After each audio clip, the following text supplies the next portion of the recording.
welcome back to the Roadshow by CNET's live stage at the North American International Auto Show here in Detroit. I'm Tim Stevens, editor-in-chief of Roadshow, and we've been here for the past couple of days, and we've walked the show floor, we've seen all the cars, and now we're going to talk about some of our favorites.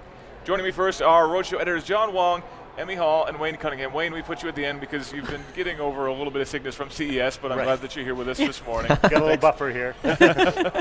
But it's been a long couple of days. We've seen a lot of great cars, and I just want to kind of quickly run through some of our favorites and why. So, John, you're closest to me. What's your pick of the show? My pick of the show is the Kia Stinger, probably because it's gorgeous looking, first of all. Kia's got designed down with Peter Schreier at the helm, and I think it's a great looking car. A little busy at the front, but everything else I'm on board with. But the one thing that really has me interested is that Albert Biermann was the guy who spearheaded the development of this car.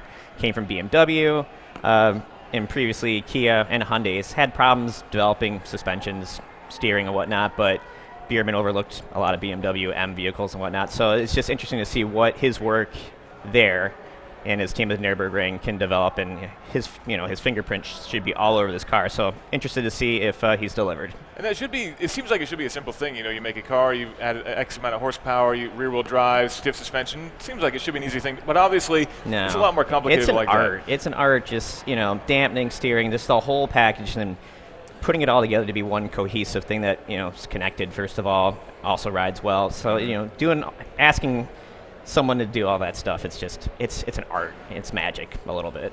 I mean, I agree with you. I'm super excited about this Stinger. I think it's going to be great. But the one problem that I have... It doesn't have a manual. Thank you. It doesn't have a manual. Come on, John. You know you want a manual in that car, I would too. want a manual, too. All of us would want a manual, but the main general buying public, they don't care, really. It's like the guy's going to get into it. If it's a good automatic, which they say... they're promising that it will be. It's an 8-speed? An 8-speed automatic, 2 engines available. What was it? Turbo 4, 255 horsepower, and a 3.3 twin turbo with 365. Yeah, 365. That's a lot yeah. of power. So, I understand. Yeah, I'd like a manual. I'd buy the manual, but unfortunately, we're in the minority. So, we're not getting a manual. And there's a lot of cars that don't have a manual in that class. Lexus IS, Infiniti Q50. Obviously BMW does, Audi does, but if you want a manual, then you got to go there. What I want to know is, where does this car fit in the Kia lineup? That's the confusing thing here. Yeah, I know. It's kind of an in-betweener. It's bigger than an IS and 3 Series and A4, and I think it's almost the same size wheelbase-wise as a Lexus GS as well. It's like 5 Series size. Right, basically. so it's a big car. Yeah, you look at that wheelbase, and it's like, it's really long, really long. Well, here's my theory, is Kia uses this car to launch a sub-brand, maybe a premium sub-brand. A premium sports car sub-brand? Oh. Hey. Hyundai did it.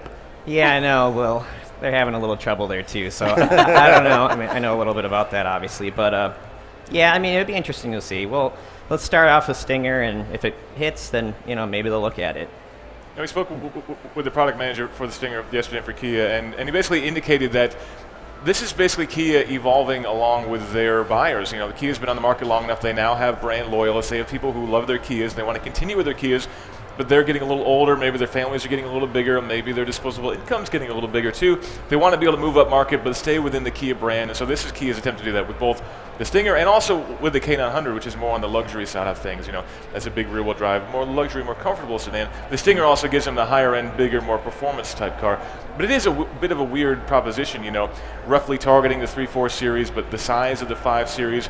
Some of the, the feel of like a G8 or an SS, that kind of thing, too. It almost feels like that in my mind. So it's a bit of a weird proposition, I think. But I'm curious to see how it does. I'm eager to see how it does. It's a great-looking car. It is a little busy, as you mentioned. And one thing that nobody mentioned, it's a hatchback. Sort of. Sort of. A little bit. It's a coupe, right? Right. Yeah. Or a coupe-an, I guess, a coupe-an. Right, it's got that little bit of the fastback look to it, but it's still a 4-door, so you can't really call it a coupe. It's so it's the everyman Panamera, maybe? Maybe. I can see that. Everyman's Panamera? That's a good way to put it. Yeah. There's a lot of history, recent history around sedan hatchbacks these days, so... Yeah, I think they're kind of following in that framework. So if you can't get your Mercedes CLS or your A7, then Stinger. Sure. All right, Emmy. I think you're going to pick a truck. What's your car? Well, I am a truck gal, and the 2018 Ford F-150 I think is going to be so good, especially because they're going to now be offering a diesel engine, a 3-liter diesel engine. We haven't gotten any of the specs on that diesel engine, but still being able to have the option of a diesel and not needing to go up to this Super Duty series, I think that's going to fill a void for a lot of customers, especially those that need something on the work site that don't need, again, the super giant Super Duties. People that really need to tow stuff. I know like you and I were going out to the racetrack all the time. We're always needing to tow our cars. You always drive your cars to the racetrack, right? Yeah, I do. So if anything happens, I'm in big trouble. But so having that extra torque to tow, I think is going to be great. And Ford is also bringing in on the 2018 F-150 adaptive cruise control with start-stop technology, which I think is the first time we've seen that on a truck with actual start-stop. And it's hard to drive anything in stop-and-go traffic. There's nothing about a truck that makes it easier to on and off the throttle. So I think it's great that now we're getting that option in the Ford, so that you can take some of that drudgery away from driving, and then once you get out on the open road where it's a little bit more fun, that's when you can kind of put your foot down and have a little bit of a blast. I guess some refined styling too. They took some of the cues from the Super Duty and brought that down to the smaller truck too. Yeah, a little bit of the Super Duty, especially in the front fascia, and bringing that in. And if you don't want a diesel, they're also offering a new 3.3-liter V6 engine for 2018. So, when you look at the Ford lineup with that F-150, there's so many options, and they've been the bestseller for, almost as long as I've been alive. And it's great to see them still innovating, still putting more ideas and everything out there. And then, of course, the other big news that we got is that the Ranger's coming to the States, coming back. In what, 2019? Well, come on, John. Like, give me a break. For a wait. Yes, we do have to wait, but good things come That's true. to those who wait. I gotcha. And I think the reason why they've been a little reluctant to bring the Ranger back is that for a while there, they were really close in size, the Ranger and the F-150, but now you go to the stand, you look at the F-150, it's like that's no longer a mid-size pickup truck. That baby is fully gone into full size. So they're losing a lot of market share from the Colorado, the Chevy Colorado, or the Toyota Tacoma. So they really do need a good mid-size pickup to bring in there. I'm super excited about it. When we were over at the Paris Auto Show, I saw it all over the road in Europe. And it's always funny to see an American truck in Europe, that right? we can't get here in the U.S. How did that happen? And I don't get that in America. So now bringing it back here, I think it's going to be great. What I'm curious about on the with the diesel option, the F-150, is where are they sourcing this engine? Is this one of their own engines from overseas, or is this something they're maybe getting from another maker? Well, it's a 3-liter Power Stroke, so I think that's of their own making. Right. Yeah. It's going to be a turbo, obviously, turbo diesel. Yeah. That's a good engine size for a diesel, generally enough power and decent fuel economy on the highway. So yeah. Right. No, I think I'm going to be excited. I was surprised that they didn't address some of the more pointed advertising criticism about the F-150, which is the aluminum bed and potential damage there. I would have thought they would have maybe done some sort of factory bed liner or something like that to just try to address that, because there's been a lot of attacks about the aluminum body truck, and ultimately I think that's a good way forward, but there's been some very pointed advertising about dropping tool chests and puncturing the bed and that kind of thing. It seems like that should be a simple fix for them, but they didn't mention that at all. Yeah, I'm not sure. I mean, it would have been great to have actually seen the European Ranger. That would have been nice too. What's the name? The European Ranger come out here. I really wish that we had actually seen it when they made the announcement, but all we saw was like a photo of it. So that was kind of fun. We saw the emblems. And the logo. The logos of that and the Bronco. Yes, yeah. I mean, and the Bronco coming too. That, it'll be interesting to see once the Bronco gets here, so that finally the Wrangler has got a little bit of competition for a good body-on-frame off-road SUV, to see maybe Chevy's going to answer with the Trailblazer, and then see where else manufacturers are going to answer that when it comes to real body-on-frame off-road SUVs. A whole new era of old-school SUVs. Yes! Yes! Do it all the old-fashioned way. And they'll all have electric drivetrains. All right, Wayne, what's your car of the show? Well, I've kind of got two. I've got a top and then a pretty strong runner-up. I really like the Lexus LS 500 they've shown off here. Back about 10 years ago, I was reviewing the original Lexus LS 460, and that car is one of the only cars I've ever given full top marks to, 10 out of 10, because it was so good. And so it's been a long time coming. I've been waiting and waiting and waiting for an update for that car, and it's Lexus is, I guess that car was so good, they were like, well, we'll do minor updates here and there, but they didn't really give it a full generational update until now. And the new one looks really good. It's got some of that fastback styling we see with the Stinger, and they've gone the way of a lot of luxury sedan makers where they've reduced the engine size. They don't need a V8 anymore. I mean, nobody really cares about cylinder count, so they're going with it's a turbo V6, 415 horsepower. That's better than the old V8. It's going to get better fuel economy on the highway, probably equal or better, on the in city streets. It's got a nice big display. It might fall behind somewhat of the real luxury cars in its infotainment stuff. Lexus has always gone for more functionality rather than really pushing the boundaries. But this has just been a long time coming, and Lexus has always known how to do a really good luxury car. Good luxury ride, good comfort, good cabin. So I'm definitely looking forward to driving this one. And my runner-up on this is the BMW 530e. I like the new 5 Series has a lot of stuff going for it. It borrows a lot of stuff from the new 7 Series, which is a phenomenal car. And earlier last year, I drove the BMW 330e, and that's got, I think, almost a miraculous drivetrain. They incorporate GPS location into the drivetrain, so the car knows when to use its electric power. It's a plug-in hybrid, so it knows when to use its electric power, when to rely on gasoline. Brilliant idea. And so the 530e does the same thing, the same drivetrain basically. So this is why it's my runner-up, because it only sort of rehashes what we saw in the 330e as far as the drivetrain goes. But I just think this needs to be called out again and again because it's brilliant stuff, and other automakers are going to have to look at how they can use location-based technologies to adjust how the drivetrain works, because you can get better fuel economy, you can just optimize so much better. And the iDrive in the 5 Series, you can operate it either by the little control knob or by using your voice or by gesture control, right? They took that from the 7 Series? Yeah, and they have expanded gesture control too. Really? They refined that, they've added a little bit more.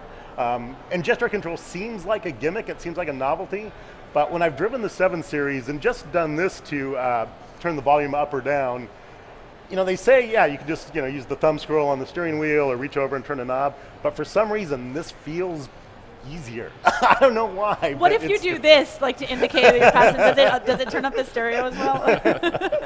Right. It's just really confined to an individual spot, and but it works really well, and I'm looking forward to seeing more of these capabilities for gesture control, and what it comes down to is how that actually feels when you're driving. Really. Yeah. I mean, if it feels intuitive, and if it feels just as natural for me to go over and turn the knob as doing this does, it'll be interesting. I haven't been in a car that's got the gesture control, so I'm interested to see how I personally would react to that, since I'm kind of such a buttons and knobs kind of gal. Well, the 5 Series also has the wireless Apple CarPlay. Yeah, that's really cool. Right, I'm kind of excited about that. Yeah, instead of plugging your phone in, you just bring it in, it's connected through Bluetooth. And I haven't tried this yet, but I'm looking forward to seeing that as well. Because CarPlay, I've found that when I get into a car that has CarPlay, I tend to use it. I tend to just, forget the original system and go straight for that. Yeah, for sure. I'm just wondering what this is going to do for battery life, though. It seems like plugging in always seems like a good idea because using navigation always kills the battery in your phone pretty quick. So I think most people will still want to, but having the option is definitely good, especially for people like us who are hopping from one car to the next on a pretty frequent basis. Going back to the LS, I think it looks great. I think it's really cool. But it's really aggressive on the styling. I mean, that's a pretty in-your-face grille on that thing. Do you think it's too much, especially for the clientele of that car? Well, when I looked at it, if you look at the most recent RX, that's got a crazy big grille, big angles and everything, super aggressive. That was pretty polarizing when it came out. When I saw the LS, I thought they've actually dialed that down a little bit. Yeah, it's much more than the current one, the current LS model, and. But I felt like it was just a little bit more refined. Yeah, it is big and chunky and has a presence. And I think they are going for more presence, more, you'll know this is the car coming down the road. They don't want to just blend in with all the other, luxury sedans or they don't want to be homogenous, which is something good in that. They're certainly becoming synonymous with Lexus, giant spindle grille that's super shiny with lots of reflection. They're doing that, but they're also focusing on performance. Like that platform that the new LS on, it's shared with the LC. I drove that a couple months ago, and things phenomenal. Just on the LS, it's stretched. It's super, super stiff. But like one thing they're trying to do, they want to match driving, like the performance dynamics with Mercedes, BMW, and whatnot. And the LS has always been a super comfortable car, but it's always fallen behind when it's come to engagement. You get it, and you're like, it's just super coffin quiet, comfortable, everything like that. But they really want to amp up, make the steering tighter, the whole thing tighter. So after driving the LC, I'm pretty confident that they are going to make a pretty sharp driving LS, I hope. I was really curious about that because Lexus has tried to do that sport thing recently, and it hasn't quite gelled. But you said with LC, they've really got it. LC is good, and I think the work they did on the GSF, very GSF's a lot impressive. Of fun. It is.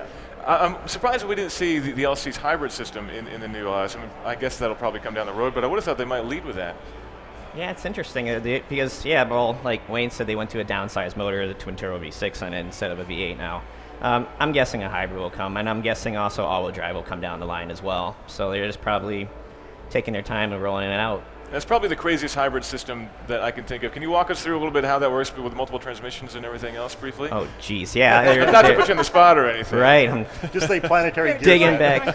Yeah, maybe.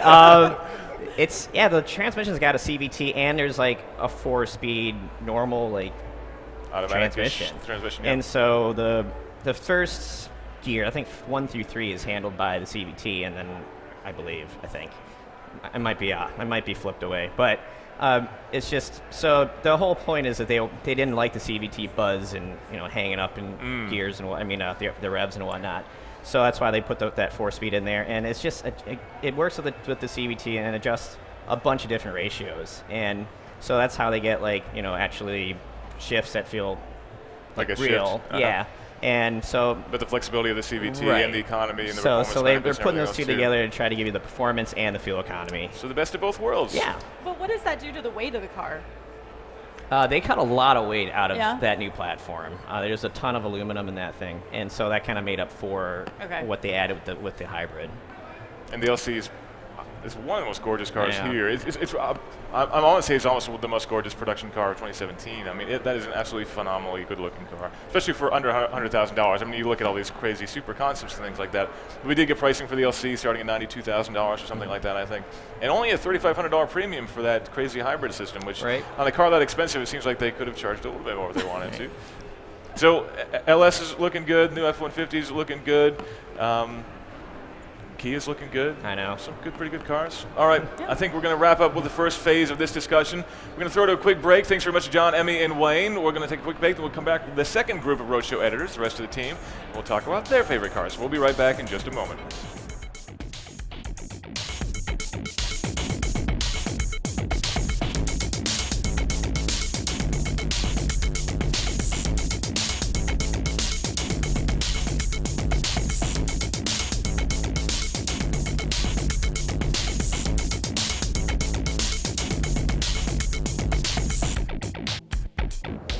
We're here at Kia for a look at what they've brought to the show. Now, you may notice there aren't many cars here because really, Kia wants us to concentrate on one thing, the all-new Stinger. So let's have a look.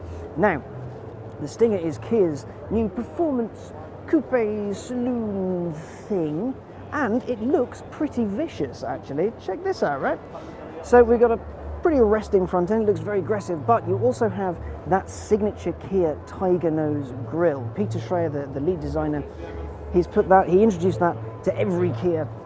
And now, if you see that, it's a Kia. Now someone's popping the hood because there are two engines you can get in this thing. There's a 2-litre with 255 horsepower, 260 pound-foot, but that's not the one we're interested in. What we want is a 3.3-litre twin turbocharged V6. That's got 365 horsepower and 376 pound-foot.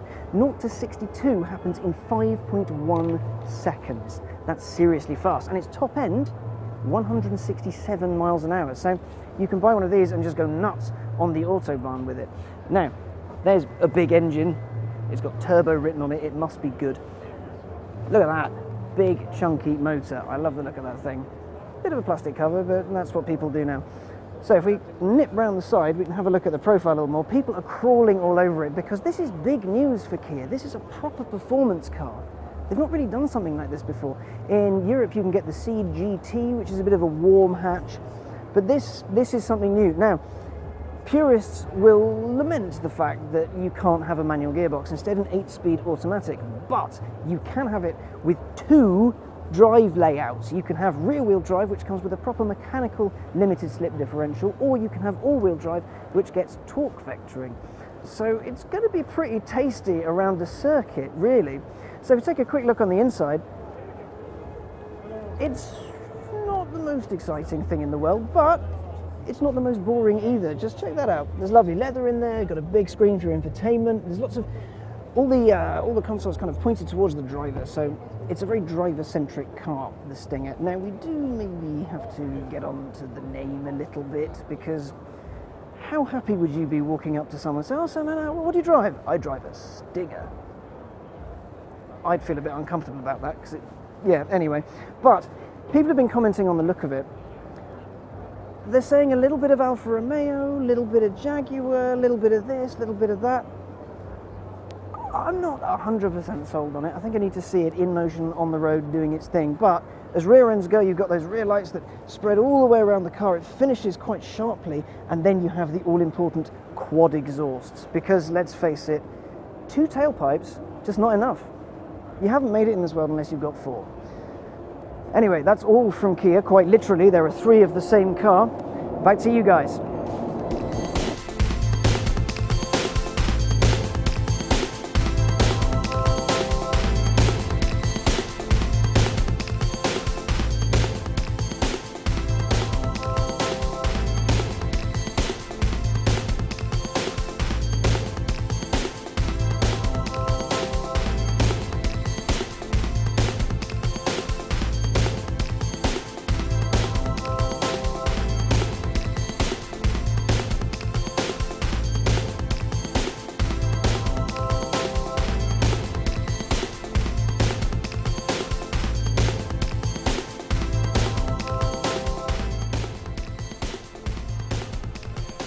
Welcome back to the Detroit Auto Show and the second half of our Editor's Roundtable, talking about our favorite cars of the show. Joining me now are Chris Paukert, Andrew Kroc, and Drew Stern. Not in that order, though. Chris Paukert, Drew Stern, Andrew Kroc. Somebody got that wrong. That's all right. Gentlemen, we got to pick our favorite cars. I know it's hard picking favorites, but Chris, what was your favorite car that you've seen so far on the show floor? Well, there were many amazing concept vehicles at this show and a lot of wonderful production cars, but I really like the ID Buzz concept from Volkswagen. That's their Neo electric bus. It's all-wheel drive, it seats 8 people, and it's got retro styling. You know, Volkswagen's tried this about 5 times before. At least 5 times, yes. At least 5 times with different concepts, and I've never found them convincing. Aesthetically, they just haven't worked for me. This one does, and I think it's largely because the electric powertrain makes it happen. I've been looking at that a lot, largely because it's sitting right over there. And yeah, it does look really fantastic, but it's also got some weird interior cues. Andrew, I know you're in there looking at the Buddha trolls that are spinning around. Yes, there is, for some reason, a very small Buddha troll. I believe we ended up calling it Namaste, play on Namaste. It just spins. You can see it in the video right there. It just spins around, and it appears to do nothing. Volkswagen hadn't answered our question as to why it exists, so... Well, the Beetle had a flower vase on the steering wheel, so I guess it's along the same lines.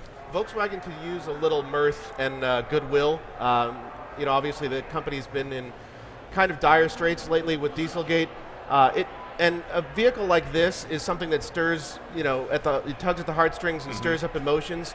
And it's also a viable solution in terms of future powertrain technology. And there's a lot of clever interior tech as well.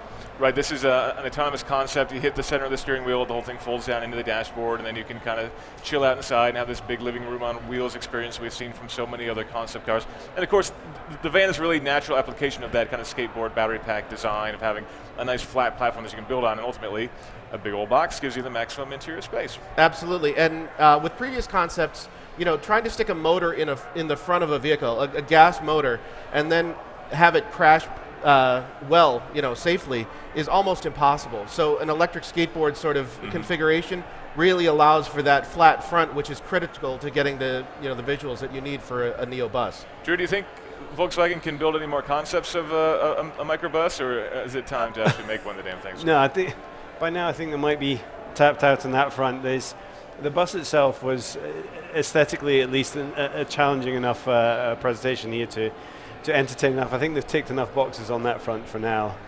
What's the reaction to Dieselgate been like in the UK? I mean, here in the US, there's a lot of angst against VW. Has it been that strong in the UK as well? I think the uproar in terms of consumers has been on an equal par. There's a slightly more sour taste in the mouth because consumers are not being offered the same amount of compensation, or really any. They're still retrofitting the cars and fixing the mistakes that have been made. But because they maintain that there is less loss in value for reselling the cars, people like my dad, whose car was affected by it as well, hasn't been offered any compensation in any shape or form. Plus, on a legal front, because the infringements aren't as legally impacting on the company as they are perhaps in the US, where criminal convictions can actually be brought for these things, it's we're more interested in how it unfolds over here. It has impacted their reputation massively because it's not only the VW brand and Audi, but it's also Seat and it's Skoda, and it's a far wider raft. Take a significant chunk of the British car industry, part of it, yet somehow, because the impact is greater legally over here in the US, that's the angle that we've been following. It possibly will allow them to fly more under the radar and significantly now maybe put more of it behind them than it is over here. But it is something that we keep an eye on, and it probably will echo for a good couple of years to come before they're fully over it in the UK as well. And Chris, it seems like the Audi Buzz is designed to help us forget about that. One, by going back to a retro time before Dieselgate, when everything was happy with Volkswagen, and also by providing an electric powertrain and ultimately a new clean way forward. Is that about right, you think? I think it's all of those things and more. As we've talked about, Volkswagen's been flirting with the idea of a retro bus since the early 2000s. Yeah. The Volkswagen Beetle has been a success, but it's really long in the tooth. They've done a couple of generations of it now. It doesn't really work anymore, so that's going to be going away. Yeah, it's interesting that we're here celebrating this retro bus while they're in the process basically of killing the retro Beetle that's been around for so long. And frankly, they've needed people movers of all sizes, and Volkswagen is finally starting to do that. It actually had a really good show in terms of product. It also brought out the Tiguan SUV, which it desperately needs. That's the hottest segment in the market, it's the compact a lot SUVs. For this new generation. So they finally have addressed that concern. They just addressed the full-size 3-row SUV with the Atlas. They showed a slightly visually sportier version of that here. And now they could have the product. The question is, do they have the market strength, the goodwill, and are they going to get their pricing in order? Yeah, that's a big question. I mean, there's a lot of crazy technology in a van like that, and that would be a very expensive thing to bring to market. But with the Tiguan, we've seen they're being very aggressive with pricing right now, starting at, I think, 30 grand for that, built here in the US, which is great. And they're really making a strong push to move that down market, much like they did with the Jetta. And there was great success with the Jetta before everything kind of blew up there, as I recall. I think the concerning issue is that anything based on this sort of concept probably won't come to market for some time now. Yeah. It could be 2022, 2023. That's a really, really long time from now. But at least Volkswagen, we know, is developing the modular electric architecture underneath it, and they're going to be rolling out other types of vehicles on that platform. They're looking at putting out a compact first, which they showed in Paris, a version of that, the ID concept. And then they'll probably something like an SUV, and then they could look at this. I actually would like to see them flip-flop that and put the van first, because I think it'll be more interesting. I think it'll garner more attention, and frankly, it'll have bigger margins than a compact will. Great. Drew, car of the show. Well, I cheated slightly on our editor's pick for that. There was a new Bentley unveiled just a couple of streets down from the show. Close enough. The GT Supersports, which Bentley being my beat on Carfection over in the UK got me very, very excited indeed. It's already a car with a huge amount of power and a massive amounts of luxury, and now you can get up to 209 miles an hour. Very necessary. Absolutely, on your daily commute that comes in extremely handy. And they've shifted.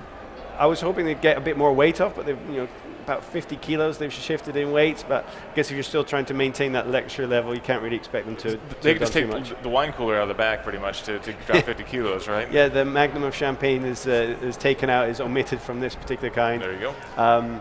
but you still have 7 bulls worth of leather on the interior, which adds a bit of weight. That wasn't something they thought they wanted to trim It is back lighter on. than 7 bulls, though, fairly. Yeah, Andrew. So what you're saying is that it is a large, heavy, 700 horsepower, 200 mile an hour car. Yes. That might mean it's a British Hellcat. That is your favorite thing to hear. I absolutely know that. I take slight offense to the idea of comparing the exquisite quality and craftsmanship of the Bentley, of any Bentley, and comparing it to... You don't prefer the hard plastics of the Dodge? I prefer the no. monthly payment. Yes, Yes. I'll grant you on the cost level, it's certainly more attainable to get a Hellcat. But if I would probably push that extra harder on the bank to get hold of a Bentley that can do that kind of speed. Bit. Stretch the payments out over an extra 5, 10, 15 years. Yeah, I mean, if you're just talking, apples and apples comparison on power, yeah, okay, 700 horsepower is 700 horsepower.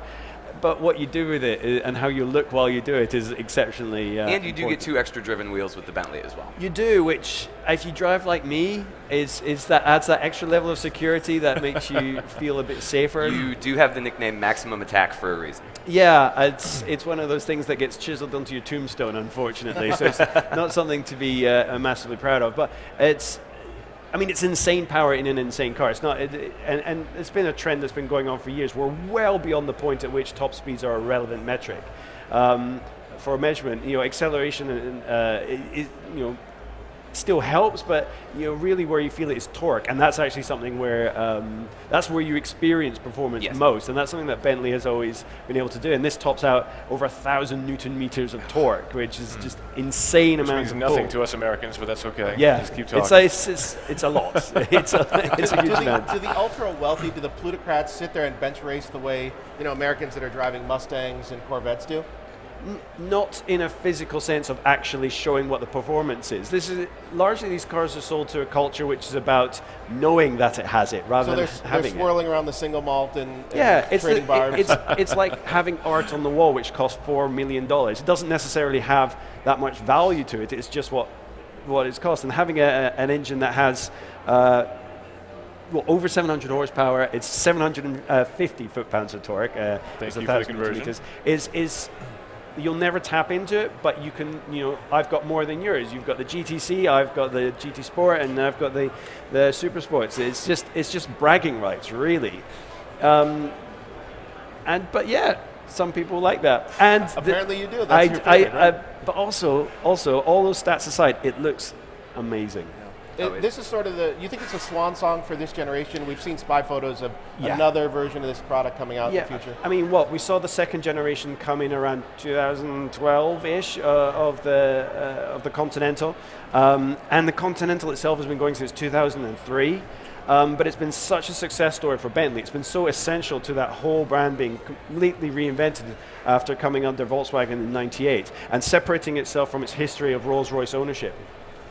That it's carved out its own niche that sits luxury-wise, say, above Aston Martin and performance-wise right next to it, but then in terms of like comfort and ride, comparable to BMW. So it's carved its own little corner, and so it's, maybe it is a crutch for the marque, but it's a crutch they're going to lean on for a long, long time. Things like Bentayga are helping expand it, and we've seen ideas that they might be trying something a bit smaller and sportier, but they will need to stretch this out as long as they can. Yeah, and I wouldn't call it a crutch necessarily, more of a cornerstone. And it's a remarkably useful everyday supercar that happens to be a luxury coupe. Yeah.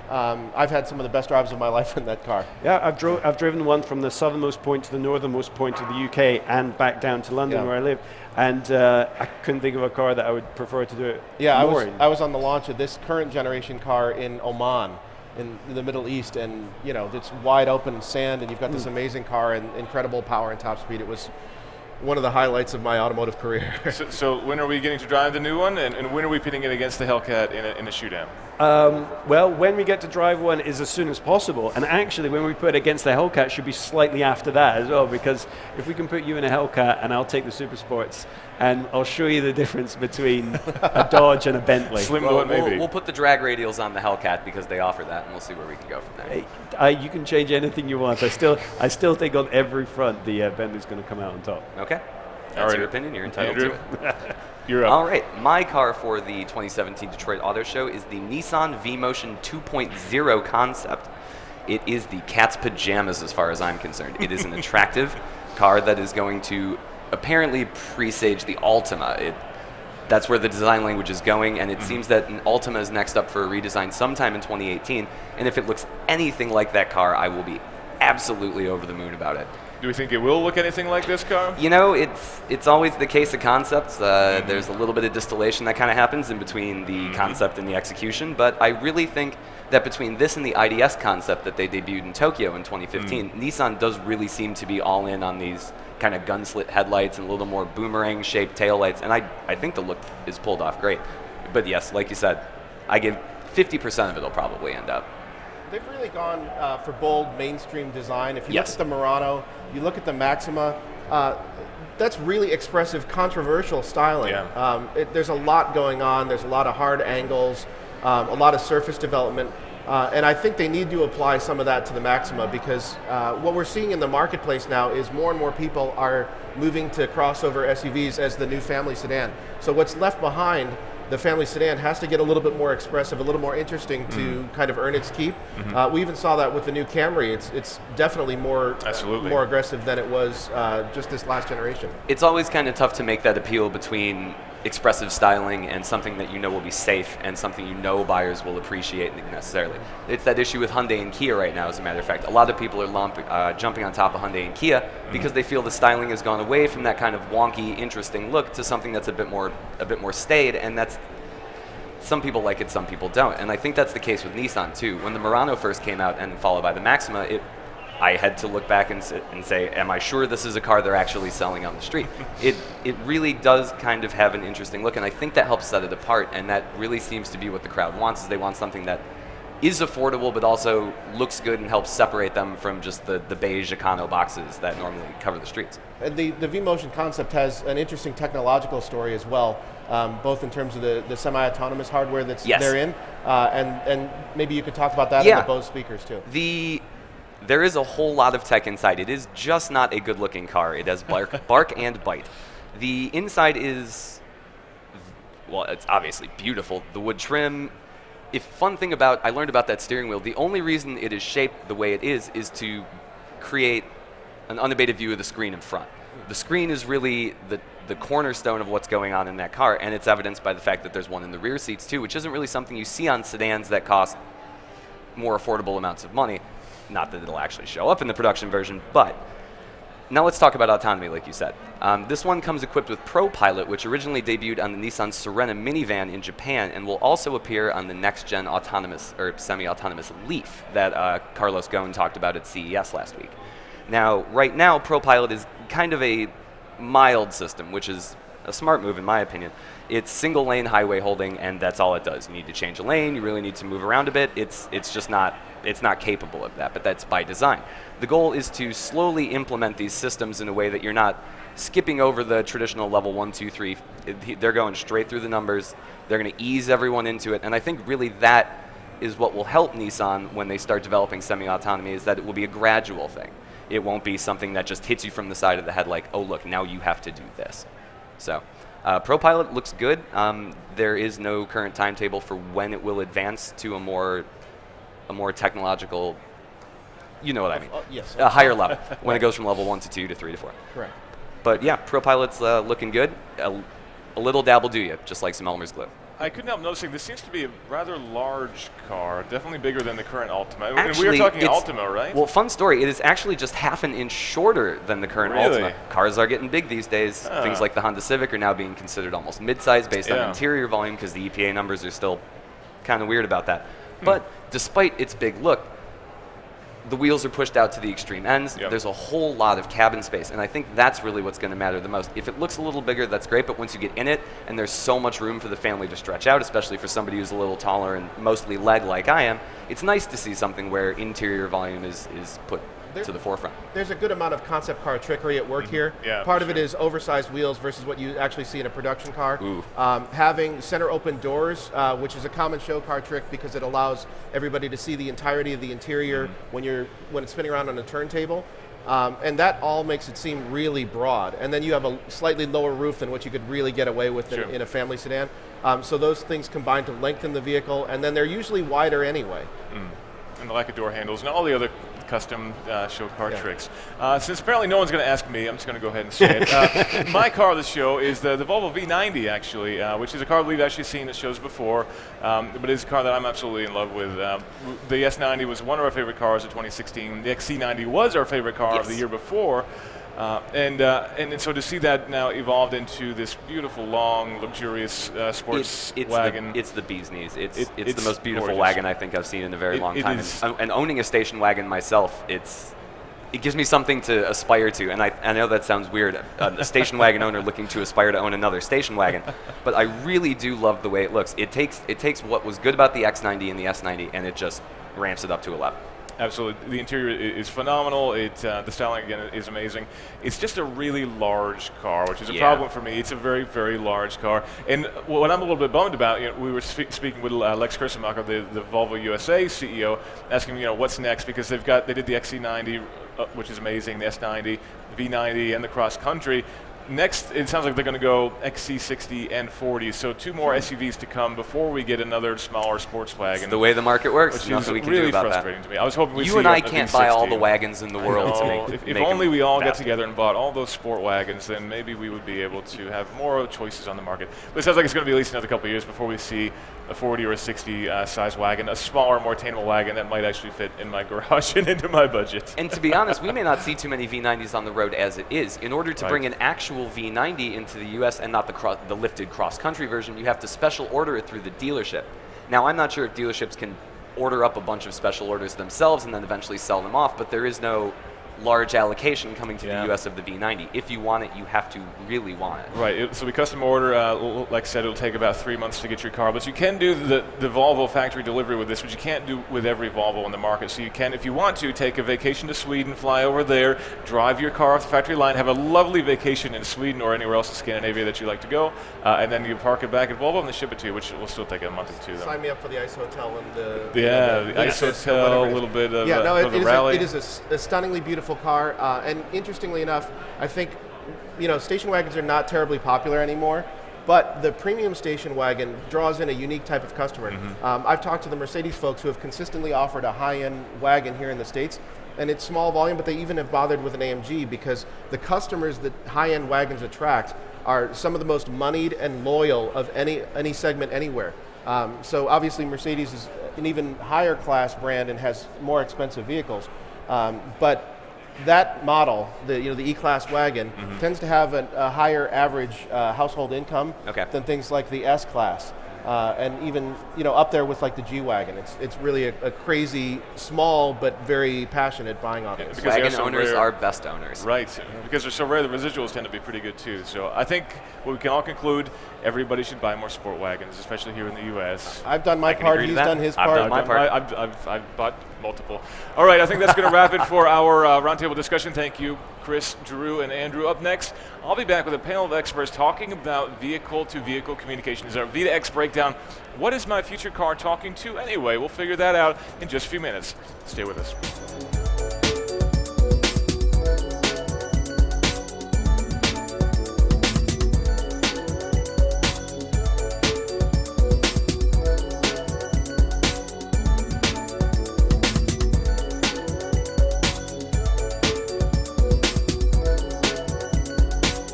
Tell us all about the new film. So if you care to introduce yourselves. Yes, Jay Ward, the creative director for the Cars franchise. And Jay Schuster, production design for characters on Cars 3.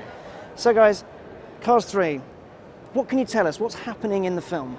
Really excited. First of all, McQueen is back big time. We're excited about this film because we are bringing McQueen back, like I said, but also some new exciting characters as well. If you loved Cars 1 for that sort of that meaty story of McQueen and kind of who he meets along the way, you're going to love this film. Now, what do you think? The teaser you showed us, there was a bit of a crash going on. It looks a lot like the crash that the Hudson Hornet went under. Are we echoing the Hudson Hornet a little bit? What do you think? Yeah, I think we are. Honestly, I think the part of that teaser that you mentioned for us was we wanted to really reset people's expectations. And a lot of people went, whoa, what are you doing? Are you killing McQueen? What was important for us was to say, this is a new film, a totally new film that you're going to really be engaged with. The stakes are going to be higher in this film. The emotion is higher in this film. I think people expect from a Pixar film an emotional journey, like a story, a hero story, transformation. It's back in this movie in a big way. And this teaser was a way of saying, whatever you were thinking it was going to be, you're wrong. You're going to love this. So let's talk about the new characters. How do you bring something new into the Cars world? Because it's a huge world now. It is. Yeah, so we sit down with the director, sit down with the story. We let all this, everything they need for the story, we let that stuff settle with us. I mean, these things take years to design, and we're sitting down and we're sketching these things for months and months, trying to kind of hone and sculpt give these things personality through shape and texture and graphic. For like Jackson Storm, it was the best time to work on that character. I had to design something that contrasts with McQueen. Just like give us a McQueen's nemesis that is just everything opposite of McQueen. So I go for angular and sharp, dark paint, stealthy. Even his graphic design is like barbed and dangerous looking, right? So everything about him is new, and that was just so fun creating like a complete, ground up design. So how do you go about thinking about these characters? You realize you have to bring them into the world, but how do you go from we need a character to Jackson Storm or Cruz Ramirez? I mean, honestly, they write these stories like they're writing for human characters, and that's the thing. These are characters first, cars second. So, the thing is, we're just sorry, I got a little distracted. These are living characters that happen to be vehicles. What happens a lot in these movies are we're working very close in the art department, we're working close to story, and early on story's saying we need a bad guy, he's got to look fast, he's got to look tough, he's got to make McQueen look old-fashioned just by looking at him. And that's when Jay will sit pen to paper and start going, okay, what is modern, what is new, what is NASCAR going to look like 20 years from now, what is that? And we have these mandates, we have these sort of taglines of what these characters are. We start with that kernel of a thought, and we go from there. So what can you tell us about the two new characters, Ramirez and Jackson? So, as Jay mentioned, Cruz Ramirez he mentioned Jackson Storm. Cruz Ramirez, on the other hand, not necessarily a race car, not this baddie of the film, but really more of this trainer, high-tech, savvy, younger, totally different design, kind of a little European elegance meets muscle car kind of look. But again, totally new characters in this world we haven't met before that are just going to be lovable and remembered, and we're excited about them. How do you guys look at modern car trends coming in, like autonomy and electric vehicles? How does that impact the world you've created, considering they are all autonomous? This is the world's first autonomous car. There you go. McQueen, no driver, totally drives himself. So we actually beat Detroit to the punch on that one. Yeah. No, the world of cars, no humans exist. The cars are the characters, as Jay was saying. And so we have to think about, in a world where no humans exist, that design language of that car has to tell a little bit of who that car is. We don't want to look at Detroit designs and go, oh, I like that new wing dinghy on that new model, and start trying to put that into our car. That begins to date the film, or it feels kind of too trendy. We really want designs that are timeless. You look at McQueen, this was designed around 2002, 2003. It holds up, it's still fresh. Like, I still love this design. This is great, it's timeless design. When you do it well, it's not tied into a time period. We come to these shows to inspire us. I mean, absolutely. We're taking everything we see, it's all form vocabulary, it's all design and graphic and all that stuff. We put it into a blender, just the Pixar blender. Just like it comes out in these composite forms that we create. We might recall something cool about a little detail in a car we see, but we never fully, it's not about the style. We never fully borrow a front end of a Buick or whatever, but Yeah, and an important point too is in the world of cars, we have real vehicles. Like we have the 49 Mercury that is Sheriff, or the 42 Jeep that is Sarge, or Doc Hudson, 51 Hudson Hornet. They're real cars, but we also design our own in-house cars. We really like that combination. If you go back to Toy Story, Buzz and Woody are Pixar-designed toys, but then we really had a Barbie in there. That's a real toy. So we try to find that combination of in-house design versus real world. So we have that authenticity, but we have our own characters. So you have these characters, these autonomous cars in the world. How do you design a world around them where everything works as it would in reality? Like, what challenges do you face making that happen? Because it must be difficult. Well, in the first movie, it was like, okay, there's no sidewalks, everything is street, everything is a road. Yep. You think about a house design. Does it have the garage? No, wait, the house is the garage. Right. So it's just this, everything's turned upside down. The second movie kind of went overboard on carifying a lot of the environment, like just putting the essence of like a spark plug in that column design, or just letting kind of car culture inform all these shapes and designs. But we kind of play it. Every so often we want to pull back on that a little bit, let the cars kind of be featured a little bit more in this environment. We're still doing a lot of playing with landscapes, rock formations, and even cloud shapes. Like there's like a tire tread going across the sky at times. So just anywhere where it's tastefully peppered in as a car culture reference, we dial that in there. Yeah. Now you guys are proper car guys. You have to be. So I've got to ask, what do you drive? Right now I've got a GLA 45, the little AMG hatch, which is a little bit of a Jekyll and Hyde, but I'm really a vintage car guy. I've got a 29 Model A Roadster that I built with a Cadillac 331 in it. I built that when I got married. I've got a 57 Pontiac Safari Wagon, which is like a Nomad, but Pontiac's version, if you're familiar with that. And I've got a 1939 Mercury convertible, which is first year of Merc, in a convertible that's kind of Art Deco. And then I just picked up a 76 911S and impact bumper 911 because those are getting, they're kind of reasonable. Mm-hmm. And I kind of did a Euro spec thing on that, dropped it down, H4 headlamps, and the wheels, and it looks good. That's awesome. That is really cool. That's like, so I have all of the awesome stuff. I'm a car nut. Like, I truly, this is like labor of love for me. So I am a car guy. I put on the car show at Pixar as well. So this is all part of my thing. So follow that. I just bought a brand new Ford F-150 pickup truck. Nice. Super cab. But tell them the cool part. But the cool part is I just bought an Airstream trailer. Yes. So I'm going to drive this thing around America, see every place, just go everywhere. And that's pretty cool. That is styling. That is awesome. And he didn't just get any Airstream, he bought the land yacht. The land yacht. Come on, that name alone. 28 foot. A land yacht. 28 feet of living space. That's a drop the microphone. Land yacht. If I do that, they'll kill me. Yeah, don't do that. So when you were researching the first film, you did a trip along Route 66. Yeah. Would you do it again? I have been back on Route 66, and I'll tell you something.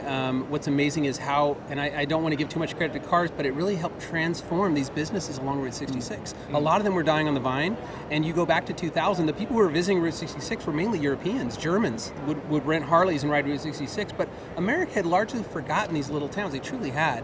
They were dying on the vine.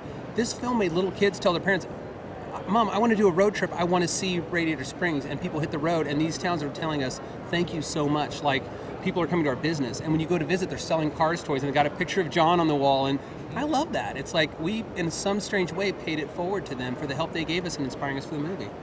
Super awesome. And I'm gonna take a tour down Route 66 as well. With your Airstream? My Airstream. Don't make me jealous. With the land yacht. With the land yacht. You have to say it, the land yacht. Yes, always in, yes. Channel your Jeremy Clarkson. The land yacht. The biggest land yacht. The land yacht ever. Well, boys, what can you give us a little sneaky bit of information that you've told no one else about the film? I will say this. If you loved Cars 1, if you loved the emotion, the passion, the racing, that story, that Pixar heart, you are going to love this film. Some characters that you didn't expect to see will be back, and some characters that you haven't met yet, you're going to fall in love with. We're going to look to the past in order to move forward. I'll say that as well.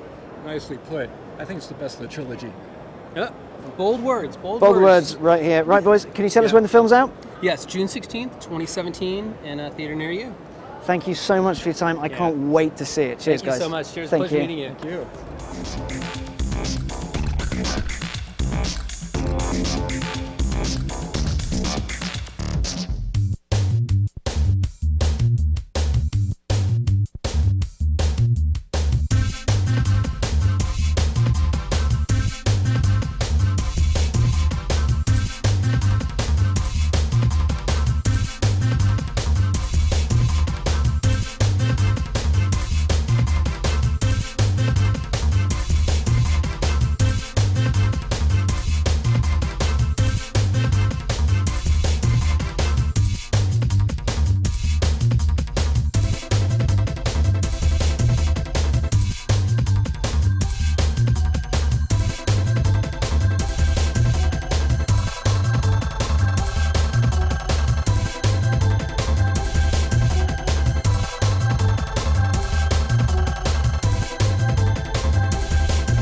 by CNET's live stage at the North American International Auto Show in Detroit. I'm Tim Stevens, editor-in-chief of Roadshow, and between here in Detroit and last week in Las Vegas, we've been hearing a lot about connected cars, but not a lot about when and how we're actually going to get them. So joining me now to discuss that are Paul Malhotra, Director of Connected Vehicles at Audi, Patrick Morgan, Vice President of GM's ADAS product line, Roger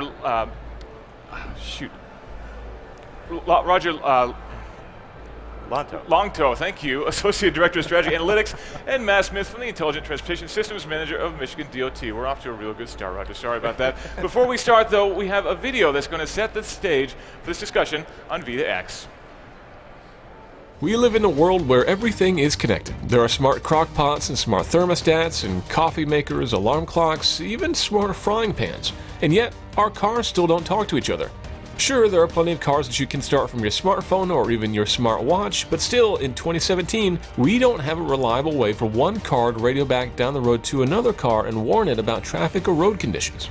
The technology is called V2X, or Vehicle to Whatever Communications. In the eyes of some, future cars will be able to talk to each other and to smart roads and smart traffic lights, always knowing exactly what's happening around them. But yet, over a decade after this tech was proposed, it still hasn't happened. And so, what is the state of V2X? Are we any closer to this ideal being a reality, or have we gotten to the point where the industry has evolved and doesn't even need this anymore? It turns out when I said a decade, I was actually a little bit cutting it short. Bob, how long have we been talking about V2X, and is it even V2X anymore? Is it V2E, V2I, V2Y? It's interesting. The first time that the ITS organization had proposed that spectrum be set aside for active safety-related applications for B2B communication was in 1997. So 20 years now. So it's been 20 years, yeah. That's quite a while to be talking about a technology revolution for transportation. It has been a long time, and I think that at the time there was also a lot of understanding that this, in order to achieve the kinds of communications that we were looking for, that you would need to have a standard that was based on something like an 802.11 type of technology. And so the DSRC standard was actually proposed because at the time, that was the fastest available. And if you looked at cellular at the time, cellular was analog. And so what has happened over the years is you've started seeing more and more of the data applications now happen through cellular. And I think the dialogue now is more around what still needs to happen through DSRC and what can be achieved through cellular. Maybe we're looking at more of a harmonious combination of these two technologies working together. At Audi, we've actually looked at connected vehicles as a pie, and each sector of the pie is a domain that the connected vehicle actually touches. So we've been walking our journey from vehicle to destination, to vehicle to passenger, to so on. Vehicle to infrastructure we actually touched last year with the launch of a service called Traffic Light Information in Las Vegas. We will be rolling it out nationwide, but what this does is it uses LTE technology in the car, and the fact that some cities have already managed to centralize their traffic management systems and use the data from these centers, run them through smart algorithms in the cloud that use machine learning to create a forecast to advise the driver of when the light will actually turn green. So this has been quite an interesting way to see how you can use two different ecosystems that evolved independently, one on the city side, one on the car side, and bring them together in an intelligent way that makes sense to the driver as well. And we're going to be talking a lot about ecosystems and different platforms. You touched on basically mobile wireless networks as well, which we'll get into a little bit because that's, I know, a bit of a hot topic, and I think we've got some differing opinions on that. Patrick, what are some of the big advantages of this technology? We talked a little bit about traffic lights there and other communications, but what sort of things can we expect from this sort of communication? What is the grand idea of having all this connectivity in our cars? Yeah, it's a great question. I mean, what I think the question that we also ought to think about as drivers is what is it that the benefit that's provided from a V2V technology compared to other technologies that are in the car. And let's also go back to what is the function of an autonomous driving vehicle. I mean, at the heart of it, the function of autonomous vehicle is to safely transport us from point A to point B. So what does V2V provide that the other sensors don't? Well, there's two aspects. The first is it provides an ability to see around corners or communicate with traffic lights or other cars or pedestrians. And secondly, it provides the ability to do this in near real time. So therefore, what are the benefits? Let me maybe walk through an example. Because it can provide near real time and ability to see around corners or even see around other objects or other cars, Imagine a situation where you've got a line of cars on the highway driving at high speeds, and imagine a situation where perhaps one of the cars on the road needs to emergency brake due to some unforeseen event. Well, using V2V, the message can be sent from that car, received by another car that would be equipped with V2V, and then be able to take evasive action or perhaps emergency brake. And in that line of cars, the intention there obviously is to save lives and to take evasive action where, ultimately doing this safely and securely and saving lives. It seems like, an ideal situation, something that we would all want in our cars, and it's something we've been talking about 20 years. Roger, why is this taking so long? That's a very broad question, but are there some reasons why this has taken so long to get to the point where we got to talk about implementation? Because the intention was to put it in large volume passenger vehicle segment, which means the standards are going to be much higher. The requirements in order to put it in there, that hasn't done anything to bring down the cost, because the cost is still going to be around $300. It is a little bit dumbfounding when you look at the mandate itself is solely for a "here I am" message being broadcast 10 times a second. Okay, the beauty of it is its simplicity. So cars announcing where they are, but of course, the car has to have that built into. You have to have that built into every car. So some of the applications, Patrick could have referenced was, for example, so he was talking about automatic emergency braking. Maybe a car or two ahead, you can get notification of that car emergency braking without seeing that car. Although we are assuming reception of the message, which actually isn't mandated, and the applications aren't mandated, but they are very interesting applications. So for example, if I'm going down a 2-lane highway opposing traffic and I want to pass a car, I could get a notification telling me there's a car coming, you don't try to pass right now. Or I'm trying to make a left turn, don't try to turn in front of this car, you can't make it. Or the traffic light connection is an application that can be done with cellular and DSRC, or together actually, based on how close you are to that traffic light. So it's a compelling application, but the devil is in the details. So after 12 years, so 20 years the spectrum was set aside. For 12 years I'm familiar with the work that's been going on setting the standard and writing the code to support this. And there's still quite a bit of work to be done. And while we are within sight, because you were asking at the beginning, are we any closer? Of course we're closer, but there's a big obstacle to overcome, aside from the various protocols of the National Highway Traffic Safety Administration. Security. Security wasn't such a obsession, I'd say 12, 20 years ago. Now the government is in the position of proposing to mandate an attack surface in the car. And depending on how we deliver the credential revocation list, whether we're going to do that over cellular or whether we're going to use SiriusXM, a satellite, to let vehicles know that there's a bad actor and to block that signal. It's a significant challenge to overcome, how we're going to communicate that information. Still to be determined. Also, infrastructure was not part of the mandate either. And some people look at it as mandating the creation of an entirely new network, which, as you might imagine, probably is going to cost a little bit of money. Absolutely. Matt, can you talk a little bit about the infrastructure side of things? We talked about cars talking to each other, but there's definitely something of an expectation that the municipal governments will have a hand in this as well, with being able to transmit information to vehicles about lane status and that kind of thing. And that requires some investment on that end too, right? It does require some investment, but it's still exciting about the potential that the technology has. When you look at obviously the vehicle-to-vehicle communications, and when you're driving down, crash rates is always huge.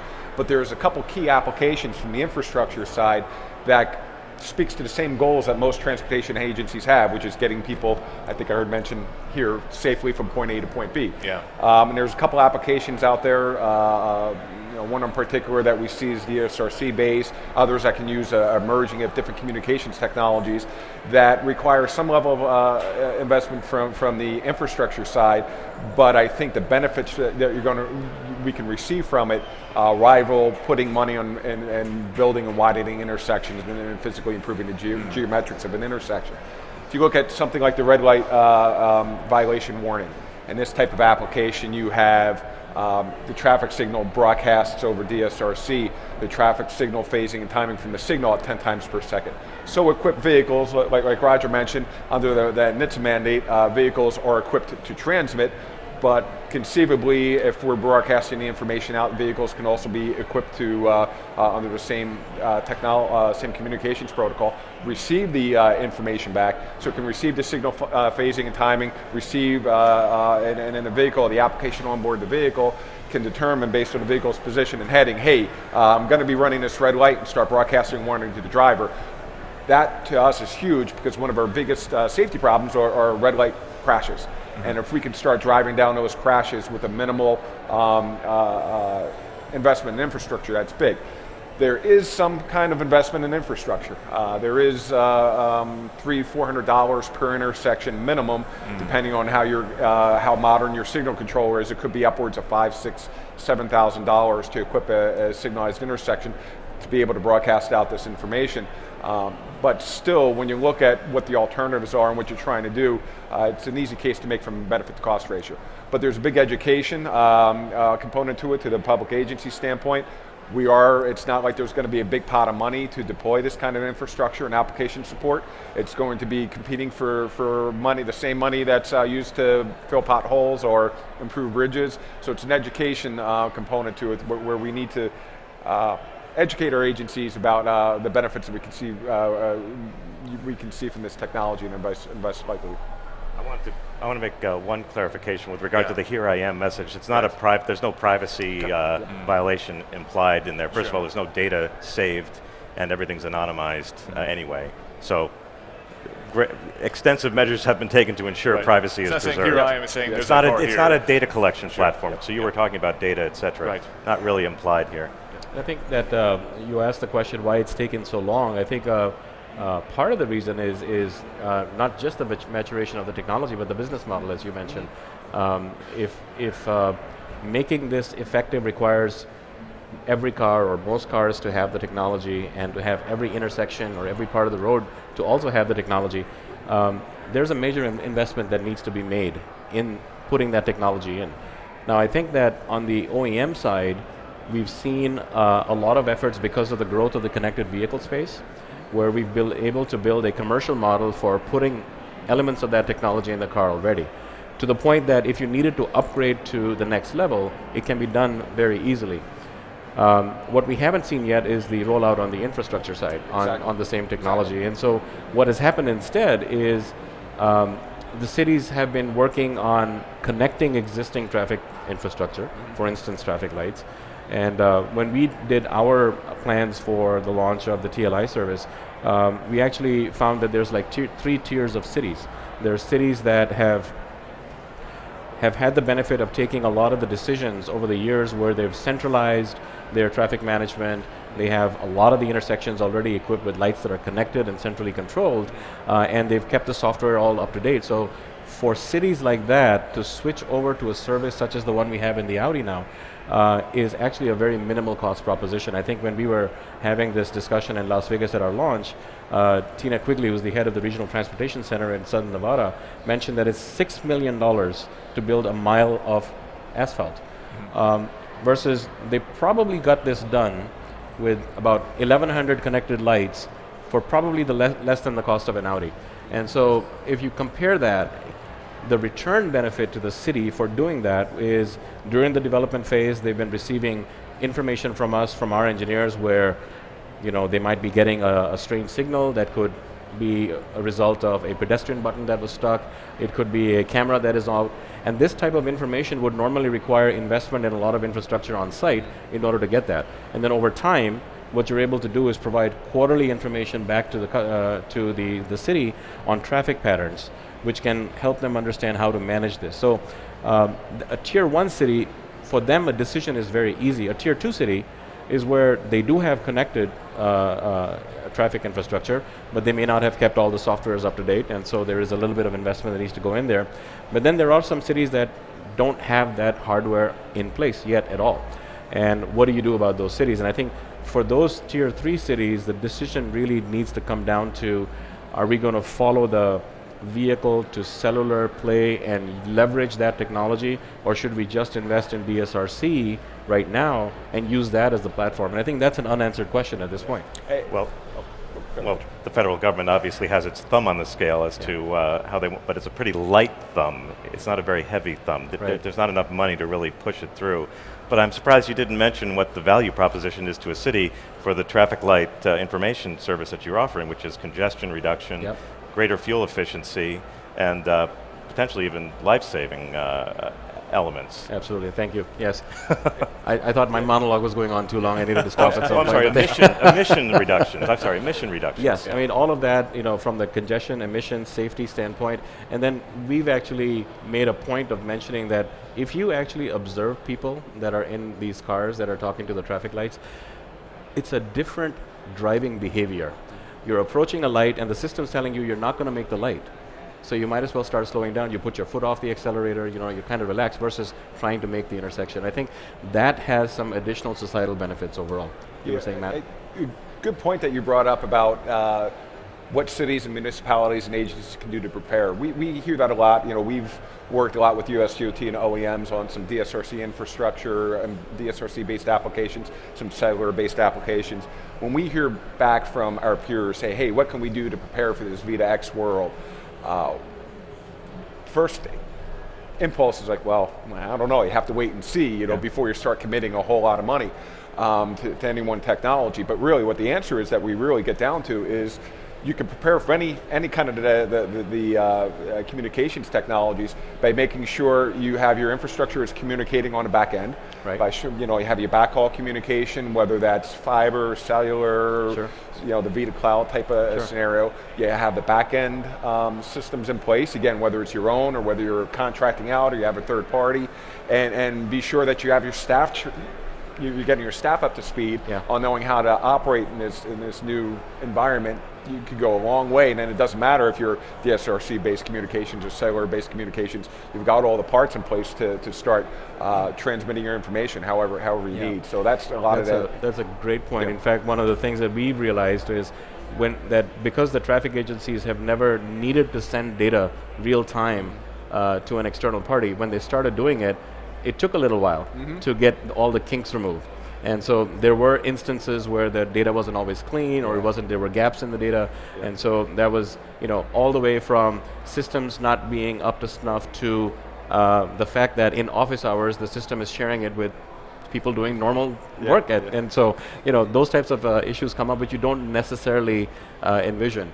But it does become part of the learning curve that needs to be crossed. Yeah, I mean, the real-time aspect of it is one thing that really differentiates some of the early standards that are built around, for vehicle-to-vehicle communications. It's a really good point to make it. This emergency braking application is one, traffic light information another. Maybe that's also part of what makes the technology so exciting is that there's so many different applications, vehicle-to-vehicle, vehicle to obviously to infrastructure, obviously even to pedestrians and things. As we start to think into the future, obviously there's going to be a disruption of business models. Even things like autonomous trucking, like we saw in the demo earlier, could also be a very interesting application. Yep. What are the commercial implications of V2X transportation? Obviously, the safety considerations are very much the same, if not even more important, as we're talking a large rig carrying a lot of cargo. Are there other implications for commercial applications than there are for the consumer applications? Definitely. So let's think about that. So first of all, on the screen on the video, we saw the truck platooning demo with the DAF trucks. This was something that we participated in, and we were quite excited by it. The way that the truck platooning demonstration worked is basically the idea is that trucks follow each other in a line, very short distance in between them, and the idea is that as the lead truck makes driving decisions, that signal gets sent over to the trucks in the platoon, and they're able to act as essentially one vehicle, moving seamlessly. We were able to show that happened even with a guaranteed latency between the trucks that actually was faster than the fastest human is even able to react. And so this is also a really, really interesting type of application. Not only do you have benefits on things like efficiency, less drag and so forth in the convoy, but you also have benefits, obviously, of things like safety and some other types of applications. The interesting part about what you're describing is you were able to do that without any infrastructure involved, right? So this is cars talking to cars. Right. And I remember way back in, I think, the 90s, there was demonstrations being done with magnets on the road and cars platooning based on that. And that was supposed to be the way of the future. But, obviously, we've now come to the point where technology has evolved to the point where you can use other ways for completely bypassing that investment. I think a big turning point of that was back in the early part of the development of the DSRC standards, where the initial thought was, hey, we could get this to work if we have one of those DSRC radios at every intersection and every critical part across the country. Well, that worked out to be about 250, 300,000 DSRC locations at $20,000 a piece. It quickly became apparent, hey, how are public agencies going to pay for that? So let's start seeing, is there other V2V technology or something else that makes a lot more sense in the short term to pursue? And then the V2I benefits can start waterfalling from those V2I those are the figures I've heard, $300,000 and $20,000 per. But in Europe, they've taken a different approach with V2V. So they've pushed it more towards commercial vehicles and those kinds of enterprise applications. So you have Veniam in the port of Porto in Portugal using V2V technology in trucks for logistics purposes, certainly for collision avoidance as well and safety, and platooning throughout Europe. They're building corridors for trucks. But enterprise applications make sense immediately. And we'd be having a very different conversation here today if all those guys who got together and women 20 years ago or 12 years ago said, hey, why don't we put this on emergency and service vehicles and commercial vehicles first? That would have been the quick path to market. That's where NHTSA had a mandate authority and could have fast-tracked things. If you're trying to put things into passenger vehicles, the protocols take much longer through NHTSA. They don't have the power to just snap their fingers and get this implemented. And dealing with the cost, of course, no one wants to add that cost onto the product that they're selling to consumers. Are there standards in place for any things we're talking about, pontooning and things like that? Are there any standards in place for that sort of thing? We have the DSRC standard for wireless communications from one vehicle to another. But is there anything as far as protocols for transmitting information about vehicle state that would enable something like pontooning? So, there's, I'll start. I think, Roger, you probably have a lot more detail on this as well, but the SAE has a couple of standards that define the message set as well as some of the protocol level details. IEEE has some standards for how the actual network technology level operates on the 802.11 layer. So all of these come together, and I think from our standpoint, it's not so much about coming up with new standards, but intelligently using the standards that are already there.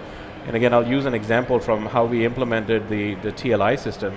The communication that's coming from our service provider to Audi in the vehicle over the LTE channel is actually talking the same language that is defined by the SAE J2735 standard. So essentially it's the same message set. It's using the same SPAT and MAP data sets, but we've trimmed it down to make it a little bit more efficient over a cellular technology, and also because some of these other messages were not really needed at that point.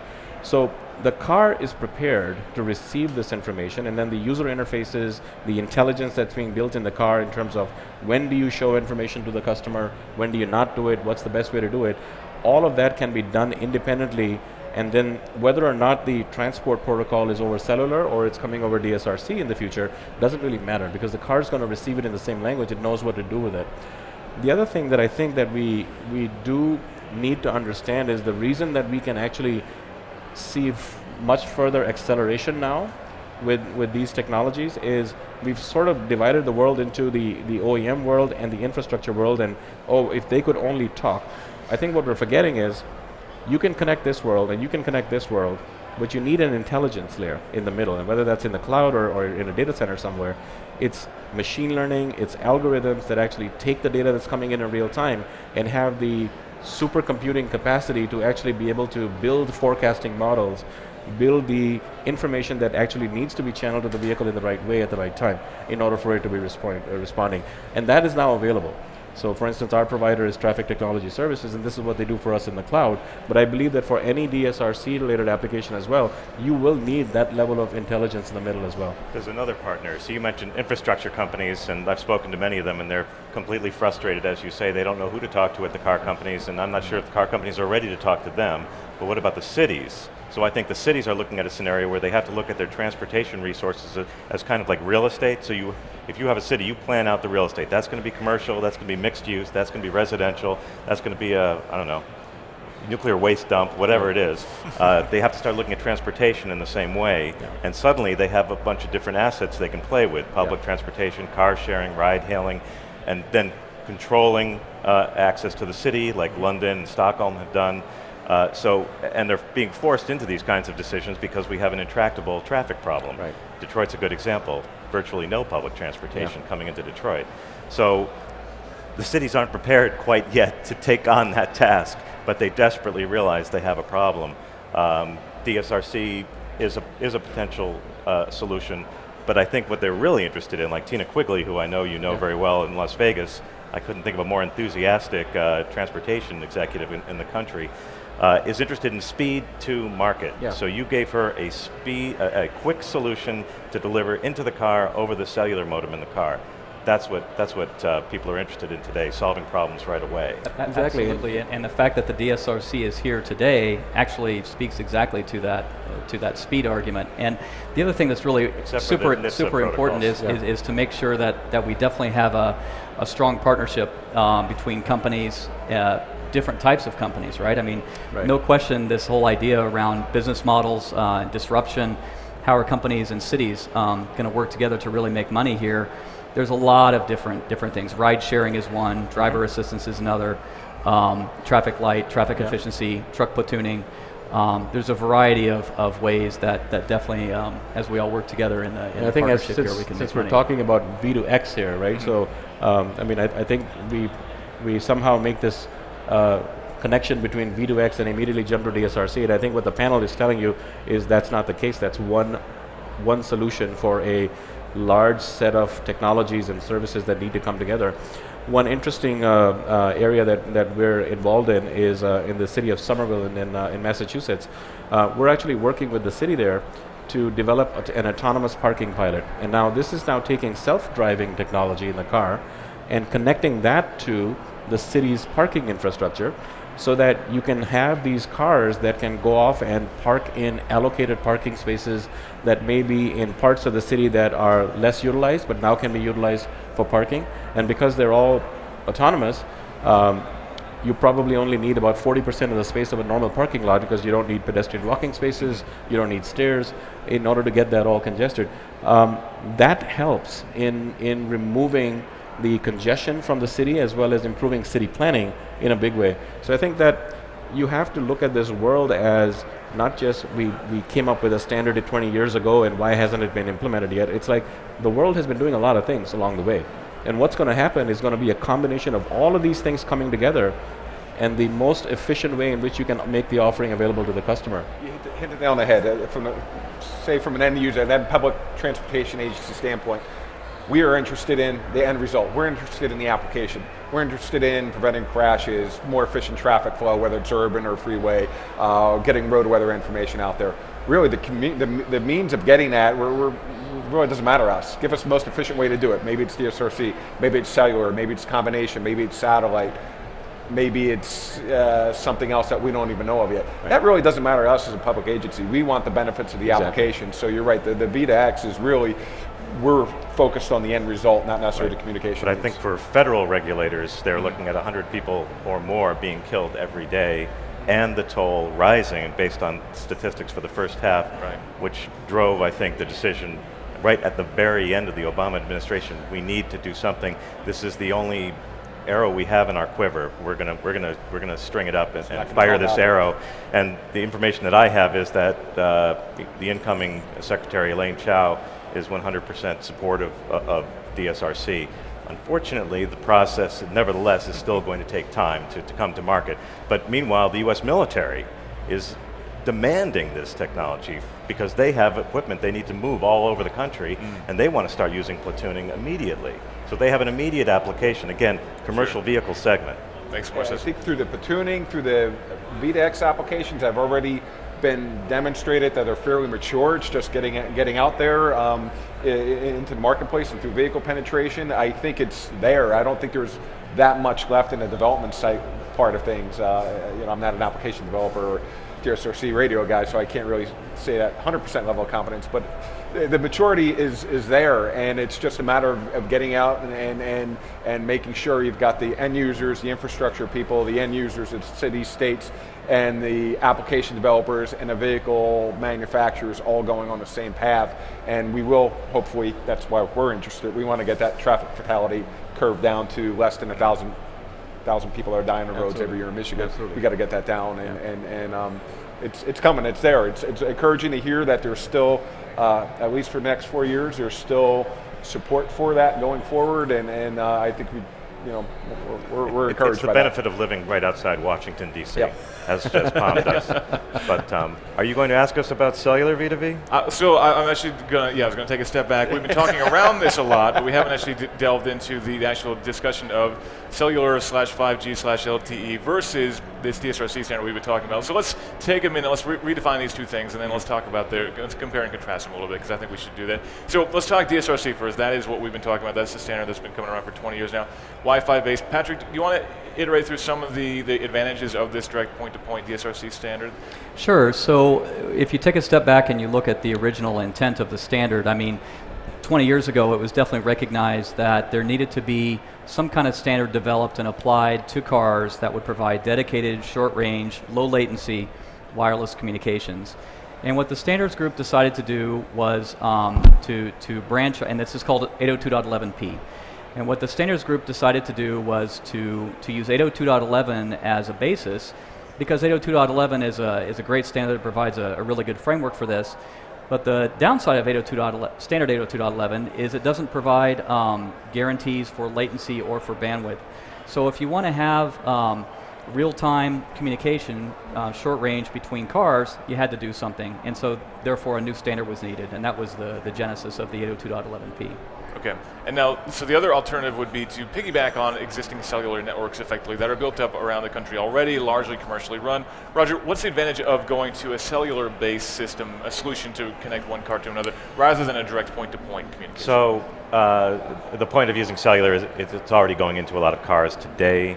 LTE isn't just one protocol, it's advancing and developing, so it's expected that release 14, LTE 4, which is more or less 4.5G, will have a direct device-to-device communication, which is not very well understood. A lot of people I talk to in the industry, that, with the exception of these fine gentlemen, there is a new air interface that allows for direct communication that doesn't have to go to the tower. Okay, and so at equivalent or less latency, millisecond latency.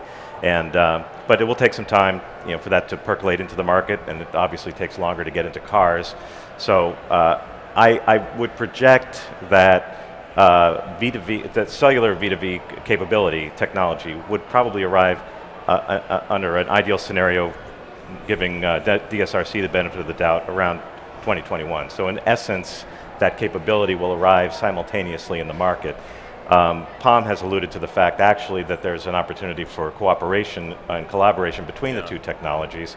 Cellular is very likely going to be needed for the credential revocation list, and also there are some applications like the traffic signal timing that could take advantage of both DSRC and cellular signals. But the point is, again, to Palm's earlier point, there's a business model for cellular, okay? We're finding ways to create direct, like selling Wi-Fi data, or indirect business models around that vehicle connection, which would involve data collection, okay? And of course, security and privacy concerns, et cetera, et cetera.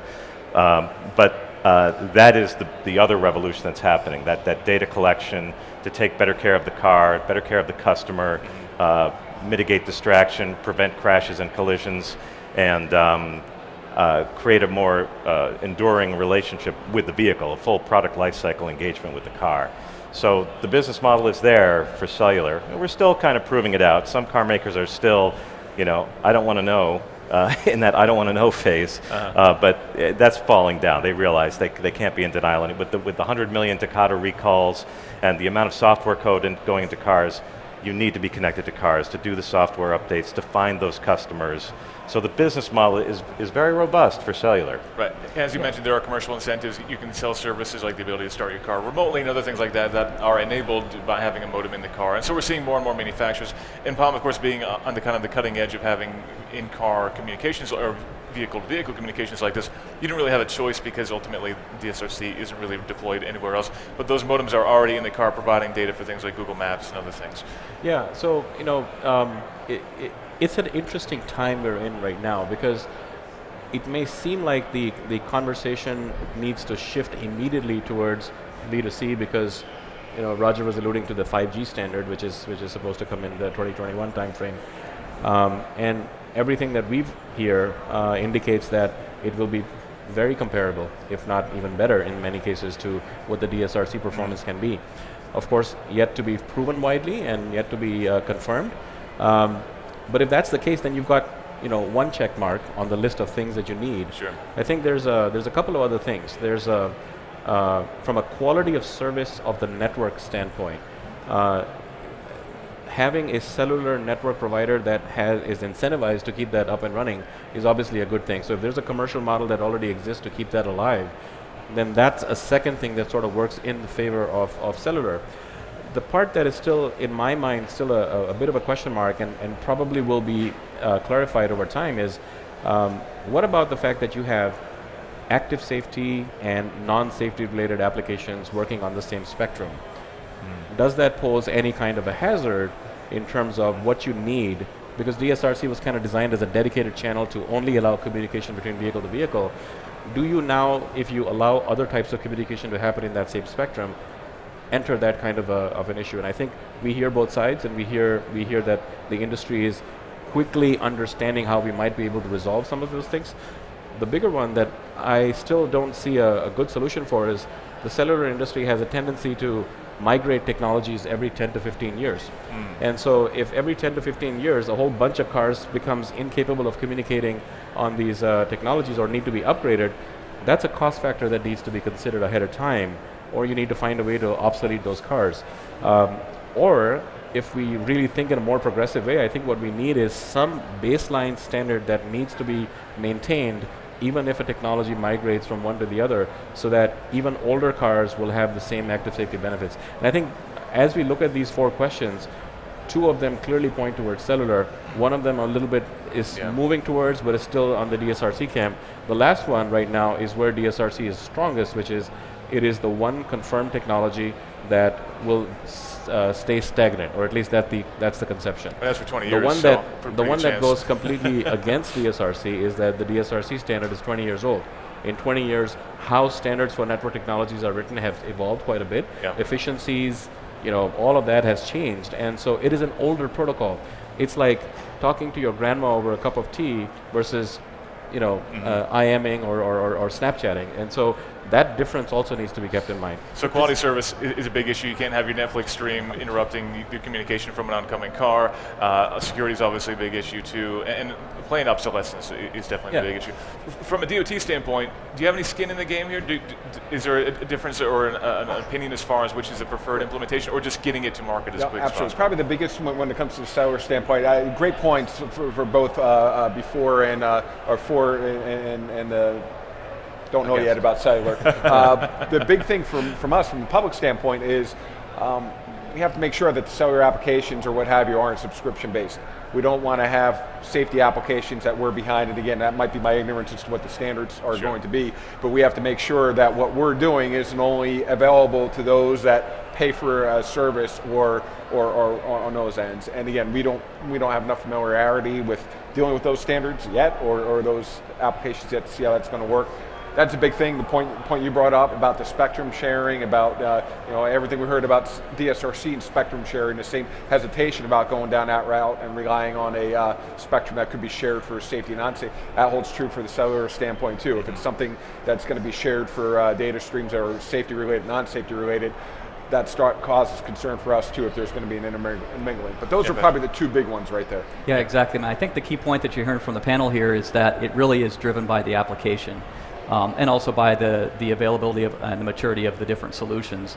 Our view is that absolutely there's complementary applications, there's complementary adoption capabilities, and from my perspective as a driver or passenger in these things, I mean, bring it on. Obviously I would like more technology in the car to keep us safe and to keep us secure as drivers. As a technology provider, as one of the technology leaders in the industry, yeah, absolutely. Let's use what we have and prime the pump and get the wheels turning in terms of business models, adoption, smart cities, and so forth. Matt, it's interesting. Sorry, go ahead, Roger. It's funny what Matt said about not having to pay a subscription. Because I was on a panel a month or two ago in Tokyo where there was a Telenor connection executive. They're a European wireless carrier, and they were talking about a subscription model for automated driving. And I said, wait a minute, I can't even always count on getting a connection to make a phone call. How am I going to have dependence for automated driving on a wireless connection to the cellular network? But on a more serious note, I was surprised you didn't bring up a challenge for the DSRC implementation, which is we haven't figured out what to do about the secure credential management system. Who's going to provide that, and how is that exactly going to work? That's a big question. Yeah, I mean, you're right. I mean, we haven't quite figured out business models either. Like Matt brought up, the investment is not really clear where it's going to come from. And maybe what we're talking about is that there are certain areas where DSRC will be viable as a technology that can be financed, and then there's other areas where we have to rely on cellular, and the combination of the two is really where we need to evolve to. Or maybe there's a smarter way of doing things, and cars connecting to cars eliminated the need to put anything in infrastructure. How far can we go with that idea? Especially if you now say the cars are also autonomous, so that they're not just dependent on the communication between the cars, but the sensor array is becoming a lot smarter.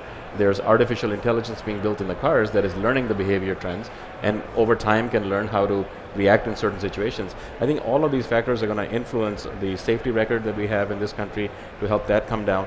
And I think that the best thing we can do is, as leaders within our respective fields here, is to watch for what can be done today and how can we make it easier to implement. And I'll be a little selfish here. Our traffic light information service, we think, has a lot of benefits, and we'd like to roll it out a lot faster than we're seeing we are able to, and that's primarily because of the state of evolution of different cities. Some cities are up there, ready to go. There's other cities that need a little bit more time. And I think that you can do something like that with a comfort and convenience feature like traffic light information, but if it's a safety-related feature, you don't want to have a part of the population that's able to access that, but not a different part. So how do you actually make these things move a lot faster? And I think what we're going to have to do is let the comfort and convenience features allow the spread of the infrastructure development to happen, and then we'll switch on the safety benefits. That might be the way to get it out there. I mean, no one's going to buy a widget because it's got the safety capabilities to it. So you let the convenience factor, technology grow, and then build in the safety from there. I think that's... Consumers want safety. In all of our surveys, all over the world. That's good to hear. That's fantastic. But I do want to add an interesting vision, which was shared with me by an Ericsson executive also a few months ago, which was the idea of virtual guardrails. Imagine if we can figure this thing out, you don't even need guardrails on the highway anymore. I mean, I know it's a little scary thought, but if we can do it right, if we can get the coverage that we need, and maybe it requires both DSRC and cellular, I don't know, but and then get rid of all the signs. Maybe we don't even need street lights anymore. Absolutely. Street lights, traffic lights, signs, parking lots. We cannot wait. More narrow lanes, less footprint roadways. So I think what we can do with our budget, if we get rid of signs and traffic signals, that'd be huge. No one's going to hit a pothole in Michigan then if we get to that point. So we've been talking around autonomy, and obviously I think a lot of people connect V2X and autonomy and almost bring them together in their minds, but we're seeing a lot of development, of course, in the world of autonomy, despite the fact that none of this V2X stuff has really come to fruition yet. So the question is, do we actually need V2X communications for... We've got one in Las Vegas that's working. That's true. That's true. There are some out there. Yeah. Do we need V2X before we can get to autonomy, or can autonomous cars move on and steam ahead forward even if we don't bring this to market? Yeah, so I want to go back and touch on that point around safety. Absolutely, we as consumers or passengers or drivers absolutely expect that when we get into an autonomous vehicle, it keeps us safe, it keeps us secure. Conversely, any type of possible risk has the risk to absolutely delay or disrupt the adoption. So therefore, it's incumbent upon us as providers and leaders to ensure that all of these types of technologies that are needed for autonomous driving are actually in place. The example I gave before of being able to see around corners, even with other obstructions, maybe around other vehicles and so forth, that's provided real time with V2V. That's an important, essential element of cars today. Now, as we move forward, are there going to be more technologies and more sophisticated aspects and more business models and things developing? Absolutely. But I think the safety security aspect for autonomous driving is a really important aspect of it. I would say that as long as we're going to have mixed fleets in the roadway, which for the foreseeable future is probably within most of our lifetimes, that's what we're going to see, autonomous vehicles with the dumb vehicles, so to speak. I think V2X is going to be critical. You look at what Audi's doing with the traffic signal systems. Yes, it's not DSRC, but that's really still V2I. You're still getting infrastructure information broadcasting it into vehicles. You're still getting signal information as another input into an AV. So I think as long as you have that the mixed fleets, that ability to communicate with other vehicles that aren't quite as smart or have the sensor capabilities, and ability to have the infrastructure assist in making those not quite as smart vehicles smart and behave better. I think there's still a market for that, and I would imagine that's 30 years minimum. I think the autonomous vehicle roadmap is pretty clear. That's going to happen for sure. Yeah. And then I think the connectivity part of it adds to it. Yep. I think we are out of time, unfortunately. I feel like we could probably talk about this all afternoon, but unfortunately we do have to close things down now. Thank you, Palm, Patrick, Roger, and Matt for taking the time out here in Detroit to talk about V2X communications and V2I and V2E and V2 everything. Up next, I'll be back with Roadshow editors Chris Paukert and Emmy Hall to talk a little bit about our favorite cars of the show and dive in deep about all the details that you need to know. While we're sitting up here, we'll roll some of our latest videos. Stay tuned.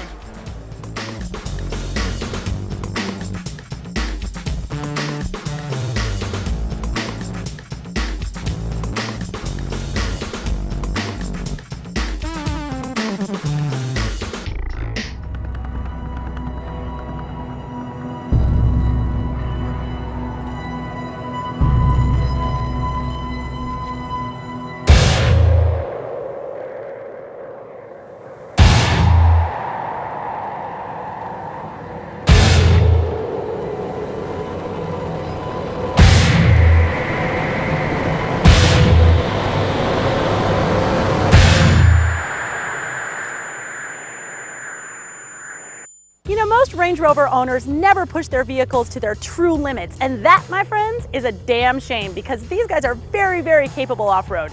And today we've got the 2016 Range Rover Sport HSE out here in the wild, and we're going to see what she can do with the new 3-liter V6 turbo diesel engine and a whole myriad of off-road goodies that can turn any newbie into a seasoned wheeler. Land Rover has been a pioneer in bringing off-road tech to the masses, and the Sport HSE is no different. Sure, a terrain response management system and crawl control and hill descent control, those things are not going to turn you into a Baja 1000 race star, but they are going to give you more options to wheel safely and comfortably. And speaking of safety, please don't go out on your own. Make sure you bring plenty of water and always bring a tow strap.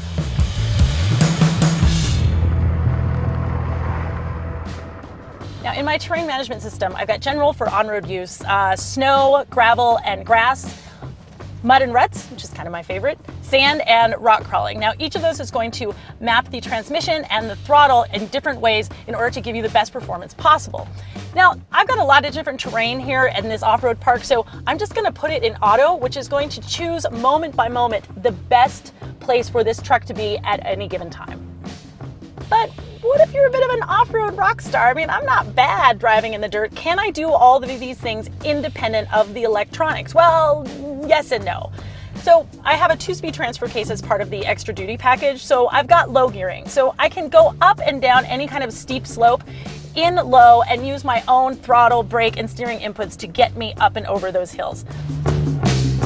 Now, what about the terrain management system? Well, that gets a little bit dicey, right? Because this is a 4-wheel independent suspension setup. Now, I'm much more of a solid rear axle kind of gal, right? They're more durable, you get more articulation, but Land Rover knows most people are not going to do this in their Land Rovers, right? They're going to be on the pavement. 4-wheel independent suspension is much more comfortable on the pavement, so I don't blame them for playing to their base. So you really do need this terrain management system in absence of a locker, in absence of a solid rear axle, in order to get you through whatever terrain you're going through.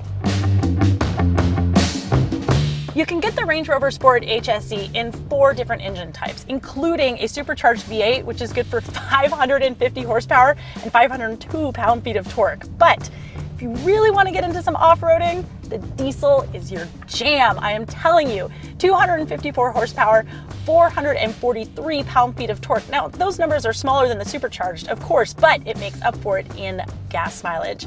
This will get 22 miles per gallon in the city, 29 out on the highway, and 25 combined. So, you know, there's no gas stations out here on the trail.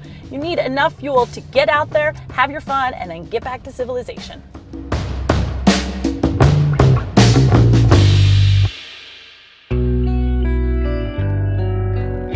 Now, some of the best advice I ever got about off-roading is as slow as possible, as fast as necessary. We're gonna go down what looks like a fairly steep hill, and I definitely wanna go as slow as possible. So, hill descent control on. I'm gonna take my foot off the brake. Work. All right, there she goes. And I'm gonna let the car do its own thing. I'm only inputting with the steering. Now, this section of the hill isn't too steep, so I'm feeling okay. But I have to tell you, I don't like not being in control. Oh my God, okay. All right. So this is using the brakes more than the engine to slow itself down. If it were me, I'd just throw it in low and let it do its own thing.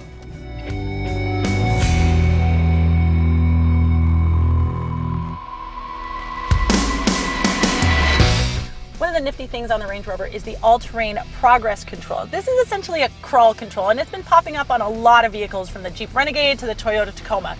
Essentially, think of it as cruise control for off-road, okay? So I'm gonna press this little button right here. I'm gonna set my max speed, and now it's gonna go up this hill all by itself with just steering inputs from me. So let's see, we've got a couple of steep spots here.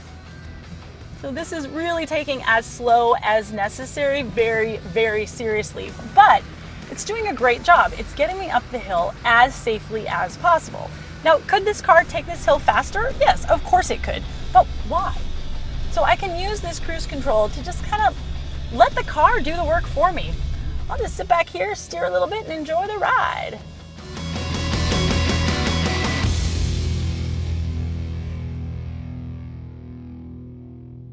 So if you've ever wanted to try your hand at off-roading, but maybe weren't so confident in your abilities, the 2016 Range Rover HSE Sport may just be for you, but you're gonna have a lot of money. Our test model here starts at $71,450, but if you want all the goodies like a driver assistance package, comfort and convenience, and the totally worth it extra duty package, expect to pay about $84,260. Or you could just buy yourself a Jeep Grand Cherokee diesel and save yourself $30K, but hey, you be the judge.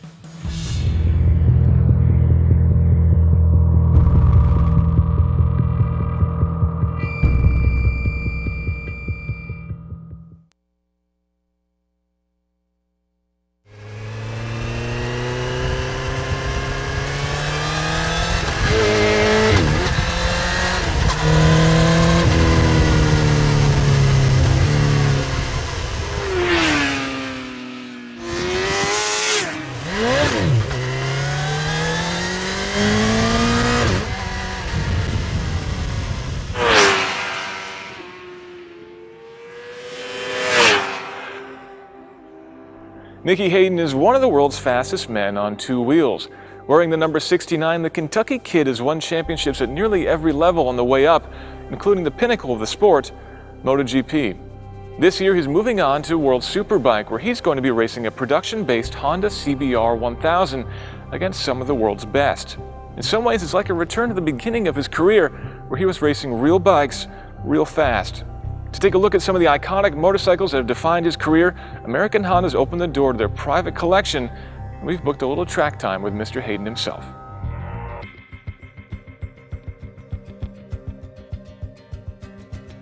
All right, we've got Nikki Hayden on the pit wall. That's right. And a couple of pretty good looking bikes back there behind us. Now, you were telling me earlier, that's the Honda RC45. You were riding that in high school, is that right? Yeah, it's the first ever super bike I ever ridden.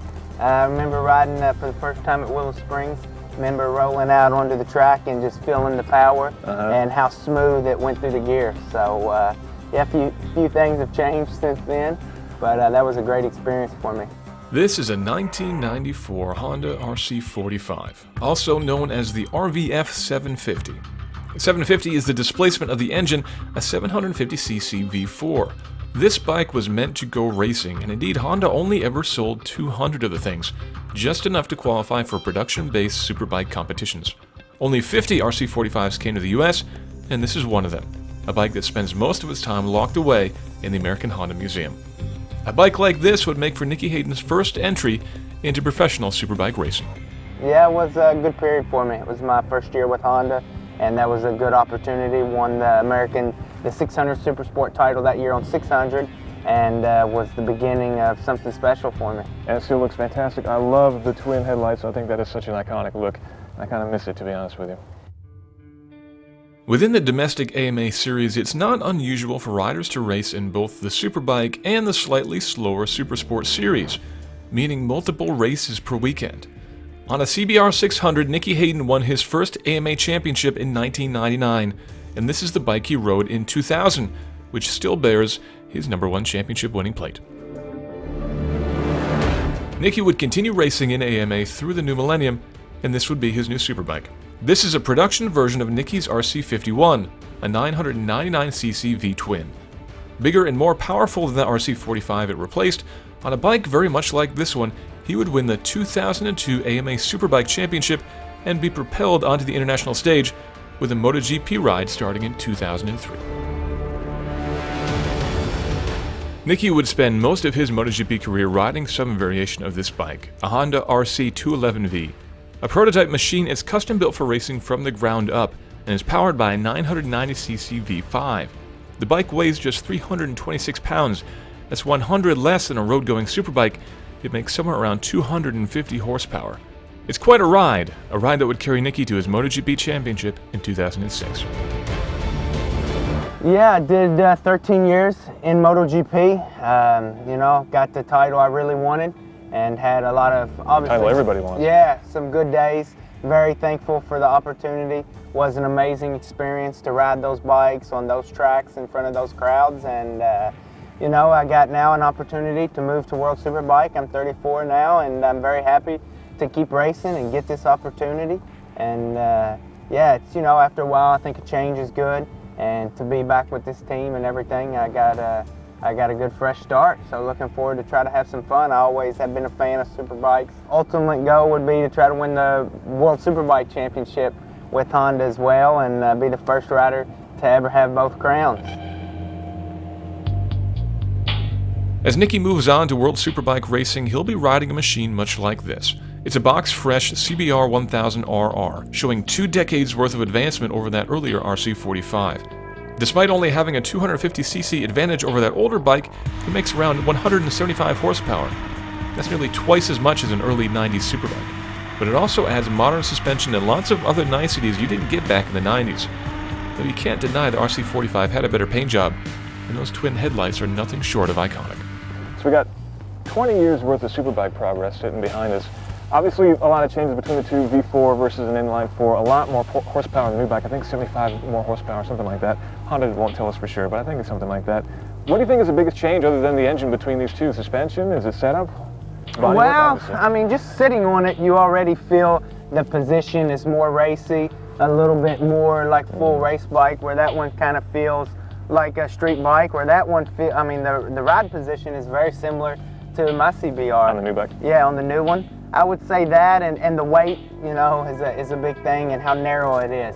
But it's cool to see. I mean, you know, you can just sit there and step back and see how far the technologies came and all the little refinements, so it's cool. Climbing on the back of a bike like this, especially after watching someone like Nikki flying around the track, you really appreciate just how good these guys are. It's a bike that wants to throw its front wheel in the sky with every twist of the throttle and spin the rear tire up coming out of every turn. Getting the most out of a bike like this takes incredible skill and confidence.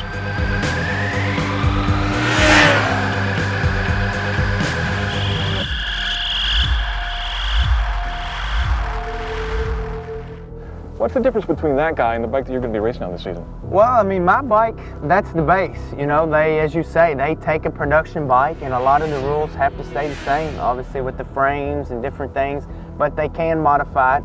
Obviously, the suspension can be modified, but you know, you can't change a lot of stuff. Yeah, the engine can be hopped up with different, believe it's pistons and different things, and the electronics. You know, we can work a lot with those.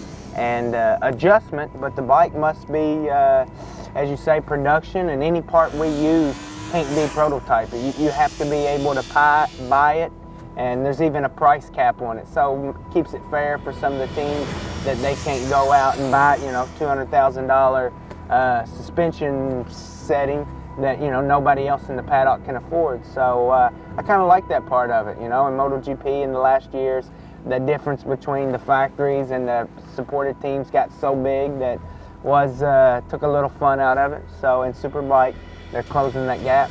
Well, Nikki, it's been a great privilege hanging out with you at the track. I wish you the best of luck this year. I hope you have a lot of great success, and I hope you have a lot of fun out there on the track too. All right, well, thanks for having me out here, and yeah, I'm looking forward to a new season. You know, like I say, very fortunate to keep going. I'm ready. You know, I still like racing. I still have a lot of support, especially here in America. And yeah, let's go have some fun. In a lot of ways, World Superbikes is a purer form of motorsport. It's certainly a lot closer to the bikes that you and I can buy anyway. And if Nikki plays his cards right this season, he could become the first man to win both the MotoGP and the World Superbike Championships. And I, for one, wouldn't bet against him.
Show here in Detroit. I'm Tim Stevens, editor-in-chief of Roadshow, and if you have been following our coverage, you know we've seen plenty of great cars making their international debuts. Now we're going to dive deep on three of the biggest, which is why we all have our laptops out so we can look at some statistics. Joining me to talk through all of these cars are Roadshow's managing editor, Chris Palkert, and Emmy Hall as well. Emmy's a little out of breath because she was just running back from doing a booth tour. Thank you for joining us. No Emmy. problem. All right, so we picked three cars that we think are the kind of standouts in some way or another of the show floor. We're going to start with one that is a bit of a surprise, the Honda Odyssey. People are talking about minivans. It's the second time we've seen a minivan reborn, basically, and the second time we've seen it getting a lot of buzz. People are excited about minivans. Why are people excited about minivans? Well, I think we're going into a minivan war now. So now Nissan and Toyota have got to step up their minivan game because the Pacifica is really great, and now the Odyssey Honda's answered back with this Odyssey, and I think it's because, you know, Americans, we're buying more crossovers, we're buying larger cars, but for some folks, they want a little bit more utility than you can get in a crossover, and certainly a minivan answers that, especially when you can fold those rear seats flat so that you have not only a lot of space flat this way. Thank you. I love live shows. Dave is the best. So not only do you have a lot of flat space, you also have a lot of empty vertical space that a lot of times you just don't get in a crossover. So folks that need to haul their kids around and maybe haul around a lot of gear and they want to keep it closed, they don't want to have it in an open bed of a pickup truck, minivan's a good answer. So this is really taking a stab at the Pacifica, Chris. You spent a fair bit of time in the Pacifica. What were the things that made that minivan stand out when that debuted? What was it, 2 years ago when it was Yes, reborn? the Pacifica is a pretty amazing product all the way around. From a design standpoint, it's probably, in my opinion, the best looking minivan on the market, and frankly, that's a segment that's not known for being sexy. Right. But if there is such a thing, Chrysler nailed it with that. It's something where you don't have to be as embarrassed to be driving a minivan as some people might otherwise think you would be. Obviously, it's got incredible useful space. And it's brought in a lot of smart, everyday usable technology. The Chrysler Uconnect theater system that's optional in the back seats with the twin screens has applications for the kids, the Are We There Yet feature. So very simple but smart integration of technology that's helpful for everyday life. Plus, it's also the first hybrid minivan that's ever been offered in the United States. And this one's got a plug, so it's got a little bit of all-electric range. And it really kind of energized the segment, which has been stayed for a few years. As Emmy mentioned, minivan sales have been down and people have been moving increasingly toward crossovers, but there's really no substitution for the amount of utility and space and ease of driving that you can get in a really good minivan. But see, that's where the Honda Odyssey has fallen short, not in terms of driving. I mean, this has got a 3.5 liter V6, good for 280 horsepower, but it doesn't have the same amount of entertainment for the kids as the Chrysler Pacifica. In the Odyssey, all the kids have is a 10.2-inch screen that flips down, and they have to share. Now, granted, you should always be able to share, but they're still kids. Any of us with siblings know that it doesn't always work out that way. Yeah, I'm an only child, so I don't really understand about sharing, but I'm sure that has to happen.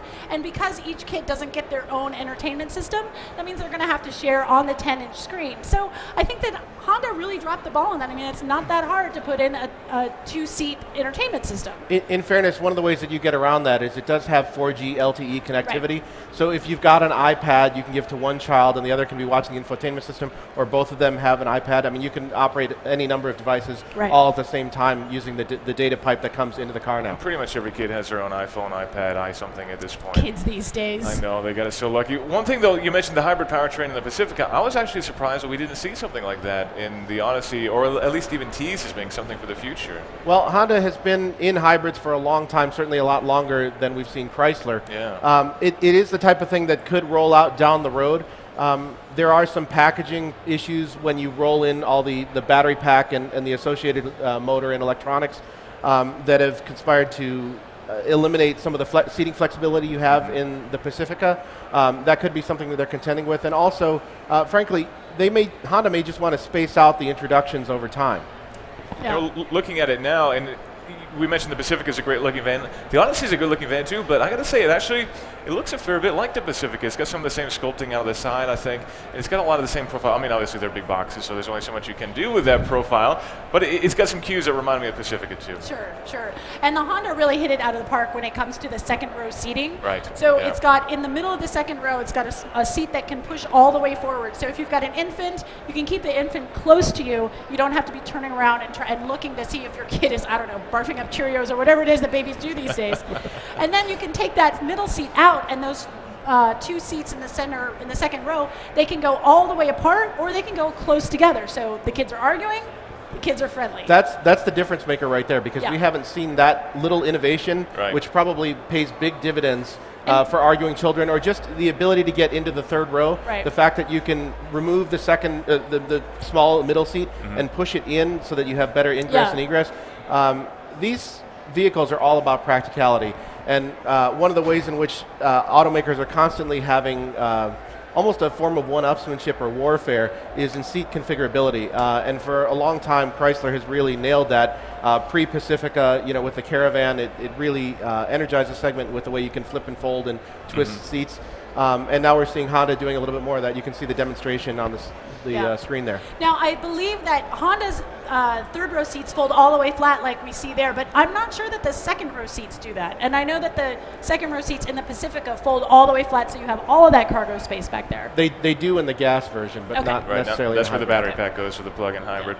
And so we talk about how it compares to the Pacifica. The middle seats are definitely a step above the Pacifica in terms of the configurability. The sliding magic seats, I call them, magic seats we've seen on the Fit and some other products as well that fold down. So an extension of that branding. But one of the cool things that Odyssey has that we haven't seen elsewhere is basically the ability to monitor inside the car. We see lots of cameras and sensors and other cool things on the outside of all these cars. This is one of the few cars that has cameras and sensors on the inside of the car, so you can actually check who's in the back seat, who's on the way back, what they're doing in the way back. back, even if it's pitch black, because it has night vision Oh, in the I van. didn't know it had night vision. Yes. Yes, that's a little, I guess it's good for parents. It's a little creepy from the kid perspective, though, don't you Next think? level surveillance on your children.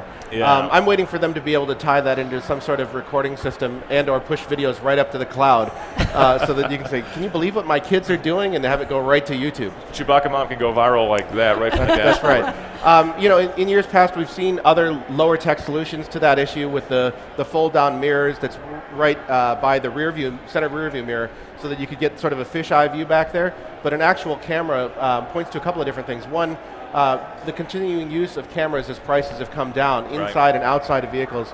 I think that's a really handy feature. It's probably one that other automakers are going to rush to adopt, whether it's in minivans or down the road in larger SUVs. And you can also throw your voice in the Honda Odyssey. So you can speak into what I'm assuming is the Bluetooth, and it will throw your voice back to the rear speakers. So if you need to say something to your kids, like, hey, be quiet, you don't need to be yelling back there. You can actually just tell them in a nice, pleasant voce. That takes some of the fun out of it, though. Isn't part of the joy of driving I a would minivan think is so. yelling at the kids in the I'm back? going to turn this van around if you don't be quiet. It's not as much fun if you can speak softly and quietly. Actually, with that camera, you could say, just whisper, I see everything you're doing. Just I guess don't tell your kids that you have it. So how do you see it? I've got eyes in the back of my head. Yeah, that could be useful and interesting for those with teenage kids, or maybe taking boyfriends or girlfriends as well to schools. Could be seeing some That's a little close to home, Tim. Sorry about that, Chris. Don't mean to bring up any bad memories.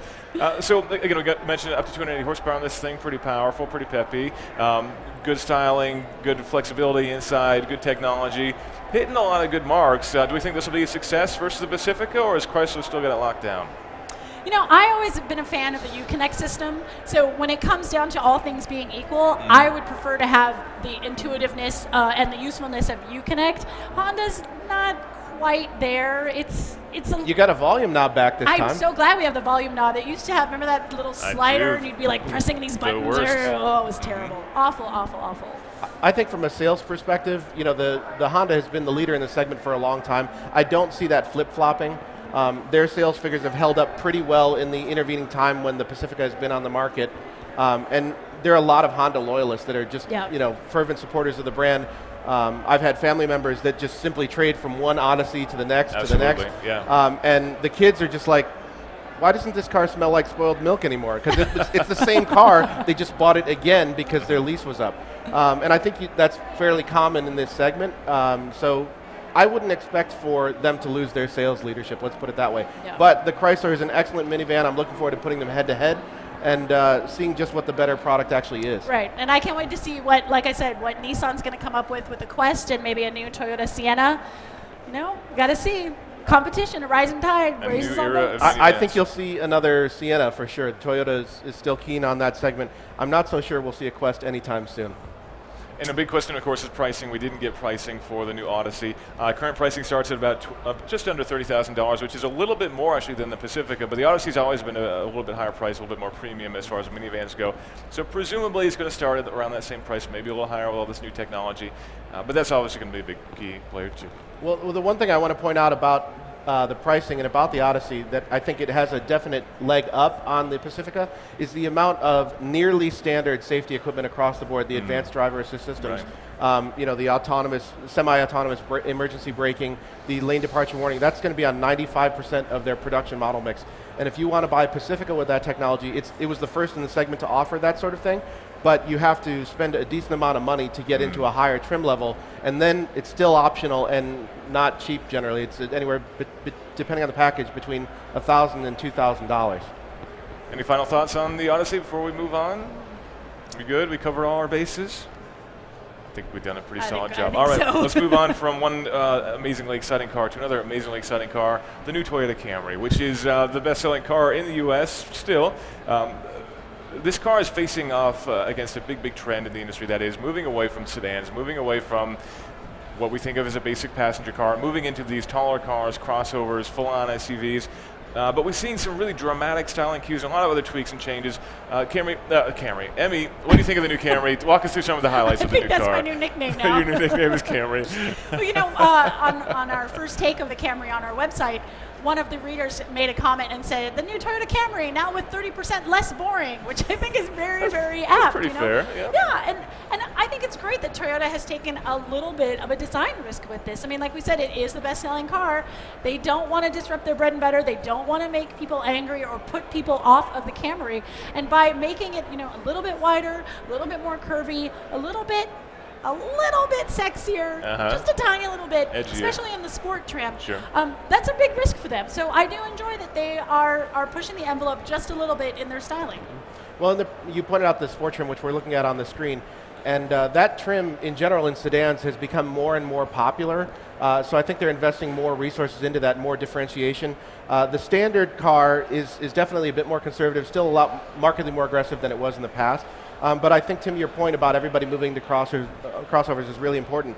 The family sedans that are left still need to kind of amp up their appeal a little bit, and adding sex appeal, lowering the car. There's a lower seating position. The overall height of the Camry is down by an inch or so. And everybody seems to be moving toward this quote-unquote four-door coupe styling. Yeah, the coupe-an. Yeah, the coupe-an. So we see some interesting C-pillar treatments in the back on this vehicle. But the key thing is that they don't sacrifice rear seat room, headroom, and cargo space in the back. I haven't had the chance to get back into the back seat of one of those myself. I know other automakers that have really pursued that approach aggressively have met with some resistance because the utility's been gone. For instance, the Chrysler 200 had a very short shelf life and is already gone, I think, in large measure because the rear seat packaging was just terrible. Mm-hmm.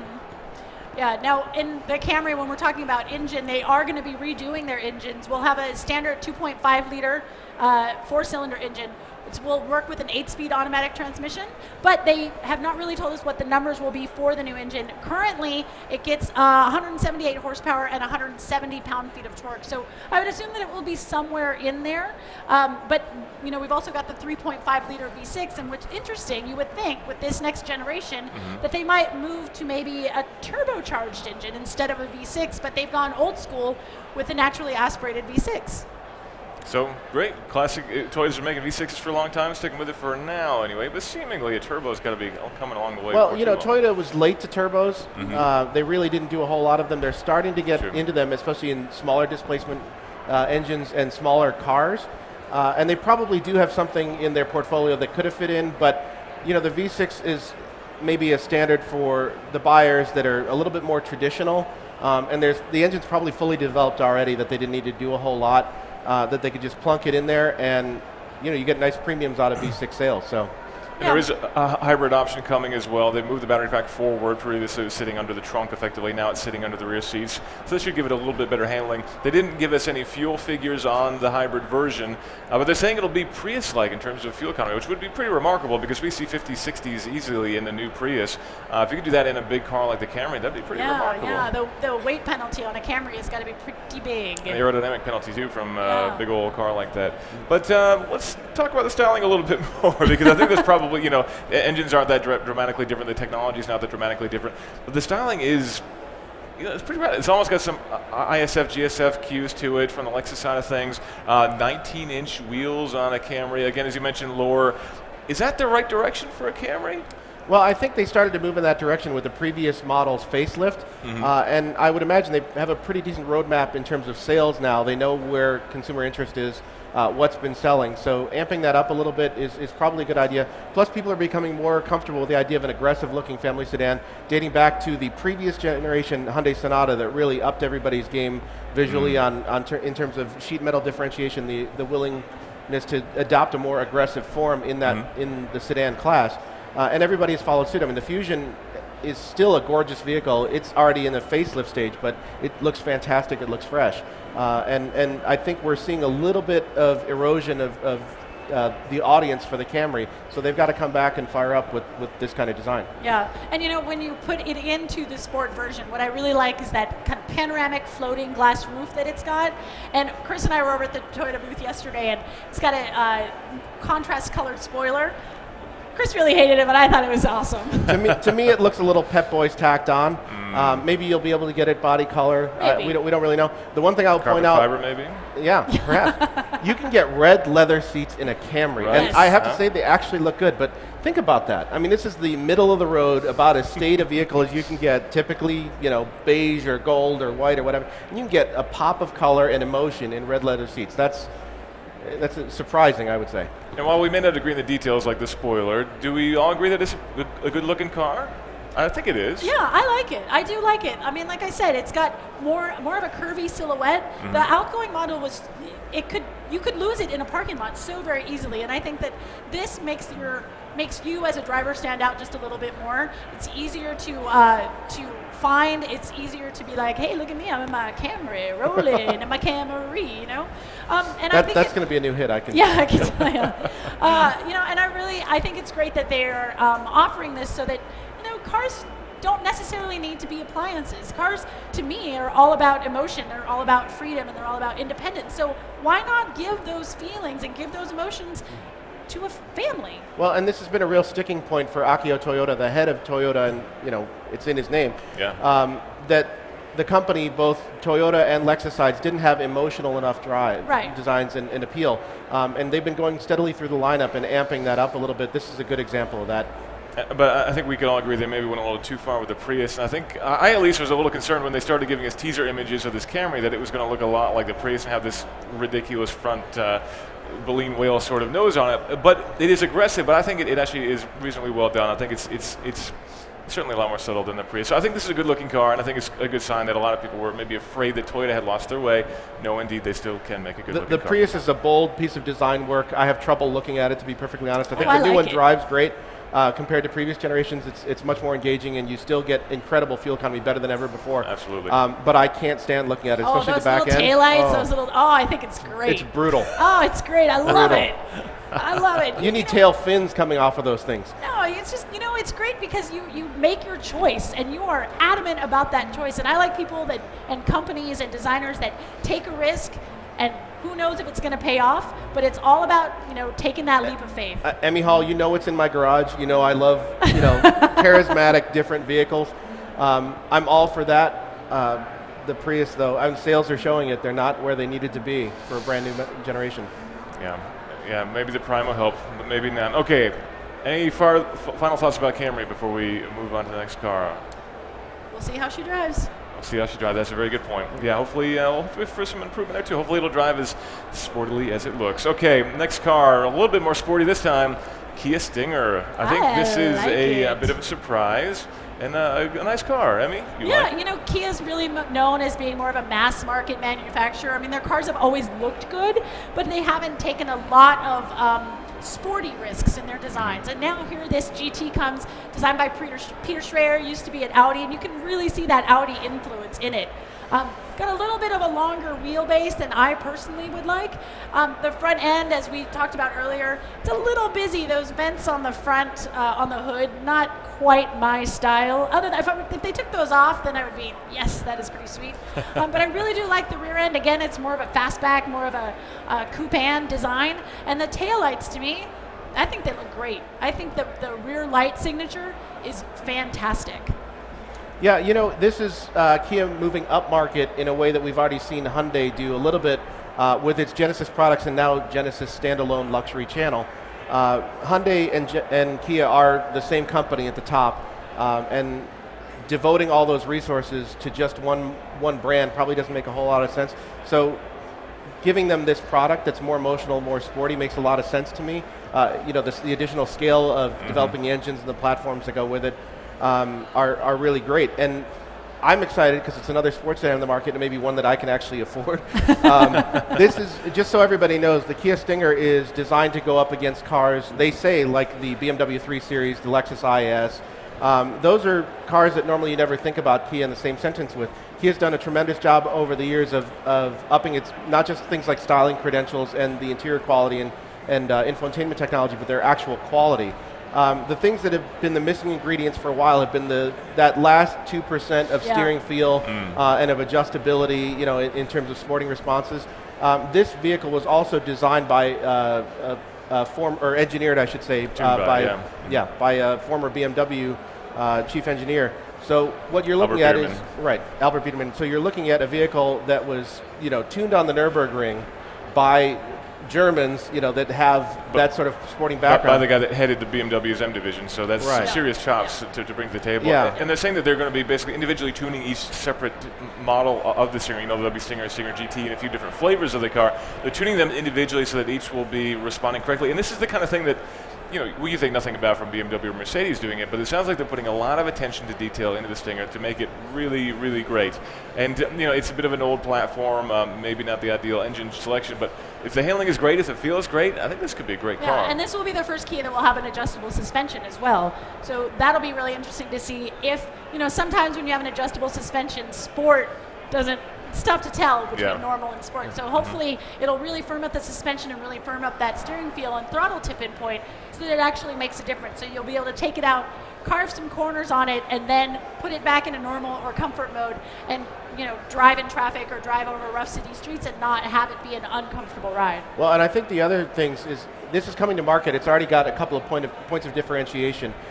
It's got that fastback shape, and it has basically a hatchback, like a Audi A7 sort of vibe, which has better utility, frankly, and great aerodynamics. I think it looks good back there. The other thing is you commented on the long wheelbase. That may hurt performance a little bit because the shorter wheelbase helps you get around corner a little bit better, and the back end will come out around a little bit more willingly. But rear seat packaging suffers tremendously, and if you get into the back of a 3 Series or a Jag XE, it's really, really, really tight back there. Yeah. Yeah, but you and I sat in the Stinger yesterday. Chris and I went over there. We sat in the back seat, and I had plenty of headroom. But I think one of the things that helps that is those rear seats you're laying back quite a bit. It's not as straight up and down as even these seats that we're in right now. So that really did help a lot. But I had plenty of room on my knees from the seat in front of me. So yeah, your rear seat passengers are not compromised, and when we opened up the hatch, there was plenty of room back there for bags for a couple of days of road tripping. Absolutely, and this is available with turbocharged 4-cylinder, 2-liter. It's available with a twin-turbo V6 with 365 horsepower, one for every day of the year. Correct. And all-wheel drive. Yes. Which means this is a Four Seasons car, a southern coastal car, but also northern climates like here in Michigan where there's snow outside. Yeah, it's a car that even my family could consider. And are you considering it? We're going to need a replacement at some point for the Acura. So, if you do go rear-wheel drive, you get a mechanical limited slip differential, which is a nice point. And if you go all-wheel drive, you get torque vectoring. So they're definitely thinking things through, making this a sporty, responsive car, regardless of whether you go with the rear-wheel drive or the all-wheel drive, which I would probably go with, but being a northerner myself. All you get is the 8-speed automatic. I gotta say, you guys, I have to say it. I'm always going to want a manual. I'm using my platform now to say save the manuals. Save the manuals. Your literal platform. I know. One thing that we don't know yet is pricing. Right. And I think that's going to be a key differentiator because even though Kia has increased its quality and its public perception so dramatically, to move into this arena, I think they're still going to have to take a price cut versus the competition. I think the BMW 3 Series starts at about $33,000 but has lower engine power output down there. And you're probably going to have a lot more standard equipment in Kia if the past is anything to go by. For sure. So I would expect a starting price around that same range. If they can get a equipment for equipment, trim for trim sort of gulf of about $3,000 or $4,000, I think they're going to have a really compelling That case. close? You don't think they have to go any lower than that? I would think they need to go even lower. I'd love to see them try to buy into the market with a lower price. It would help some of us out, but yeah. But this is an interesting move by Kia to move more up market. We were speaking with them earlier, and they basically indicated that they're trying to follow their consumers, their loyalists, as they're moving up market.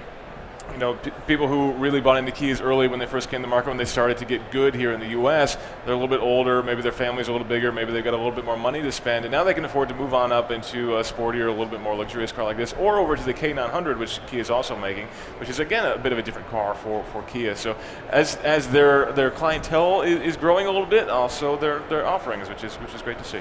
Absolutely. You can never have too many sports cars.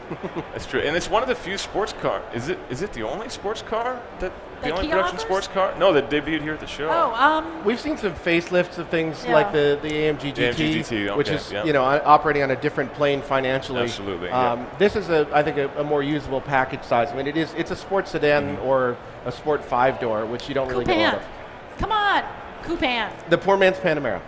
Yes, I think that's a pretty good way to go. So let's talk about the styling in a little bit more detail. It is aggressive styling. It's busy. It's a little bit. That's exactly what I was going to use. It is a little bit busy. Do you think And it works? Does it come Well, together? I'm not sure that those vents on the hood are actually functional. Which is- and that's for always me, a bummer, like, yeah. form really needs to follow function. If it doesn't do anything, cut it. Get rid of it. Get rid of it. Well, and as you can see on the screen there, it's in a contrasting color to draw attention to it. Yeah. I'm wondering if they'll offer it in body color as well, including the vents on the sides, because I think that would clean up the look quite a bit. But I'm with you. I'd rather just not have the faux vents there on the and hood the because vents those on don't do anything. But the vents on the sides are functional. They are. Yeah, they're brake cooling vents. So you can see there's an input right after the front wheels. No, I don't mind drawing attention to it as long as it actually does something. I'm with you. Yeah. So we like it overall? I do like Would it. you drive it? Hell yeah, I would drive it. Hell yeah. I guess we know who's going on the launch for this Stinger then. A 0 to 60 time at 5.1 seconds. That's pretty good. That's not exactly like world-beating option, but that's pretty solid. Overall, yeah, I think it's a really great option. Having the drive modes, as we mentioned, and adaptive suspension for the first time is new for Kia. That's a big challenge for them, but having a little extra DNA from BMW borrowed is great. Do you think the Nürburgring testing is going to help on this car, or is that going to be a bit of a detriment? I mean, how much of that is testing that you couldn't necessarily get done anywhere else, and how much of that is we were on the Nürburgring? Well, I tell you what, I kind of think both are true at the same time. The Nürburgring is a tremendous challenge in a short period of time. You have to do everything right all the time. There are incredibly rough portions. The weather changes as you go around that track. There are all sorts of turns that you have to have, high-speed stability. You have to have, in-corner turn-in. It has to be really, really sharp. So it has become the standard for testing of performance vehicles for a reason. Do we talk about it too much? Yes, we do. And is it important? It still is. But they didn't tell us their time. They just said it was tested on the Nürburgring. Yeah, I mean, a time of 7 minutes on the Nürburgring is pretty remarkable. A time of 9, 10. There's always the long tail to media stories, right? So they still have to release fuel economy numbers, pricing. Right. Maybe they'll do a Nürburgring time later. Maybe the launch will be on the Nürburgring, and Tim already said that I get to go. Damn it. Maybe. I just backed myself into a corner there. They did talk a little bit about some new technologies too. Apple CarPlay and Android Auto will be there since this is a Kia, and that's shared with Hyundai there. New semi-autonomous braking functionality will be built in as well. Color heads-up display. Some other things that we've come to expect from BMWs and some of the competition, but not again necessarily from a Kia at this point. So a lot of good stuff like that. And overall, it should be a really nice package, I think. And again, from a very fair price too. Hyundai and Kia have done a really great job in recent years of upping the ergonomics of their interiors, how simple the functions are to use. We talked a little bit about some of the infotainment systems that are on offer. Theirs is one of the best. The head-up display that I think we've seen a lot of movement on that front technologically here at the show. This is probably a fairly basic color display, but the ones that are offered in the Genesis are some of the best in the market. Yeah. And Hyundai and Kia, I think that in the past they were really able to offer their cars at a lower price point because their fit and finish just wasn't really quite there yet. But as of now, the interiors of these, everything fits together really nicely. Their quality is good, and they were able to do that without raising that price too much. So I think we're going to find that the interior of this, once we really get in there, I don't think that we're going to have a lot of noise, vibration, and harshness in the cabin. I think it's going to be a nice ride. Yeah, and they've got obviously an industry-leading warranty with 10-year, 100,000 miles. Right. And frankly, a level of presumed reliability. I mean, it is a new model that probably outpoints the Germans. So who's going to be buying this car? Will it be truly a current Kia owner that wants to move up a little bit, or will people be cross-shopping this against the IS and the 3 Series and the C-Class? I don't know if anyone would really think about cross-shopping.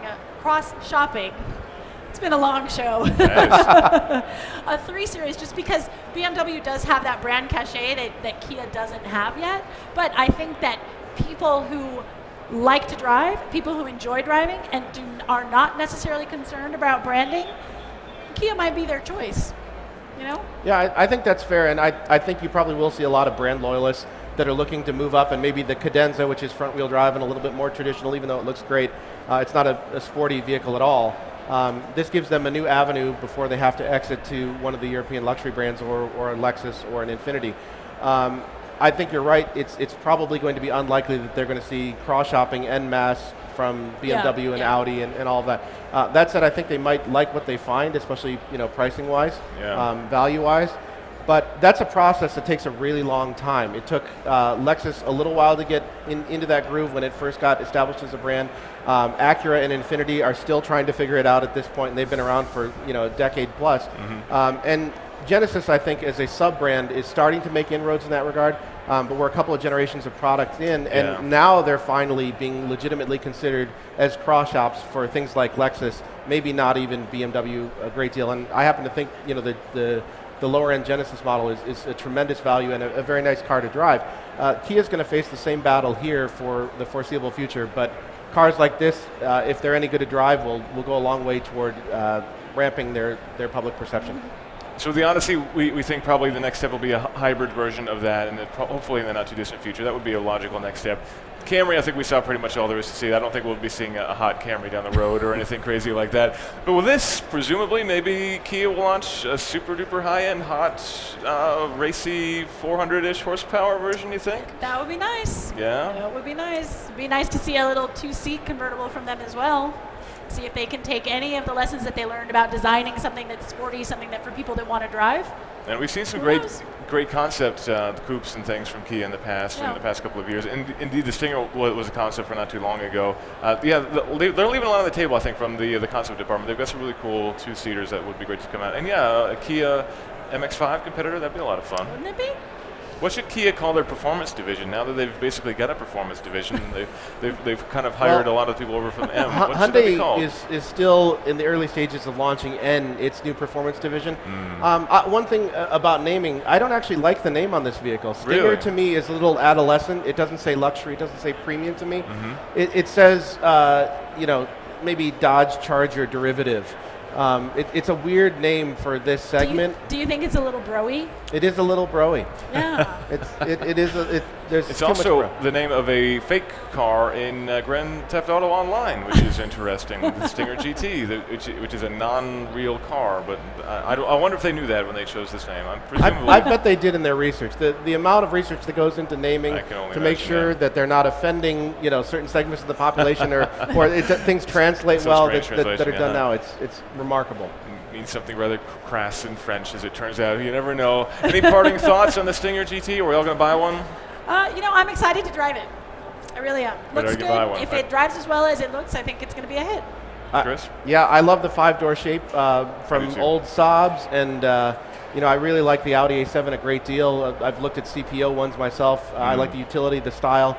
So I'm very interested in this car. And it is great that they're actually launching with that body style, and rather than giving us a good old 4-door sedan and then coming out with that a little bit later or trying to split it. I think it's great that they're just leading with that, because I think we all know it makes a lot more sense for a lot of reasons. And having that there, I can spiritually think of it maybe as sort of a kind of a wagon almost, and maybe that makes me feel a little bit better about it. Maybe a little bit. You're pushing that. I think I'm pushing it. I think we've said all that we need to say about the Kia Stinger and the Odyssey and the Camry. Any parting thoughts? Any other big surprise? Anything else we should talk about as major momentous cars of the show before we cut? Momentous cars of this show. I was kind of amazed at how light this show was. Yeah, I think there's some good, solid everyday products, especially in terms of SUVs that are here. Yeah. The Rogue Sport, the new Tiguan, the General Motors, the the Traverse GMC, and the Terrain. Yeah, those are big volume potentially vehicles. Definitely. Really important cars. Maybe not the most sexy for sports car enthusiasts to be interested in. There was a good amount of product here.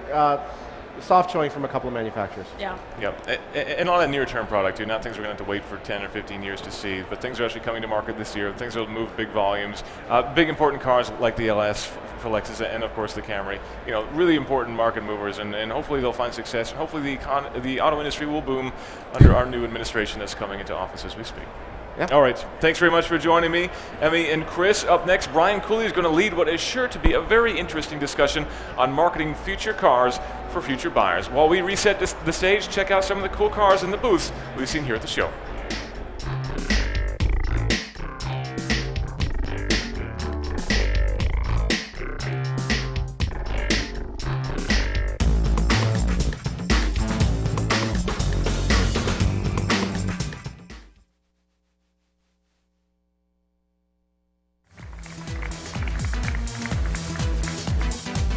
the new Audi Q8 concept.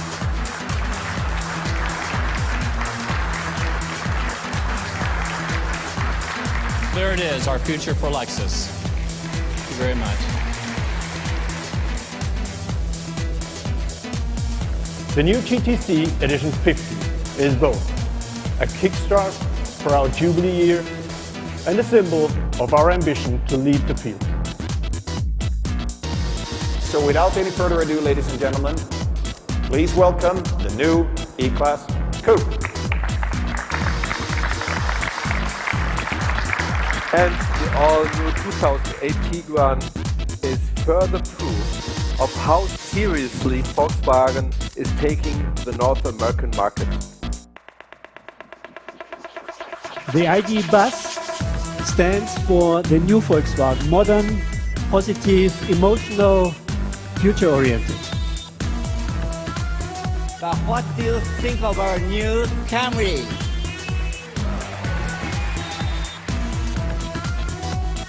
Exclusively for this Detroit Motor Show, we've brought our latest concept vehicle, the next concept for Infinity's SUV. So ladies and gentlemen, please welcome the Infiniti QX50 concept.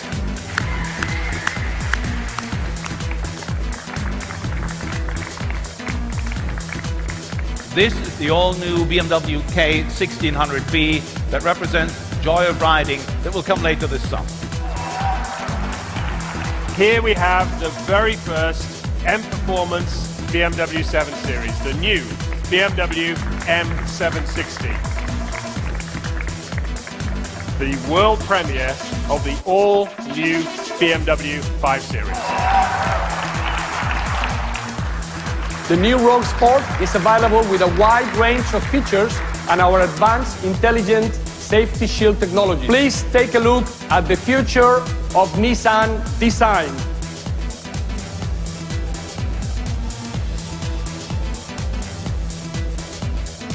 The global debut of the all-new 2018 Honda Odyssey. So without further ado, we proudly present a Kia like nothing that has ever come before it. The all-new Kia Stinger. Now it is time to unveil our star model on the stage, the one we've all been waiting for, the GS7. Ladies and gentlemen, the real Lightning McQueen. Whoa! Yes, we're going to do that right now.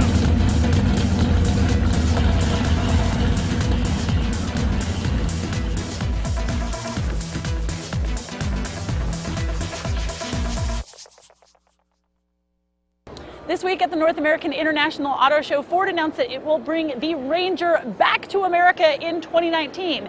Now, Ford has been a little reluctant to bring it back because it thought that the Ranger was just too close in size to the F-150. But as you can see by the F-150 behind me, this truck has basically gone way past the mid-size range, and Ford is losing market share to trucks like the Chevy Colorado and the Toyota Tacoma. But Ford's problem is our gain. And what will this Ranger look like? Let's speculate a bit, shall we? The Ranger in Europe has 3 diesel engine variants, 2 with a displacement of 2.2 liters for 330 or 385 pound-feet of torque, and there's also a larger 3.2-liter diesel for 470 pound-feet of torque. While it would be awesome to have those kinds of oil-burning options here in the States, we'll probably only get one diesel option, and it may be the Power Stroke diesel from the F-150, albeit something with a smaller displacement. In terms of gas engine options, we'll probably see a smallish 4-cylinder choice, which would likely produce close to 200 horsepower. But to beat the competition, Ford's going to need to up the ante with some 6-cylinder choices as well. A naturally aspirated 3.5-liter V6 would probably produce power and torque in the mid-200s, and if we're lucky, we may see the 2.7-liter EcoBoost. In the F-150, that's good for 325 horsepower and 375 pound-feet of torque, which should be plenty to motivate that smaller truck around town. In Europe, the Ranger gets a 6-speed manual, but yeah, that probably is not happening here in the States. I'm assuming we're going to get a 6-speed automatic. I would expect the tech to roll over from the F-150, including adaptive cruise control, possibly with the start-stop capabilities, lane-keeping technology, forward collision alert, and front and rear parking assist. The Ranger can tow up to 7,700 pounds, and that should remain the same for the US version. In Europe, you can have the option of a 5, 6, or 7.5 foot bed.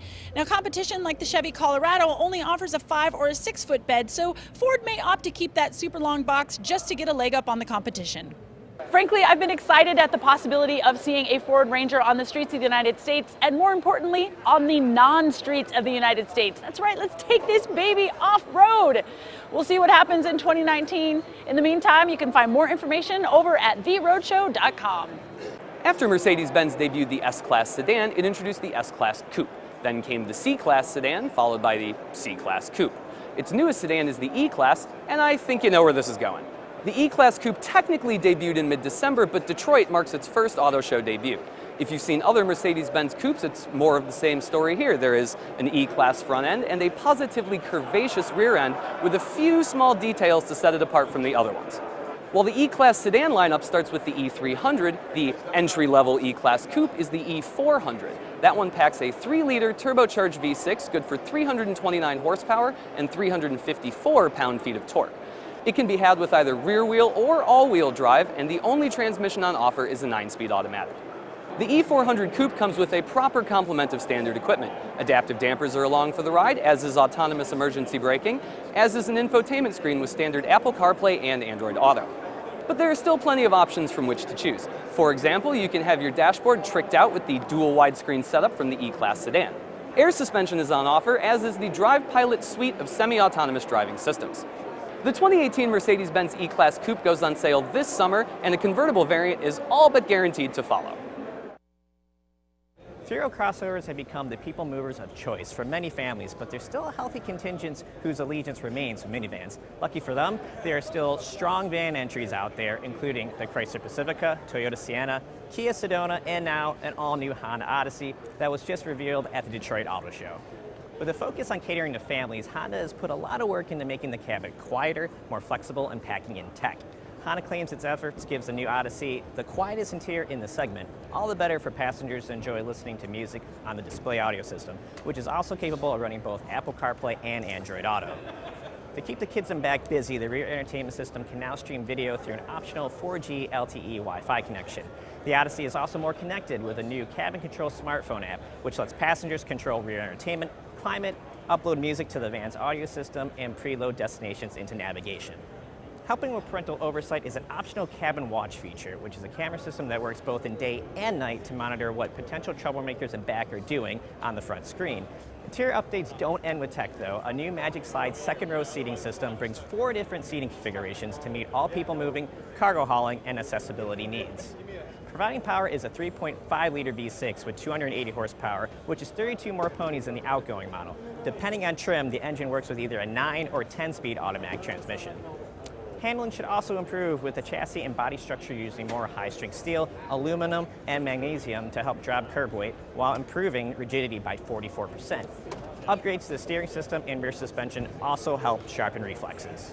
The 2018 Honda Odyssey goes on sale this spring. Base pricing isn't available yet, but it shouldn't be far off from the current van, which starts at $29,850.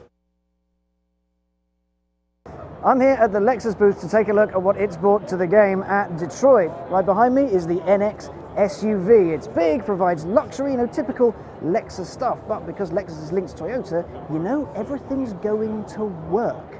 It's going to work, it's going to be good, but Lexus just adds a little bit of more luxury, an extra layer of the good stuff, which is why there's that price premium. Now, as well as all the SUVs, Lexus brought a few fun things to the game this time. So if you follow me, we'll take a look at one of my favorite cars from Lexus's lineup, the RCF. Now, the RCF comes with a naturally aspirated V8 engine, which for a performance car nowadays, that's pretty rare. Normally it's like a smaller V8 or a V6 with many turbochargers on it to make it go extra quick with lots of torque and things like that. But here, Lexus has gone super old school. They just want big naturally aspirated power, good noise, and lots of fun. The exterior, I absolutely adore. There's big swings cut out of it for cooling and vents. There's a divot out of the bonnet, and the front looks like the Predator. And Well, if you're driving around in something that looks like the Predator, well, that's pretty cool, if you ask me. The rear as well has a nice little pop-up spoiler on it, and there's 4 exhausts. It's very exciting, very visually arresting. But let's take a look at the inside, because while it's one of my favorites to drive, the inside, there's some cool stuff in here, and there's some not so cool stuff in here. So, first thing you notice, there's carbon fiber everywhere. There's blue stitching, because blue is part of the F identity. The F cars all have blue bits on them. Now, the interior looks good, but there's a lot of plastic in here, and it's not the shiniest and not the loveliest. It kind of removes a little bit from the sheen of it. And the automatic gearbox, no manual available, is one of the worst I've driven. It's very jerky, and you have to kind of figure it out long before you actually get it right. Not ideal. And then there's the infotainment system. It offers many things that will surprise and delight the tech heads amongst you, but you control it using a finger mouse pad thing that's imprecise, janky, and well, it's just terrible, really. But as part of an overall package, it's still not a bad car. Compared to its competitors, of which there are very few, it's still very special because of that noise and the turn of pace it has. It is super, super quick. But if we jump out of this and take a look at one of my favorite cars from Detroit 2016, the LC 500. Now, the LC is the big super coupe sports car thing, designed to take on the likes of the Mercedes SL, stuff like that.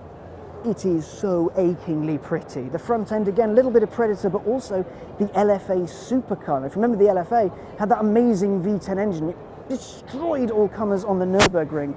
All carbon fiber, all brilliant, all lovely, and there's a little bit of that in there. That again comes with V8s. There are hybrid options, and it's all about the luxury. Cruising up and down the country, maybe country lanes, maybe coastal roads, or maybe just the highway.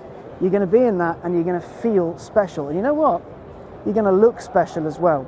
The back may be a little bit fussy, but I think it works. It's just the right side of working really, really well. And once again, it is super, super quick. I wonder if there'll be an F version of that. I do hope so.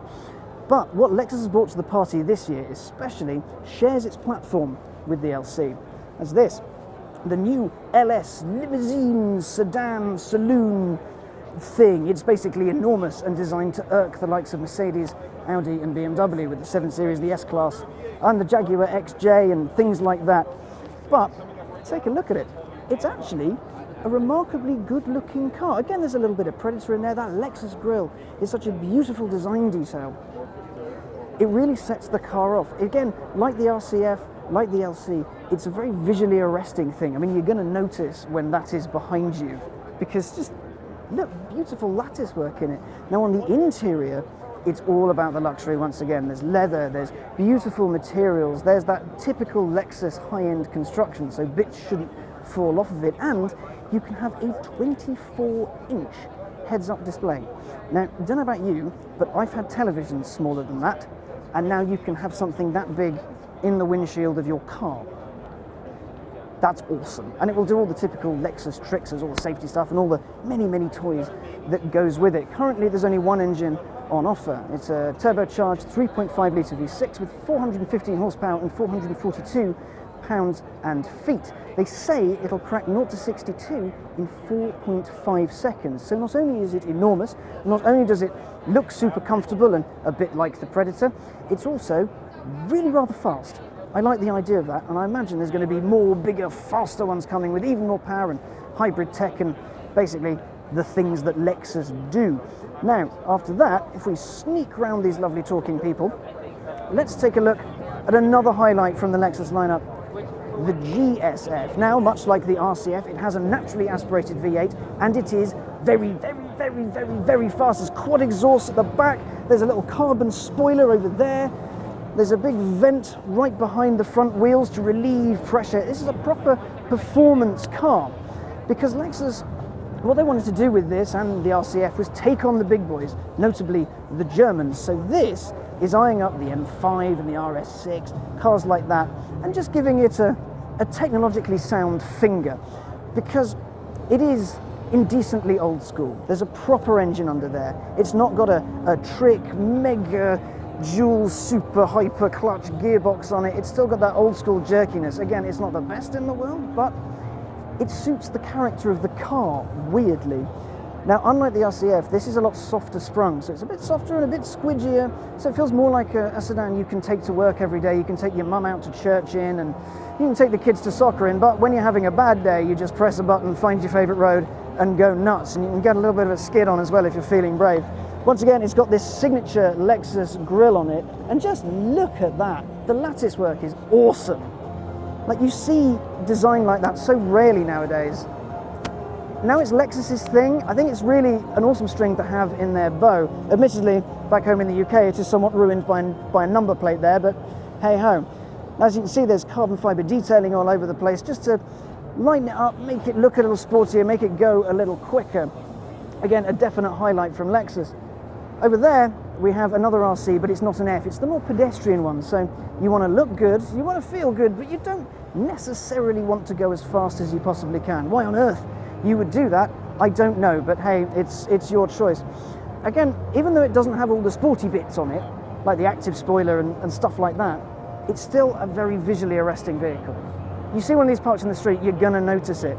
Maybe not in silver, that would blend in, but imagine like a black or a deep red, or that Lexus blue. Imagine blue on that. I rather like the sound of that, frankly. And now for the rest of the stand, there's more SUVs, there's more GSFs, there's more of pretty much everything. But for now, that's all from the Lexus booth. If you want to keep up to date with everything going on at Detroit 2017, keep it locked on the roadshow.com. But for now, back to you. BMW is committed to bringing more autonomy and technology to its cars, and the 7th generation of the venerable 5 Series is the first to get the high-tech treatment. The next generation iDrive infotainment system is on a 10.25-inch screen, and you can operate that 4 ways, either via the controller, voice or gesture control, or you can even just press the screen, you know, like we do on our iPhones. Oh, and speaking of iPhones, this has got Apple CarPlay, but this time it's wireless.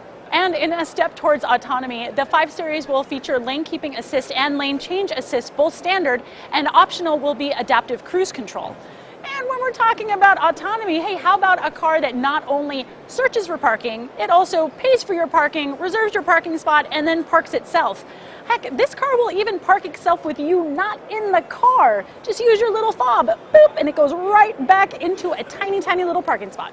Now, if you're worried about all this autonomy cutting into your fun drive time, well, worry no more. This car will come with 2 engines, a 2-liter good for 252 horsepower, or the straight 6 that we all love so much.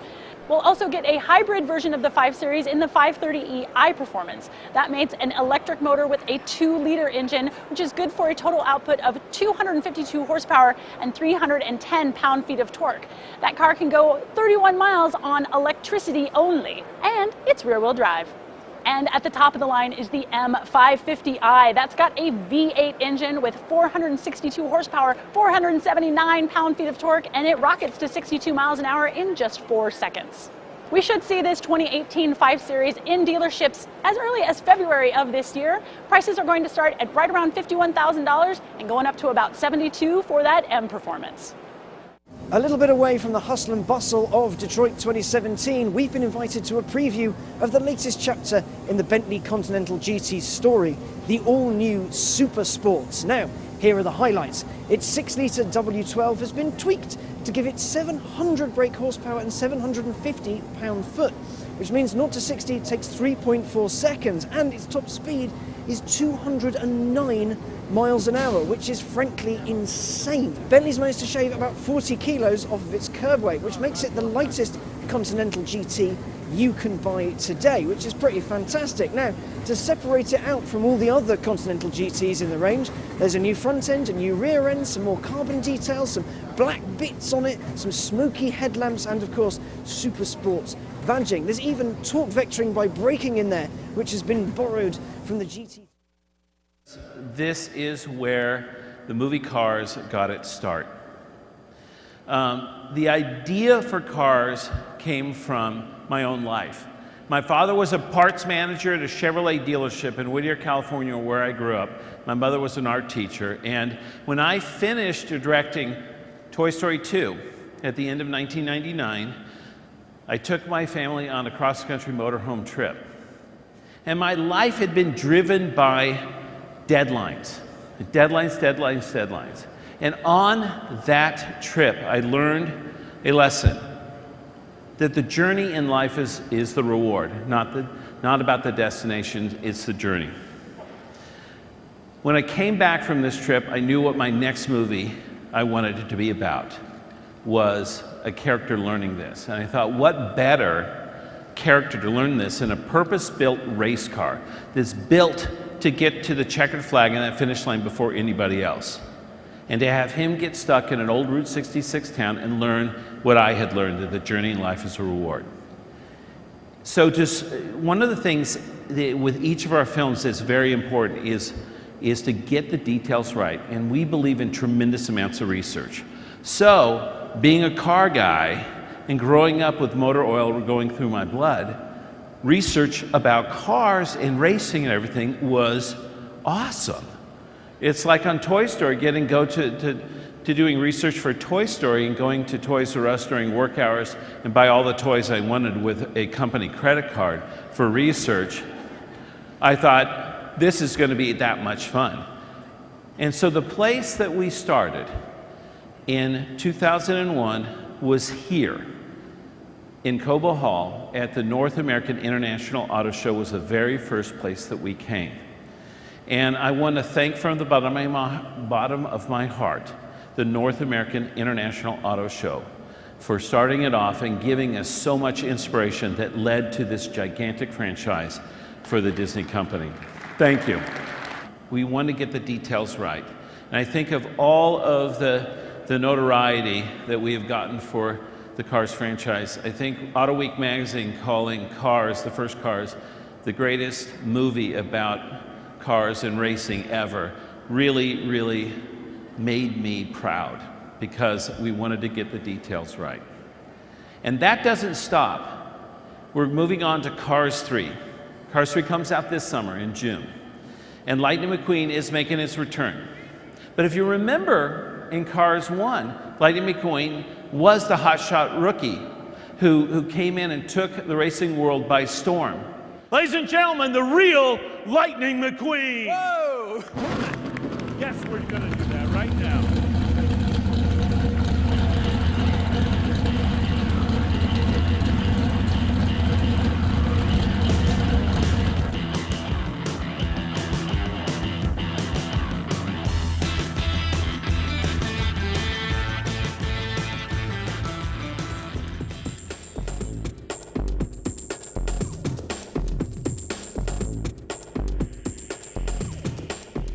Car lovers, welcome back to the Roadshow by CNET live stage here at the North American International Auto Show, the Detroit Auto Show, but let's give it its full and formal name because it's one of the biggest in the world. I'm Brian Cooley, and a big theme here at this year's show is, of course, autonomy or self-driving cars.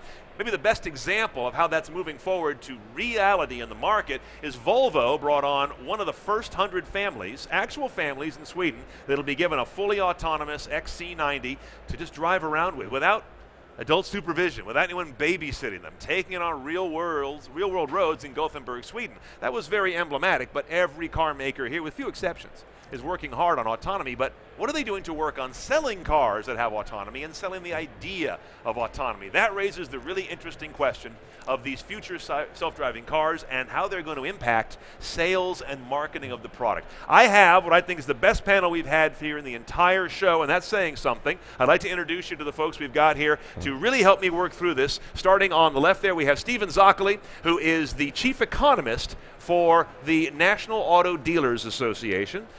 In the midst, we have Xavier Mosquet from Boston Consulting Group, a guy you may have noticed in an article I wrote about a year ago, what we did about marketing self-driving. So you and I are coming back to that topic now.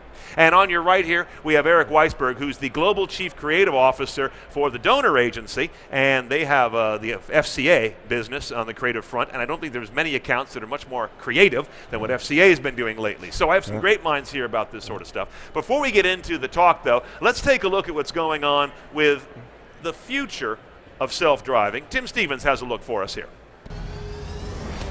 Modern car commercials are beautifully shot, gorgeously produced, and quite often try to invoke some sort of emotional response. Either they're telling you about what an enjoyable driving experience a given car will be, or how the safety features of that car could save the lives of you and your family.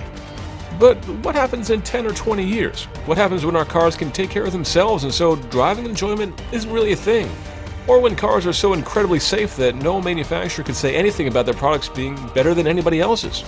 What will be the priorities for tomorrow's buyer, and how will marketing capitalize on the new trends in autonomy, connectivity, and ride sharing? What will car commercials look like in 20 years? Now let's take a look at what I would call autonomy by the numbers here briefly. Just give you some things to get the juices flowing in your mind about where we're going with self-driving cars. First of all, if we can take a look here, if I get my clicker to work, that's always the big issue. This is what happens when you do live TV on the web. Okay, there we go. I want to take a look at some of the bullet points that are going to somewhat inform the discussion about what's happening with self-driving cars. And one of those is this idea that we are going to be at 2020 or 2021 definitely seeing a lot of these self-driving cars on the road, according to car makers. So there's a number to put in your mind. 3 and 4 are interesting numbers. Level 3 means a car that can fully self-drive in certain conditions, but occasionally need to bring back the driver into the mix. Big discussion there. Level 4 is another interesting number. That's a car that can fully self-drive in the right conditions and not need to throw back to the driver. 35,000 is an important number. That's the number of fatalities on U.S. roads every year, which self-driving is really targeting. That's a number that bounced up to its highest since 2008. And we haven't been able to get that number much lower in the last few years. We seem to be at a stubborn floor. 12 million is Boston Consulting Group's estimate of the number of self-driving cars that will be sold into the market by the year 2035. And those are fully self-driving cars. Another 18 million partial self-driving at an annual sales rate by 2035. 92 million, that's my back-of-the-envelope math of how many hours we spend every day in America alone driving ourselves on our commute in solo vehicles. That's a lot of time that could be recaptured for more interesting pursuits in the future. So those are some nuggets to get in your mind that are what self-driving is all about. So guys, let's kick it off first of all with those year targets, 2020, 2021. I'd say half the car makers here have said by one of those years they're going to have at least one fully autonomous car on the market. Now that's going to be very small volume at first. BS detectors. Does that sound realistic? We're in 2017. That seems real soon to me. So, I try to share a view on that. I think personally there will be 2 stages. I think there will be a first stage, which are cars that drive at a lower speed in city environments, and because it's lower speed, it will be easier to deliver. And that's probably 2020, 2021. For the cars that's kind of like sort of Cadillac, not a Cadillac Super Cruise, some of the follow technologies and stop and go. And that's already nearly on the market. Okay. So anything that can drive on a single lane on the highway is available nearly today. But I think the fully autonomous car, the one that looks like today, but can take you from A to Z, independently of the conditions, that's probably a little more 2025, at least at the cost that we can afford. Right.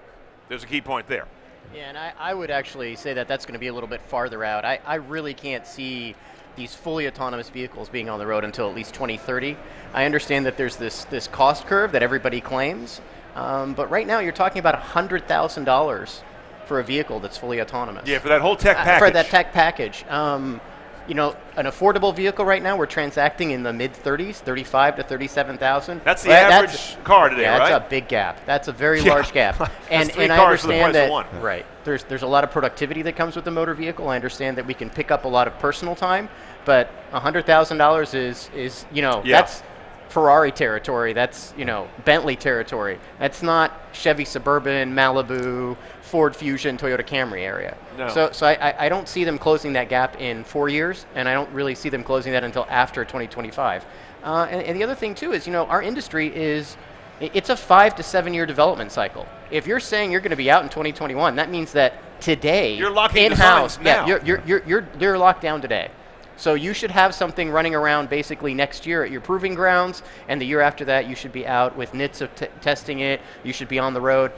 We haven't seen that yet, right? Okay, so Xavier's throwing lukewarm water on it. You're throwing a little cold water on it. Eric, what temperature water do you throw on the projections? Well, I think there's a couple of other dynamics going on beyond the sort of technology point, which is the demand for those. And I think, part of this discussion of what does the future of auto marketing look like is the concept that for us as marketers, we have to think about how we sell autonomous cars to people who love to drive.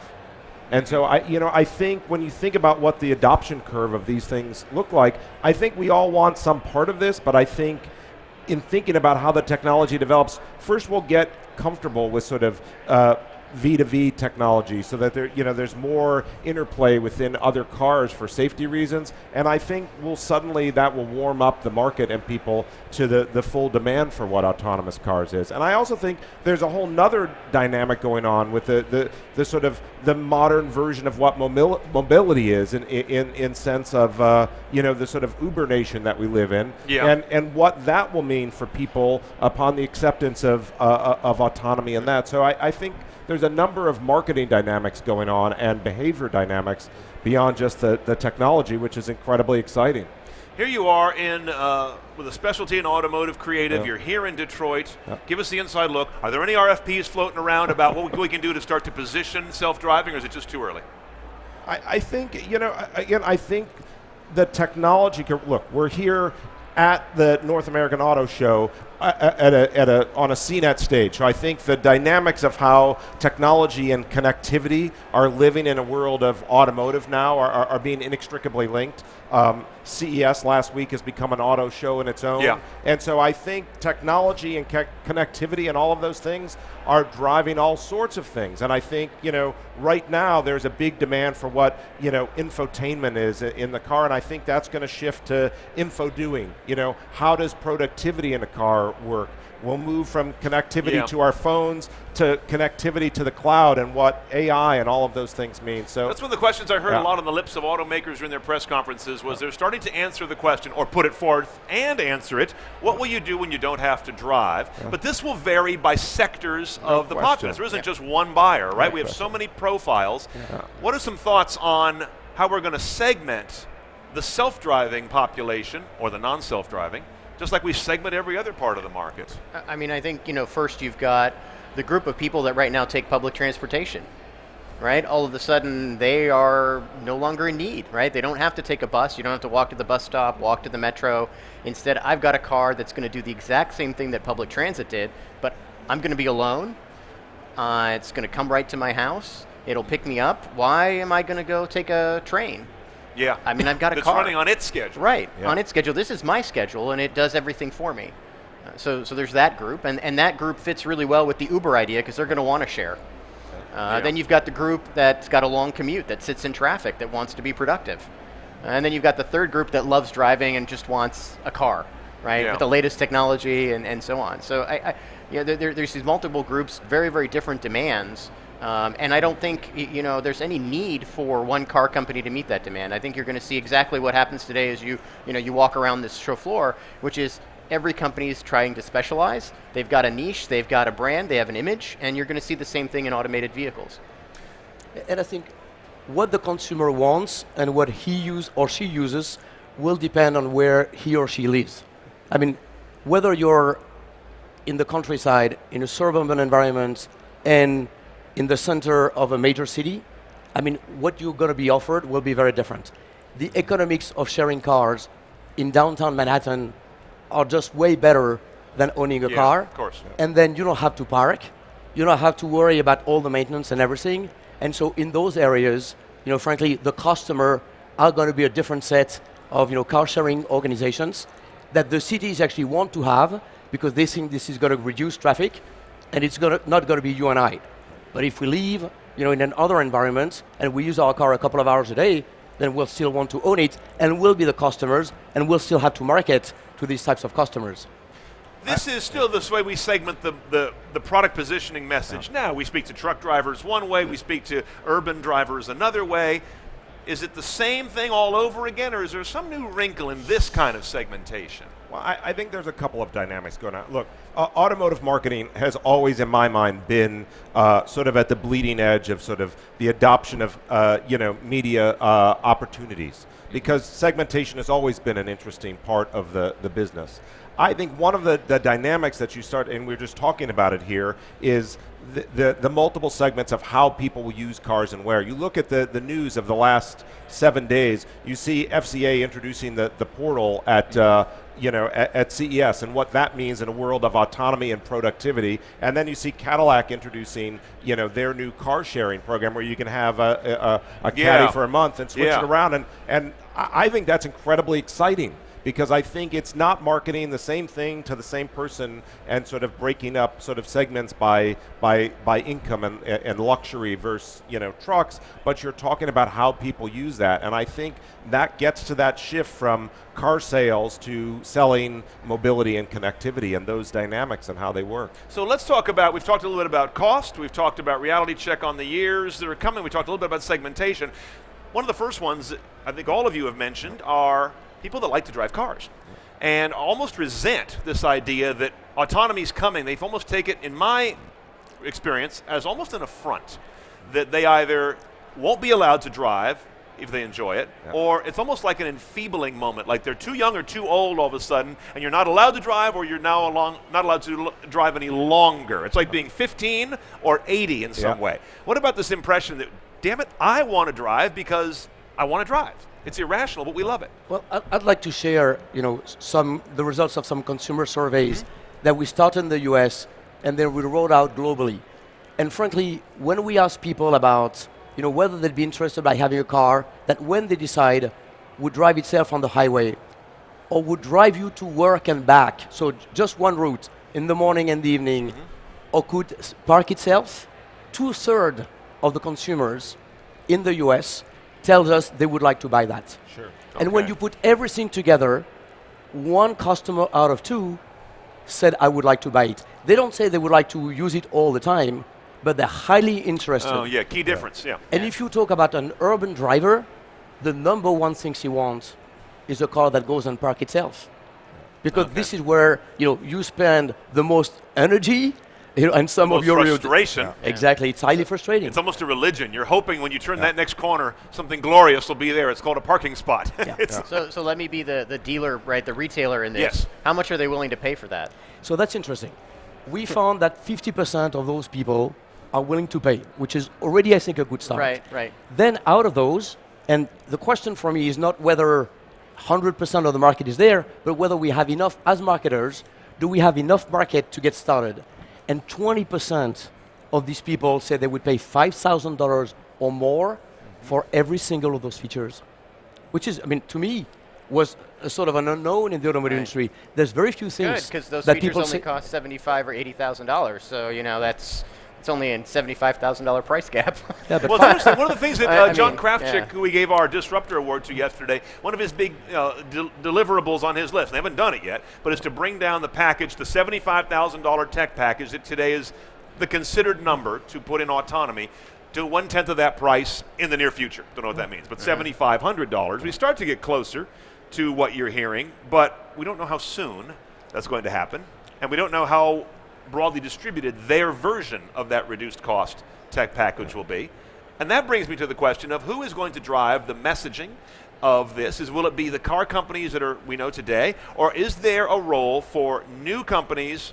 Apple and Google always come to mind. Tesla, to some degree, they have a foot in both camps, if you will. Do you think this fresh message, maybe it will come better from fresh voices, or is the established auto industry the one that can most credibly carry this story to the public?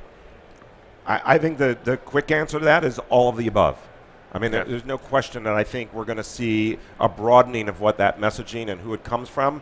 I get a sense from where we see the world going that what we witness in mobile phones and the world of OS, for that is going to start to become OSs of how autonomy works, and as opposed to everybody developing all of their own things, you're going to start to see systems that are part of autonomy, part of connectivity. All of the things are sort of intertwined, and you're going to sort of buy into different ecosystems that some of them work together and some of them don't. And I think that's going to bring a really interesting marketing opportunity and interesting marketing challenge. But I think traditional automakers are unquestionably going to be a part of that future of that.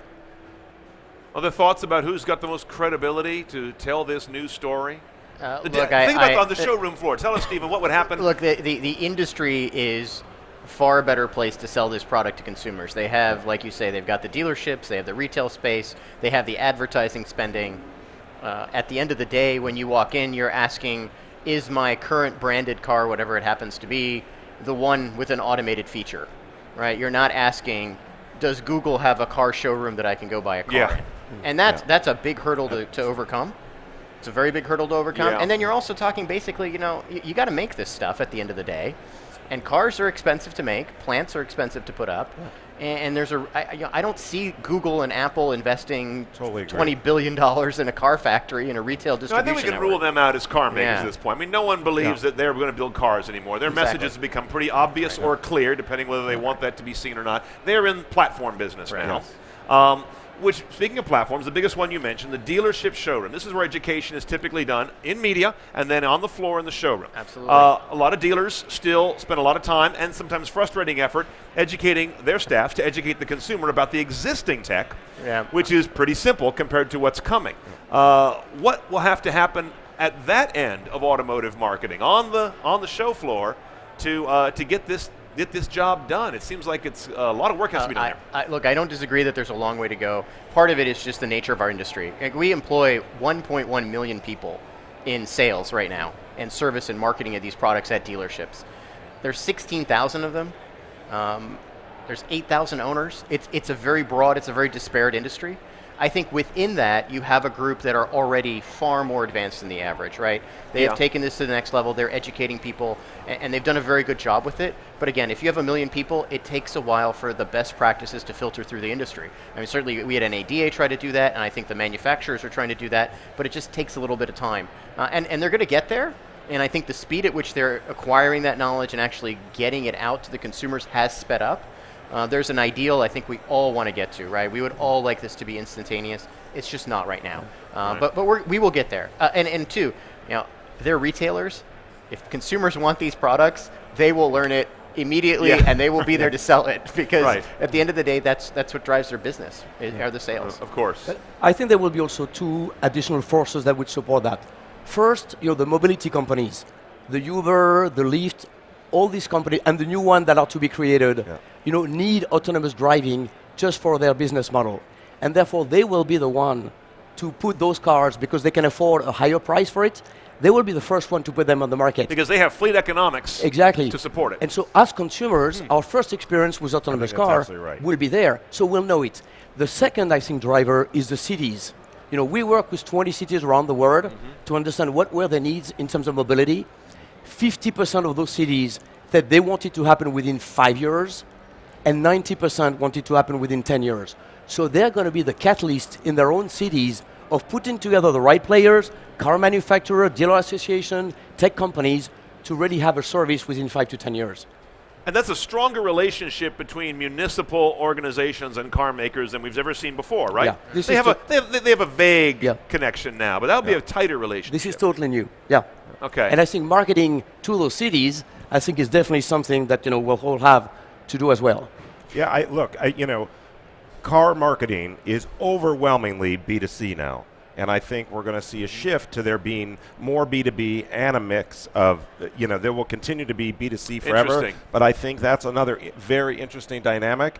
And I think how that is marketing to cities, marketing to companies who are moving employees between campuses, and, then all of the sort of ride sharing things that will continue. Interesting. So employers, cities, and transportation companies all become much more important markets for automakers along with the consumer. And I think, too, if you look at the automakers that have sort of medium, heavy-duty product lines that are already in the commercial space, where they're already managing large fleets and B2B sales, they have a slight advantage in this, because they've already got that B2B business. They understand it. They understand fleet management, and their dealers understand commercial sales and fleet sales.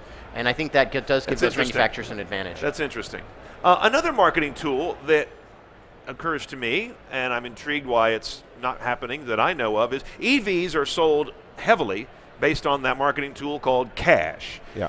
For state incentives, federal incentives. I mean, you go look at an EV and they throw money at you from your direction. You go look at an autonomous car in the near future when it arrives, and as far as I know, no one's going to throw money at you. There are no subsidies I know of. Where's that disconnect? They're both about societal benefit and infrastructural improvement, and yet we don't see money behind autonomy yet. Is that coming? I think it's a great question. It's interesting to see how countries around the world have put money into reducing emissions and giving customers and the industry incentives. And interesting, nobody has put incentives to increase safety. And frankly, when I see about the value, the societal value of safety, it is as large as emissions.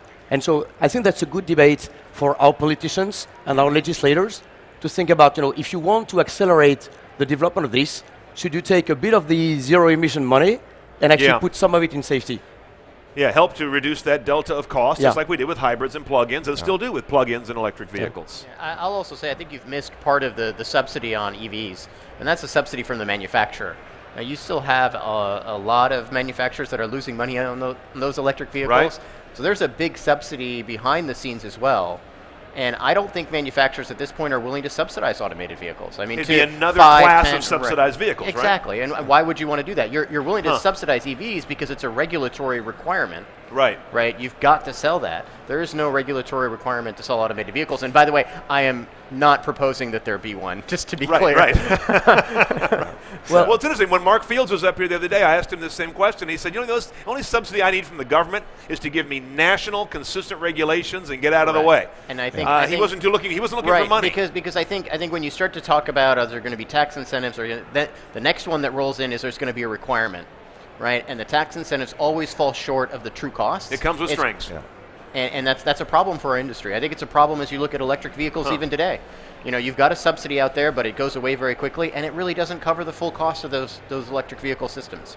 Well, I think that the excitement in the business will continue to be driven, and you see it here across the floor. The excitement will continue to be driven by innovation and not regulation. Regulation is often a good way to sort of kickstart adoption of things, but I don't think that's going to drive excitement and So change. the excitement has to come first. I think, yes. And then the regulators and any incentives they may or may not have, that greases the skids. I think so. Doesn't start things. Okay. Let me ask you this we talked about the I like to drive mentality, and that's an important one to address. What about this idea that I don't trust computers? I don't trust them with this high a stake. It's okay if my phone or my computer or my smart home device goofs and reboots. We hear a lot of this, though. It's like, whoa, I don't trust computers. And Xavier, you have mentioned to me a couple of times, look at what's happened in the airline industry, how they were able to dramatically improve safety with automation, but they didn't have to sell it to the consumer, did they? I like to share a personal story of my 10-year-old son. We were taking our boat on the lake, and he wanted to drive the boat. It was safe, there was not too many people, so I allowed him to drive the boat. And he was driving 10-year-old so well. And at some point I tell him, be careful, there is a dock over there. You've got to turn right. And he said, no, there's no dock. I said, no, there is a dock, you've got to be careful. And he said, look at the screen. He was looking at the GPS and driving only with the GPS and thinking there's no dock on the screen.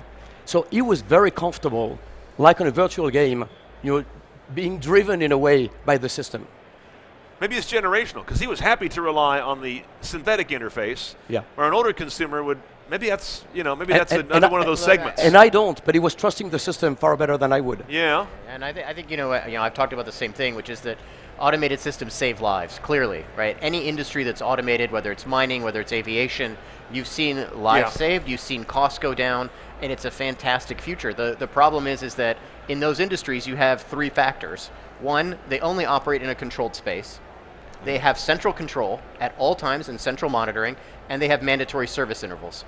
Okay? Oh, yeah. So those are the three things that you have, and those are completely missing from a car that's on the road. Every one of them's missing. Every one of them's missing. So we say we're close, but look, there's some big differences here, and we've got to close that gap before we can say let's release this stuff out onto the street and have them driving around. Because my concern is this has a huge safety benefit.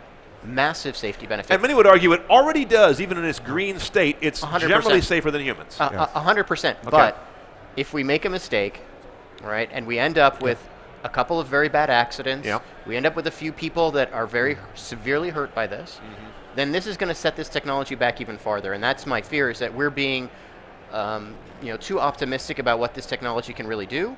We have companies that are desperate to keep their shareholders happy and so are trying to roll this out too early. Yeah. And we may end up putting the entire industry back and everyone in the country back by pushing too hard on this. I think there's another powerful dynamic going on in our lives that will make this change feel more seamless, which is the artificial intelligence that we're beginning to see throughout our lives takes us from this shift from that information age to the intelligence age. And to a point where our devices and our lives start to have things that are predicting where we want to go and what we want to do. Right. And we're not yet comfortable with that, but we're starting to have these things, Alexa in our house, Siri knowing what to bring you before you want it. And by the time... And automakers are already rushing to connect with Alexa. We have 4 already. Absolutely. And by the time these autonomous cars have really fully reached maturity, I think we're going to be so comfortable with the idea of artificial intelligence in the true intelligence age that we're going to be much more comfortable with what that means. So you see a parallel revolution there that eventually is going to join with automotive and help support the acceptance of the self-driving car. Yeah, I see them inextricably linked. Yeah, I believe the smart home and the smart car are like peas in a pod. Absolutely. They go together in the consumer's mind. They're both kind of the 2 big containers that we live our life through. That does make a lot of sense. I mean, you look at when FCA launched the portal at CES, they talk about that vehicle as your third space. And did they? Yeah, and I think that's a really interesting concept because I don't think that we think about, the car as our third space in the world of our home and our office. We know that we spend a lot of time there, but we don't yet have the productivity and the connectivity that we have in those other spaces. And I think as that changes, all of those things come together. I also believe that as marketers, active safety is the first step to autonomy. And I think we'll have to go through that. Adaptive cruise controls, emergency braking, a car that decides to brake for you and basically saves 3 accidents every year for everybody. I mean, these are the things that people, will experiment, will live with, and then they will rely more and more on the car to make those decisions because they will realize that, it makes them and their kids much safer. I'm impressed today by how many people I speak to who, for the last car, for their kids, have specifically bought a new car with automated emergency braking and adaptive cruise control. And so people are starting to understand. They get it and they appreciate it already, right? Absolutely, absolutely. I know that from my own life. I spent 20 years in New York City. I just moved to Detroit 5 months ago. I have a car that has active safety features, and I've never had one before or been behind the wheel of one. I would never buy another car without that. And that's why I think we will become more and more comfortable with this, and it wouldn't have been what I thought. Exactly. But I love it. Yeah. So we have to realize and tell everybody who's listening here that the existing active safety feature, you take only 3 or 4, you can save 30% of the accidents in today's road in the US. So this is what we need to do first. Then we'll have partial autonomy, then we'll have full autonomy. Right, and by the way, this is where the dealers, I think, have a huge role to play to educate the consumers. No, and I think, and that's relatively easy, right? Because we've hit upon the key for selling these products, which is safety. That's job one, right? If you look at consumer surveys and you go out and you ask consumers that have actually purchased a new vehicle, what is important to you, right? Safety is always top 3. Yeah. Always top 3. Safety, safety, safety, safety. So if you're looking at this from that perspective, that's the easy sell to consumers, is the safety aspect of it. And they're also willing to pay for it. I hope we're not getting out in front of that message because so many car makers now, at least at this show and in the last year or so, we hear a lot about living room on wheels and personal time recapture. It's like here's the vision that I'll be able to do this and turn around, have a big screen behind me and all that. And I don't think we've even gotten the safety message fully booked yet with consumers before we go to that more elective benefit. Well, I think from a marketing standpoint, safety evolves. Safety for the last, 50, 60 years of automotive marketing has been accident survival. And we see airbags and analog braking and all of those things. We see a huge shift coming, which is accident avoidance. And we're starting to see that in advertising. I think we're going to start to feel that much more powerfully, that's going to drive what our insurance premiums are, all of these things. Because right now the consumer's focused on how many stars did it get when it was crashed. Exactly. As opposed to, and they're just starting to do some ratings now, as I understand it, how good does its forward collision braking work and roll that into the stars. Yes. That's a stronger message, and it's better for everybody except the guys that run body shops. And I think safety will be redefined as that word. Avoidance. Yes, and it will be in accident avoidance, and not just not survival. Accident survival. And I think that will change more in the next 5 years than the last 50. Stephen, you guys did a survey recently with Mercer Consulting that there was a takeaway from there that said the number one threat to the dealership model is autonomy and mobility services, and it's also very unlikely. balance and unpack that for us. I mean, it sounds like it's a big threat, but don't worry about it. What does that tell the dealer about this new thing they have to present? Sure. I mean, I think it tells them that they've really got to be focused on the aftermarket part, right? There needs to be a greater focus on service. There needs to be a greater focus on ensuring that you've got a good B2B business. And there needs to be a focus also on making sure that when that customer thinks of their product, they're also thinking of your dealership. Because that doesn't happen, right? When they leave that dealership lot, a lot of times they're just thinking, I have X brand car, and they're not thinking back to, I purchased this at so-and-so dealership name. And that's got to change in our industry, as does the service. Our industry, unfortunately, continues to do a very poor job capturing post-sales service. And that has to improve, and there's a lot of opportunity for dealers to do that. And that adds a touch point, and it brings people into the store, and it keeps that brand front of center as well. So then tell me about that need against what Xavier is telling us, that more and more people will start to obviously use mobility services and see them as an alternative to owning a vehicle. If we're doing more B2B, like Eric's talking about, and that's where more of the vehicles are being sold, or a growing portion, where in there does the dealer ever intercept a relationship with the consumer? Sure, they're selling more cars to Uber. Well, the parent is selling more cars to Uber, I guess. But what does that say about the day-to-day retail and fixed ops side of the dealership? Well, look, first, I don't think everyone's going to be sharing. Not everyone, but let's say a growing small I am slice. actually a great skeptic on sharing, simply because I have 2 kids and I know what they do to the interior of my car every day. Yeah. And I can't imagine anyone wanting to share that vehicle after my kids have been in it. That's why Honda puts a vacuum in the Odyssey. They do. Yeah. But it's not automated yet. So that's the first step, is it's got to be an automated vacuum. But look, in all seriousness, if you sell 20 million cars and they're all automated, they're going to have regular service intervals. Okay, the sensors are going to have to be checked. The systems are going to have to be ensured to be working.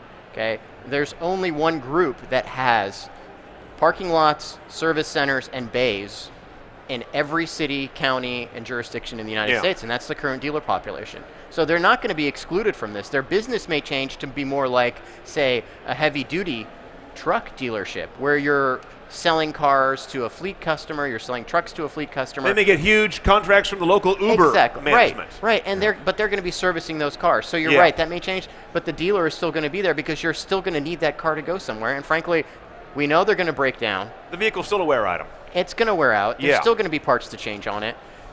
There will be a part of this future system no matter what. And I think that's why the Mercer report says, yes, it's going to happen, but don't worry about it, because you're still going to need somewhere to take these cars at the end of the day. That makes sense of that. Now, yes, Xavier. that's something that I believe, besides autonomy, and that may happen even faster, that I think is changing the nature of that customer relationship on the B2C side, which is, I think all our customers today start online.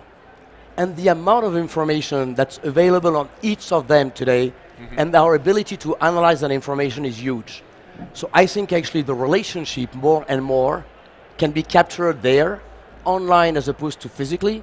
And therefore I think the physical location is about closing the sale, but all the work is going to be done before that. And the question is, how do we put in place the cooperation between the car manufacturers, who are the best places to capture that information, analyze it, when you make say sense this, of it, I imagine that as and being the an dealers. automaker role. I don't see a lot of that online education necessarily being done at the dealer layer. Well, that's why now I think there needs to be an evolution of that relationship, I think, between the OEMs and the dealers to be able to do that better and more efficiently. Well, I would agree with that.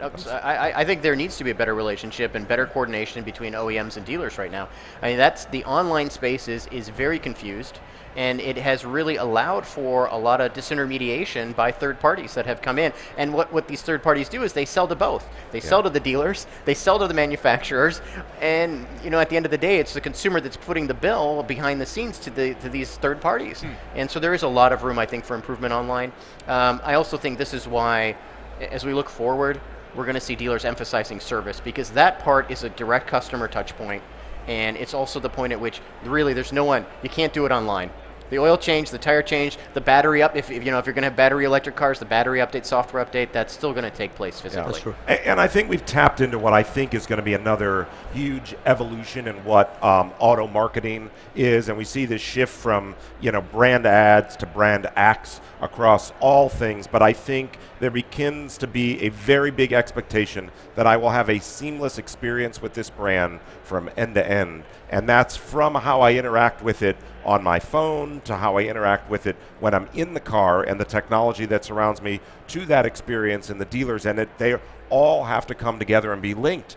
You talk about, I don't know if it'll be successful, what Caddy launched this week with this idea of being able to get a car that you have for a month. But my expectation will be that experience is as that the GM premium and as employee consistent. experience? Yeah, exactly. Is that what they're calling it?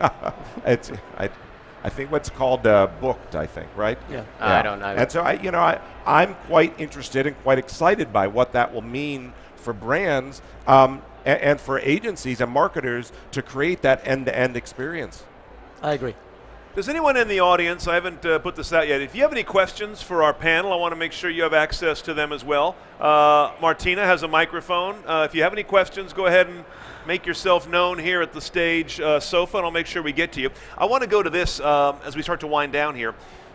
The idea of the ultimate driving machine, and I'm not pointing at BMW, but the idea of that is nonsense. Every car is the ultimate parking machine.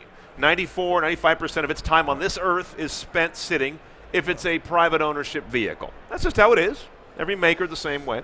Autonomy seems in every way to start to point, whether it's fleet ownership or personal ownership, to point toward more usage, and that would suggest the need for fewer unit sales. First off, Stephen, does that make sense to you, or am I missing a dynamic here? So I think the market expands enough to where you're really not looking at that many fewer units. Yeah? Yeah, I mean, you're talking really, at first, if you've got full autonomy, now you suddenly are going to have users that, maybe before legally couldn't drive, right? You're going to have so you expand the market that way. Right, you're going to have a lot of people that simply had, unfortunately, a disability that prevented them from driving that can now have personal transportation. And then again, I think you've got to have a lot of people that are using public transportation that now have the option of having an automated vehicle that's going to do the exact same thing that public transportation did, but it's now personal. And I don't see why the market has to shrink in the automated world, at least initially, and say the first 5 to 10 years. There's going to be a lot of added demand. And I'll tell you the other thing. Historically, over the last 100 years, every time we have seen an innovation in terms of personal transportation, we have not shrunk back to urban cores. Right. We have expanded suburbia farther and farther out. Every time transportation costs come down, people become more mobile, we go farther and farther out. So we're really talking about, we're not only going to overcome a lot of safety concerns, but we're also somehow going to fundamentally change the idea of what we have and where we live and how we live it. That's a tall order. And here's the thing, it'll happen, but it's not going to happen the way people are saying, which is we're going to get automated cars in 2021, and then in 2022, everyone's going to live in New York City. Of course. That's not how it's going to happen. Right. So it could happen, but it's going to be a decennial process. Now, Xavier, what occurs to you on the global front in terms of the way different regions will view Stephen's point of view, a U.S.-centric view, I assume. Absolutely. Now, what's your global view in terms of different regions having a relationship with autonomy? So the first thing for me in terms of market size is not how many cars on the road, but how many miles are driven. And if we share cars, maybe they're going to be used all the time, but you'll have to change them every 3 years. Yeah. So a taxi doesn't reduce the market, it's just churn faster. And I think this is the way that I think we have to look at it. I think in a lot of places around the world, okay, that's interesting. I think this will be a different use of the cars, but the number of miles we need to pursue are larger. I also believe that, the idea of a bus that you have to wait for 30 minutes because it's 70 people and, you're a public transportation company, notably, in emerging markets, and you want to optimize, and so you only have one every 30 minutes or every an hour. I mean, the day you don't have a driver and it becomes autonomous, why put a 70 people bus? Yeah. Put, 6 or 10, people shuttles, and then you have one every 5 minutes and nobody waits anymore. That's the difference between an elevator and an escalator. And I think the autonomous car can be the escalator of mobility, much better. Yeah. Well, I think it goes to just dynamics of how we work and play. We're more mobile as a people globally than ever before.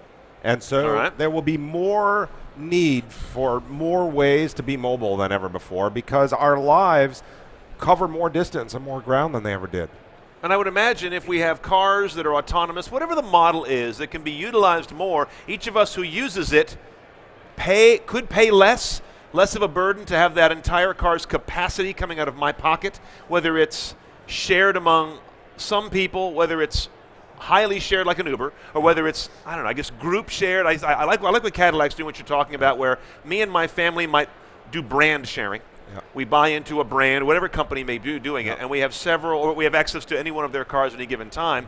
That really seems to change the idea of what I'm buying into, and then an entire car maker's brand of this is what we stand for in autonomy and mobility, as opposed to what every one of our models has to do, because some models will be more, they'll make more sense than others. Maybe the two-seat sports car isn't the best autonomous tool.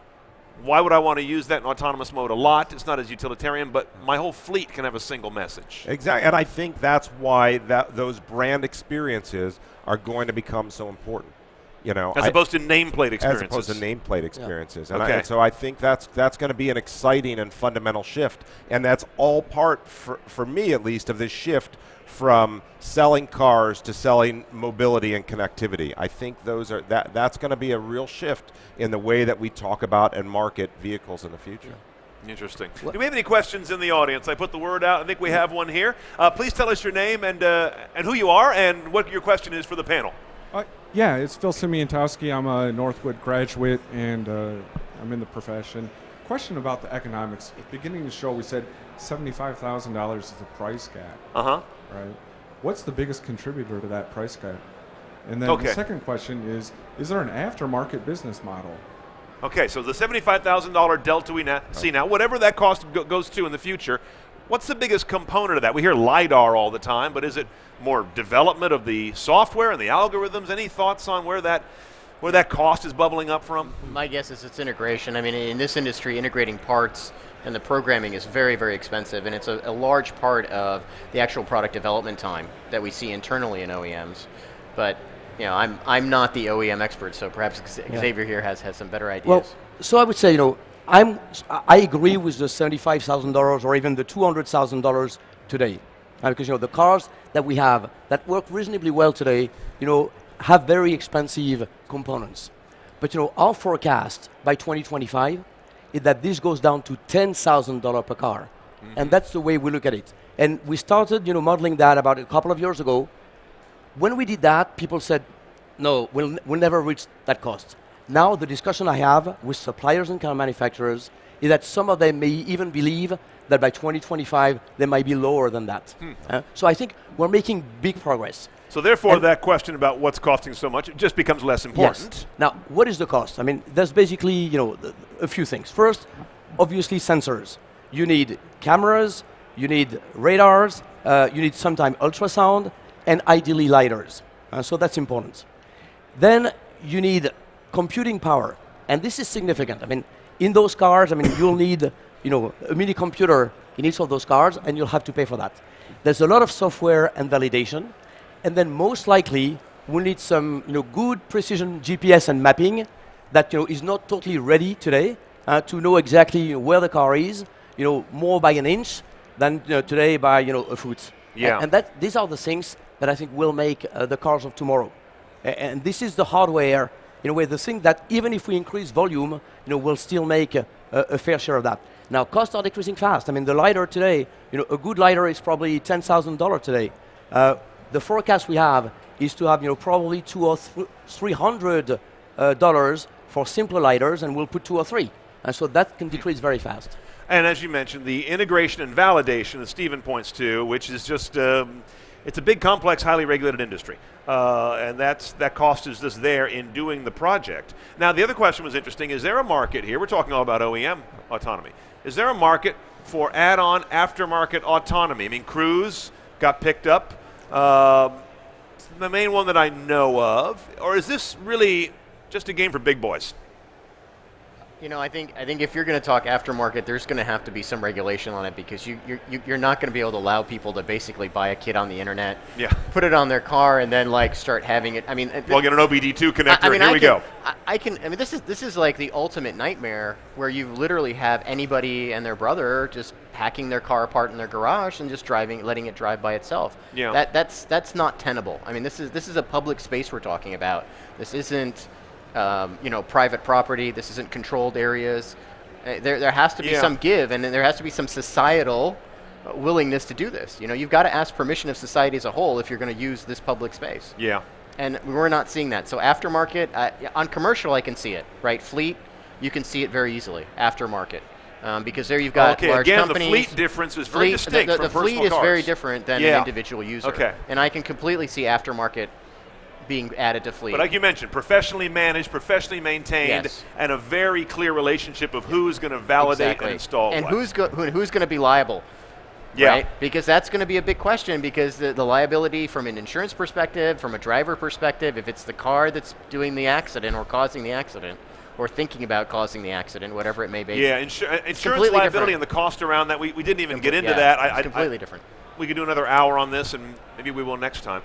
Gentlemen, thank you very much. This has been, if I say so myself, the best panel at the North American International Auto Show. I want to thank my panelists, Steve Zoccoli from the National Auto Dealers Association, Xavier Mosquet from Boston Consulting Group, and Eric Weisberg from the Donor Agency here in Detroit. An outstanding set of insights into what it will take to sell, literally and in the positioning and concept sense, the future of autonomy that's coming one way or another.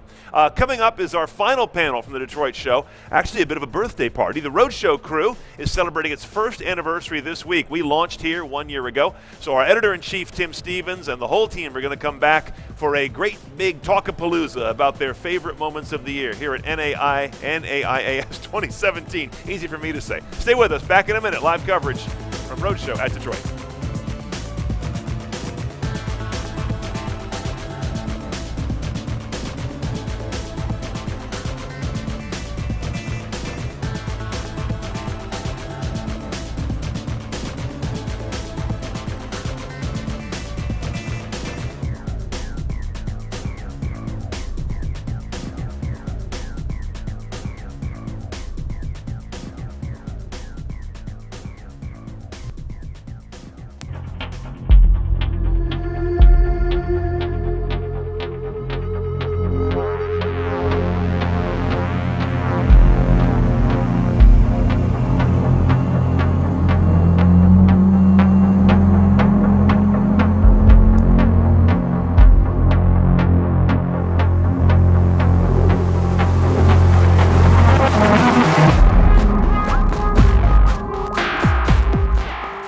were given the keys to a $441,000 700 horsepower Lamborghini Aventador Roadster and exclusive access to an entire airport runway, what would you do? Well, these are the keys and this is the runway, and I don't know about you, but I wouldn't waste any time standing around talking to a camera.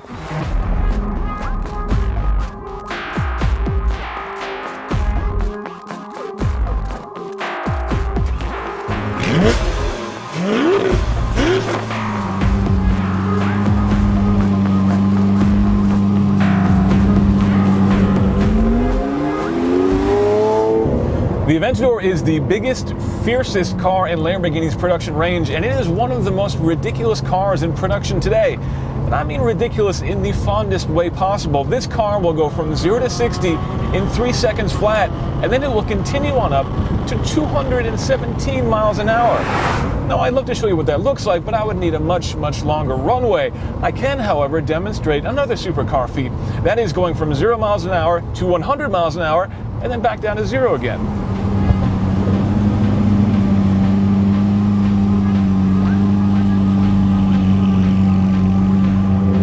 Are you ready? Hold on. All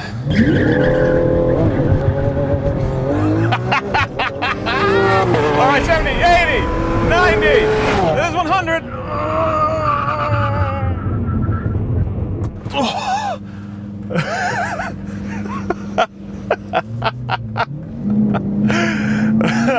Now, as impressive as that is, and as I'm sure as much as you like watching me giggle like a schoolgirl, It can be a little hard to visualize just how quick this car is, so we have another demonstration for you. Here we go, you ready? 10 count. That car pulling up right there is a Volkswagen GTI, corporate cousin to the Aventador. That is a very nice car. It's a very fast car. That car is a very fun car to drive. We're going to do a little race, so we're going to show you the difference between a fast car and an Aventador. 3, 2, 1. Oh.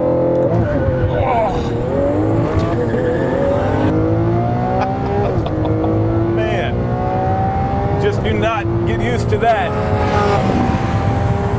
Oh, I think I won. Oh, there he is. Yeah, good car.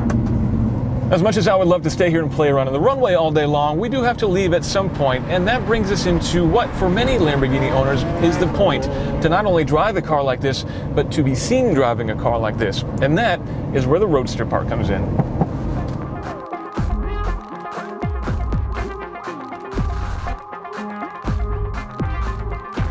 There's no fancy power retractable hardtop here or anything like that. Nope, just 2 carbon fiber panels that pop off and get stored in the front. It only takes a minute or so once you figure out the process, driver's side first, and while it may not be the most graceful procedure, you will at least not have to worry about heavy, complicated hydraulic systems failing. Remember, Lamborghini may be owned by Audi, but this is still an Italian car.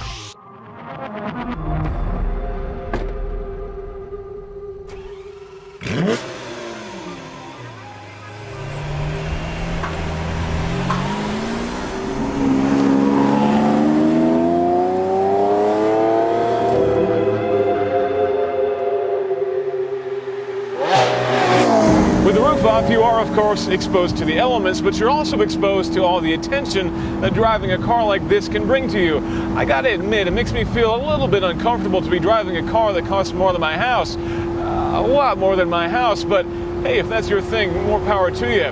Having the roof off also gives you a lot more light to appreciate this interior, which is it's pretty ridiculous. It's a lot like the Lamborghini Huracan, that's very military inspired. We've got all these great switches along the top, a lot of carbon fiber and gloss metal and all sorts of other stuff too. It's definitely a little busy, but it's also pretty dramatic. But the best reason to take the roof off is, of course, so you can hear that engine.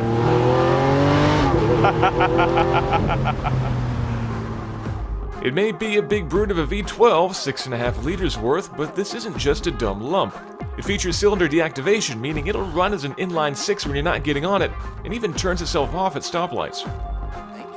These features, plus some other internal optimizations, mean the Aventador Roadster delivers a respectable 16 miles per gallon on the highway. I've seen worse on my Subaru. This car doesn't just have a great engine, it has amazing suspension from Öhlins and massive meaty tires with a ton of grip.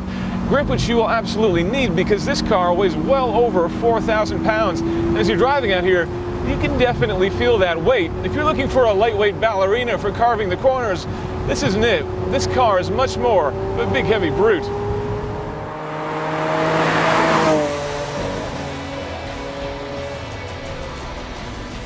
I gotta be honest with you, I struggled a little bit with how to wrap this thing up. I mean, how do you even comprehend a car with 4 times the power of an average family sedan or a starting price of almost $450,000? This one, as configured, costs $529,000. That is a preposterous sum of money to drop on one car.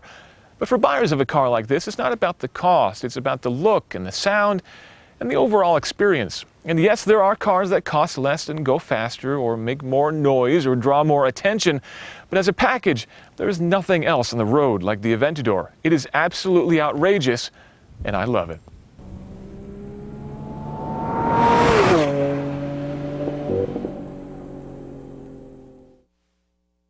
For comedy star Matt LeBlanc. Headphones off, everybody line up. Raising kids. You're gonna hang your backpacks up and close the door. Any questions? Isn't a one-man job. Lowell, what do you think I should do? I managed to get my girls addicted to lottery scratchers, and I simply withhold them when they don't do what I say. Well, first of all, good luck with your future exotic dancers. The new comedy Man with a Plan. Where are the regular moms? Mondays, only CBS. I brought my famous spinach dip. Thursdays, join the fun on The Big Bang Theory. Is this not a dress-up party? No. Was it ever a dress-up party? No. Howard, didn't you tell me it was a dress-up party? Yeah. So get ready to celebrate. Why did you get a party sub? People are coming over. It looks fun. No, a party sub implies it's a party. Your attendance implies it's not. With TV's #1 comedy. I like a party as much as the next man, as long as the next man doesn't like a party. Don't miss The Big Bang Theory, CBS Thursdays, or stream it live or on demand.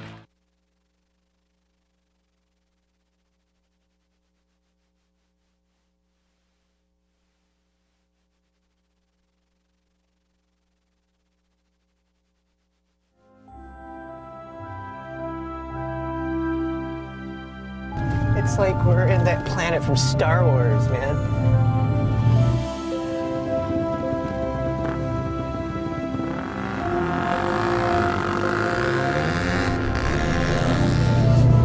What do you do in your spare time? I drive through a giant sandbox.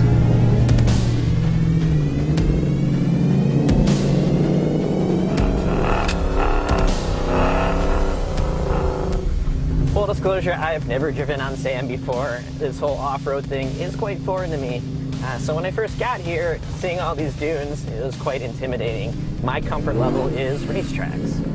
And when the opportunity came up to drive this Roush F-150 SC with its Fox Racing suspension, with its race ride height, and 20-inch Mickey Thompson tires, Roush says it raises its off-road capabilities a little bit. And I don't know about you, but I think this constitutes as off-road.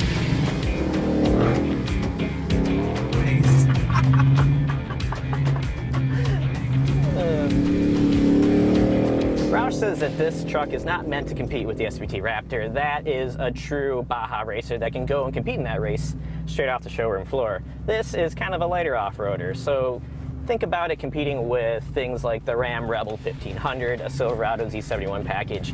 But I'd argue that the Fox shocks and the Mickey Thompson tires give this truck an upper hand over those two.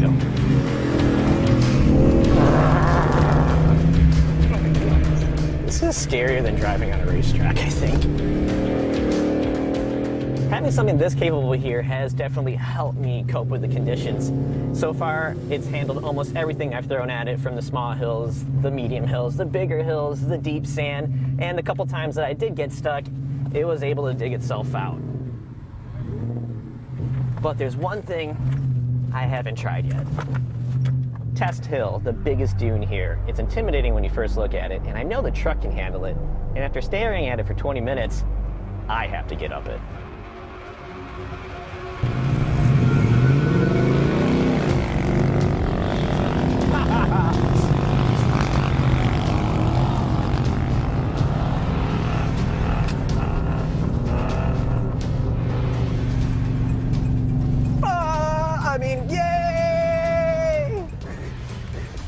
Is the Roush F-150 fun off-road? Yes. Is it fun on-road? Also yes. Main reason, the power. It's got a 5-liter V8 engine, and on top of that, Roush has put a supercharger on it, bumping power to 600 horsepower and torque to 557. Another thing I like about this truck is the performance exhaust that Roush has put on here. At wide open throttle, it sounds wicked. But when you're driving down the expressway at about 80 miles an hour, it's not loud or drony. As for the suspension, that was so good off-road, it's also good on-road. It's not bouncy, the car doesn't feel tipsy, there's not a lot of dive under braking. It feels planted. I do like the way that this truck looks with the Raptor-inspired grille, with the marker lights, the fender flares, the race stance. Everything looks like it belongs. Inside, Roush has not done too much. There's a center console plaque and there's WeatherTech floor mats, and I'm glad that those are here because there's a ton of sand in them right now after our little trip to the dunes. As for the downsides for this truck, it's that it's pricey. The Roush package is $23,600 on top of the cost of the base truck. So this vehicle we have here is about $79,000. And then there's fuel economy, which does take a hit. It goes from 15 miles per gallon in the city and 21 on the highway to 12 in the city and 15 miles per gallon on the highway. But what do you expect? Horsepower has gone from 385 to 600. You're bound to lose something. So no, the Roush F-150 does not have the off-road chops of the Raptor, even though it looks like one. but what capabilities it does have is more than what most people will ever need. On the flip side, it's a great street truck with massive power, good handling, and an exhaust note that caught people's attention on the street and on the dunes. I had a great time with this thing.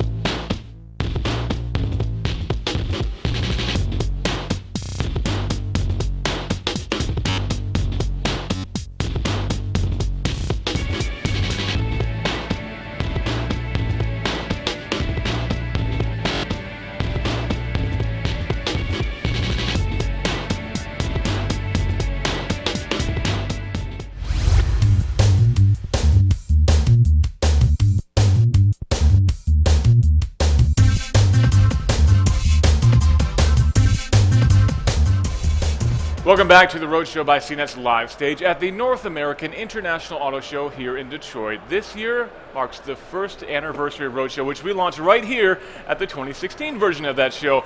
In that year, we've done some pretty crazy things, and now almost the entire team is gathering here to talk about some of our favorite moments. But before that, let's take a look at some of those highlights.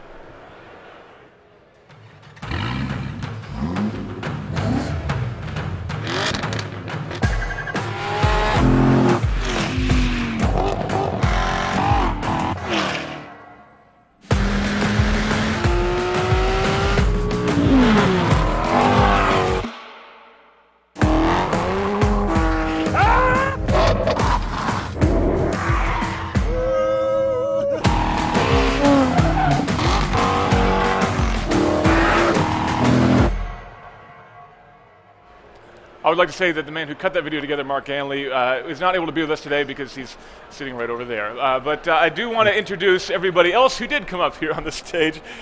Brad, would you like to kick things off? I am Brad. I'm an associate video producer. I'm John. I'm reviews editor. Andrew, and I write the news. Hi, I'm Chris Paukert. I'm managing editor. I'm Charlie. I'm video producer for Carfection in the UK. I'm Nick Miyake, video producer. Drew Stern, executive producer. So that's most everybody anyway. We couldn't quite get everybody here, but we did a pretty good job, I think. So it's been a year. It's been a long year, an exhausting year, but a pretty damn good year, I gotta say. Drew, let's start on your end. You know, you've been doing Carfection and for a while now. What would you say was your favorite shoot of the past year since we launched this whole mess? It's very hard to pin it down to just one because there's been so much amazing stuff we've shot, not just great locations we've been to and getting to collaborate with really great people, like the guys up here on stage, going to exotic locations. But for me, the highlight, best shoot is also combined with the best car I got to drive all year, which for me is what we call the Honda NSX, what you'll probably call the Acura NSX, which I shot in Portugal with Charlie producing. And it was, great driving out in the Portuguese countryside. It's a location where in Europe we get sent a lot to drive cars. But driving out on the road, that car started to feel like really quite special. But then out on track, and this was great because Honda had the confidence to just go, here are the keys, go and have fun. Usually you get babysat just a little bit to make sure that you're not going to go crazy. Which with me is often the wise thing to do. But they just gave me the keys and a complete track just to myself. And we put our foot down in it, and that's really where that car shines. I got made off fun slightly for many things in that video. My necklace for one. Out on those roads is where you really realize how good the brakes are in that car. And it's the first time in the modern era of like hybrid cars where I've really got excited about a hybrid car. Hybrid has always been with us from the first Priuses onwards as an efficiency thing and an economy thing and a green tech thing.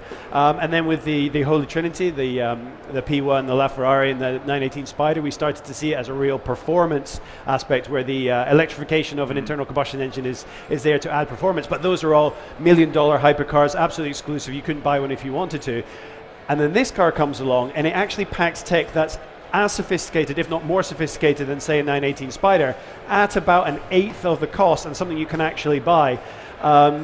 And on paper, that all seems, oh, great, it does all of these things. And it isn't until you actually go out there and you realize what the brake-by-wire brakes feel like and how the torque vectoring through adding power feels like out on the track. And I'm a competent driver. I've got a racing license, I do a lot of track driving, and I should be able to drive anything relatively quickly. But this car, the learning curve was just flat. You go in and you're immediately driving at 8, 9 tenths. And it was very hard to hide how much fun I was having, and I had to dial it down in the actual piece. And I still got made fun of for just how big the smile was, the impassioned look in my face, to put it mildly. I think it's I had a few moments, a crisis, special as moments. a certain other motoring program might suggest. Yes. Indeed. Charlie, were you playing on that? Were you encouraging that at all? Or was that all Drew? I was actually telling Drew to kind of slow it down a bit because we were doing the interior pieces to camera, and I think it was a bit too much when the camera was just kind of all over the place. It was just going crazy. So, but that was very much a you problem. I just wanted to go faster. It is real difficult. There is some technical issues you have to get over when you're driving fast. Vibrations are more, and G-forces are higher. And when you're driving, you're not quite as aware of how much the G-forces are affecting you because you're holding onto the steering wheel. Your unfortunate passenger, however, is just getting flopped back and forth like a rag doll, which only encourages me to do it more. And he's getting flopped around with a lot of camera equipment right in his face, which is yeah, not much steel fun. bars, and it's just a bad idea. It's the motion sickness as well, which is probably the biggest issue with me. Yeah, I don't envy you guys in that regard at all. It's very unlikely that I will respond to a request to drive slower unless it's by a man in a uniform with a blue flashing light, especially out on track, and especially when they've just given me the car to do whatever I want to do. But you only get a short amount of time with cars on launches like this at the best of time. So, you go out, and you all know if you're doing a track feature, you maybe get 2 dozen laps if you're very lucky, and you spend half that time just getting used to the car. And if you're also trying to cram in your piece to camera, you'll find the moment you leave the car at the trackside, that's when you're probably at your best point to talk about it. But with this car, immediately it felt like you understood it. It felt incredibly intuitive, despite the fact how complicated the engineering behind this car was.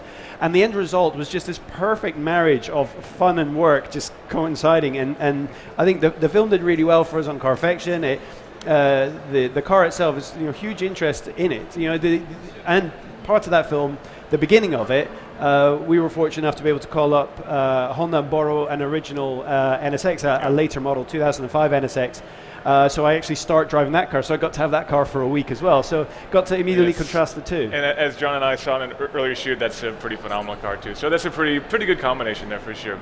All right, NSX, your shoot of the year. Absolutely. Let's move down the line. Nick, your favorite shoot of the year? I think I know. My favorite last year would, of course I'm biased on this one, is the Tesla Mini S, which I'm biased because it was my 4-year-old son in the video, but not that. That's Andrew Crock. No, that's Andrew Crock. That's Andrew Crock right there. But your 4-year-old bearded son. Yeah. The best part of that, what you don't see, is Andrew and me behind the camera coaching Gray, feeding him lines, and the Gray would deliver the lines, and I'm like, this is going to be good. When the PR girls for Tesla were, over there going, oh, it's like, this is going to work. What you don't also see is both of us sweating ourselves to death. It was 100 degrees. It was about 100 degrees. We had the minivan that we drove there from in Detroit all the way to Chicago. Uh-huh. Air conditioning blasting the whole time. Full tank of gas was probably half by the time we'd finished the shoot. And there napkins, towels, you name it, in between shoots to try and stop me from just being more water than human by the end of it. It's the mark of a professional, though, that didn't translate into the video. That, you looked calm and collected. No, some very clever editing prevented the sweat from changing at various levels up and down my face throughout the shoot. No, it worked out really well. Well, for being honest, too, he's also back in the van with water, getting hydrated, getting makeup done. There was a lot of water. But that's far and away our cutest video of the year. I don't think anybody could possibly argue that. And I think it's safe to say our funniest video of the year, too. Any doubt there? And we may have a bit of an unofficial sequel coming up, maybe in 2017. Maybe? I think we're going to bring back our mini editor in training for something special. Something special. All right, we'll leave it at that. Let's keep on going down the line. Charlie? I would say my favorite week of the year was definitely a Gingerman. When we had the whole team together, we had the amazing cars, and the weather was incredible. Probably too hot, actually. It was a little We used to rain, and It is tough. We work out of the London office. We're not used to the warmest of weathers at the best of time. Yeah, I was struggling. But my favourite film was actually Le Mans, just because it's the most well-known endurance race in the world, and to actually be in the pit lane with Aston Martin and just be right in the full of it, it was incredible. The experience was incredible. How much footage did you come out of that Le Mans shoot with? A lot. Well, yeah, the race is 24 hours long, and we were rolling for a significant proportion of that. I think the fact that the race is 24 hours long actually helped us, because we got loads of footage out of it, but then editing something together at the end of that was a struggle. Because originally we'd gone in with the idea of focusing on the pit crew and what it's like to be the pit crew during a 24-hour race. And as soon as we got there and the race started, it was so unpredictable that completely changed, and I was just focusing on getting as much footage as possible of everything that was happening. And the film that came out was... Charlie did an amazing work on the edit. It's absolutely spectacular, and it all comes from the work that you put in. I mean, we had a small crew, just 3 of us filming with Charlie directing it, and Charlie and our other camera person were kind of stuck to the pits, but had access right up to where the cars are getting their tires changed and they're getting refueled, and where the drivers change, as close as we are to you now, right in the mix. I mean, and you have to dive out the way if a car is coming, and it's very few motorsports where you can get like that kind of close, especially in the journalism that we do. But also how close we could get to the track and the cars racing by that mere feet away. And that kind of spoils it for me now to go back as a spectator in the future, because I got so close to the action. We all did. It just seems like anywhere you can possibly sit, you're never going to be that embedded. But the film itself is a really great overview of the race itself, also kind of really follows that Aston Martin story in a year which was tough for them, because they were up against a huge story elsewhere, which was the Ferrari versus Ford kind of rematch story with the Ford GT. Yeah, and I think they had a bit of an unfair advantage, because the turbo cars were a lot faster than they had expected, and but Aston Martin came out to win the World Endurance Championship in the end. They came 5th at Le Mans with their pro car, but they won the championship. So yeah, it's a really special race. I've been lucky to go once, and I love racing, but that just feels like a completely different thing, completely different world. And yeah, it was beautifully, as you can see. The footage is absolutely amazing. So nice job on that. Chris, favorite shoot of the year? That's a tough one. I've had the great pleasure of being in a lot of really wonderful vehicles, and with all of you, it's been an amazing year. I'm actually going to cheat a little bit and go back a little bit further than 1 year, because there was some run-up where we were producing some features for the site launch. And one of those was with you, Tim, and that was the Mazda MX-5 Miata versus the Polaris Slingshot. AKA the Attack cup holder shot, yes. My favorite one. Hopefully we'll get the chance to see that on screen here. But what I loved about it was the fact that, well, first of all, you allowed me to come up with this idea. Normally, you wouldn't put these two vehicles together. They don't even have the same number of wheels. But I love the fact that they're priced and powered about the same. I love purist small roadsters. So there's 2 different approaches here. I happen to be a big Mazda aficionado with the Miata, and it was great to get the chance to work with you and figure out if we had chemistry as a team at that early time. We had some of the only decent roads in southern Michigan in full fall color. We had the tops down. It was warm enough. It was just a really wonderful time. It was warm enough in the Miata. It could have been a little warmer for that Slingshot with the lack of any sort of creature comforts, heat, or anything. That was a bad car, bad thing. What is that? That's a bad thing. I sort of likened it to an animatronic lobster. I really wanted that to be a great car, because I love the idea of super lightweight things and taking out a whole wheel and minimalist, no roof or anything. Seems like a great recipe. It's relatively affordable, but that car just didn't really hang together in terms of build quality or drivability. The brakes on that thing were horrible.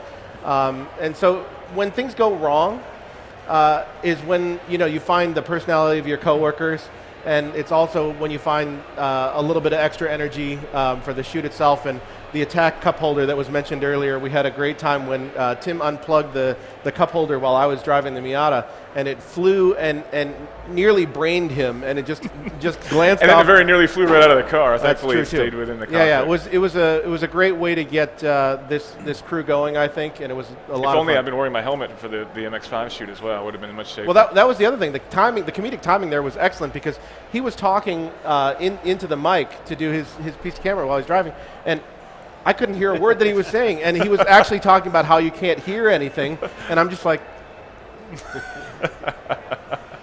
It was a great video. That was a terrible shoot. I hated that. I was the only one with a motorcycle license, so I was the only one who could move that thing on public roads, which meant anytime that thing had to move, I had to get in it. And which you were none too happy about. I did get the chance to actually drive it on the track, which we did a bunch of drag races, and owing to the types of launches we were able to get out of the slingshot repeatedly, we had to do a lot of them to get it right, but they were really, really close. They were. That was a lot of fun. And I left a lot of single black lines on a lot of peg leg burnouts. Slingshot, absolutely. Instead of 11, it's just ones all day long. In the fog of memory, that seems like a fantastic shoot now. So pleasant time in memory. All right. We've learned a lot since then. We have learned a whole lot since then, yes, indeed. Everyone else is going to get a motorcycle license. So if you ever do that again, I won't have to be the only one. Maybe we'll do the Morgan next time. Andrew. All right. Well, I was a recent addition just before the site was launched. Everybody had already started doing a little bit of work, and I've only been doing this for a couple of years, so I haven't had an experience to be in too many crazy high-end cars. However, I had written some features about the Porsche 911 ahead of time. I've been in a book about the Porsche 911, and it was kind of backwards because I'd never driven a modern 911. So let's say you're a fan, is what you're trying to say. Suffice it to say, yes. Almost thank you. So, my favorite video was the Porsche 911. I was lucky enough to receive a week-long loan, and Nick and I went out and filmed it, and we had a great time getting yelled at for hiding out in industrial areas and driving the Porsche 911 around and wherever we could find some space for it. It was really nice because I'd only ever driven a 1989 before this, so to feel that difference in one same car between 26 years is really incredible. And I don't want to say it changed my life because it didn't change my life. I'm still here, still doing the same thing. But it was an excellent car. And I really don't think that the addition of the turbochargers, like so many people say, ruined the character at all. I think it changed the character, but in those 26 years, the car itself had changed character several times. So what makes this any different? I really had a great time in the car, and I really wish I could afford one. So about that raise we were talking about. We'll talk off air. Nick, how many times would you say you've been chased off of a location in the past? I know in shooting the Focus we had a few issues as well where we got yelled at, and that seems like a pretty common occurrence, usually with you. What's up with that? I would completely take it personally. It's completely me. Yeah, unless we have a track designated for it, we just seem to get chased out of places. There was a certain orange Rolls Royce that we got chased out of a few locations. Yeah. Well, and we're desperately looking for a place over by you to run the roads, and locals were out there cleaning their leaves and yelling. And yeah, we were trying to shoot the Focus RS, and we found this beautiful country road, pulled over, and some local who was literally came out and started hooting and hollering and yelling and screaming because we were turning around in his driveway, which is not a good thing to do. We're going to have to move to Italy. Italy's the only country where I've never been chased away in a supercar, and it's actively encouraged. People come out of their houses, the police will pull over and watch what you're doing. They have a far, especially right there, the Bologna kind of area where you've got Ferrari not too far away and Lamborghini and Pagani all really close. They're all test driving cars all day long. Lamborghini used to do their high speed runs on public roads outside their factory there, and the people there are just used to it. It's like they appreciate the aesthetic beauty of a supercar and it being driven properly. So from now on, all of our reviews are in Italy. I'm for this. Going to need a budget increase. Drew really speaks the truth. The most memorable time for me ever getting pulled over, I was in Sicily and driving a Ferrari California on that launch, and I got pulled over, and they didn't speak English and I don't speak Italian. They took my paperwork and disappeared, and I for like a half an hour, and then they came back and they were just looking at it very slowly, very closely, but I looked at them really closely, and they actually weren't looking at the paperwork at all. They were just looking at the car. And so once we established that rapport, I let them sit in it, take pictures and all that stuff. I was way late for dinner for that event, but I did not get a ticket. That's probably a compromise worth making. Missed dinner, no ticket. Yeah. Absolutely. All right, John, you're up. First of all, I can't believe it's been a year since it was launched. It's been crazy. And probably the most memorable one that video that I did was with the Roush F-150 supercharged truck. And that's on top of our Acura NSX video that we did. Which was amazing, yeah. And we had Graham Ray all out for that. We did a 911 GT3. So yeah, it was the Roush though, and 600 horsepower, supercharged V8 engine, and Roush upfits it with a Fox suspension, so it's better off-road. So Nick's like, hey man, I got an idea. And I'm like, oh yeah? All the great conversations start with that. I've got an idea. Yeah. And I was like, what? He's like, well, my parents live out by the Silver Lake sand dunes, and we should go there. And I'm like, I've never driven on sand dunes before or anything like that, so sure, why not? So when we're going out there, drive across the state, go there, and we're approaching this thing, and we just see this like pile of sand, and I'm like, that's it. And it was just like shocking. And then, you gotta do all this stuff, put 8 pounds of air in the tires and whatnot, and all this stuff I've never done. I do racetrack stuff, I'm comfortable. I'm used to taking Porsches and whatever in my car onto a road course.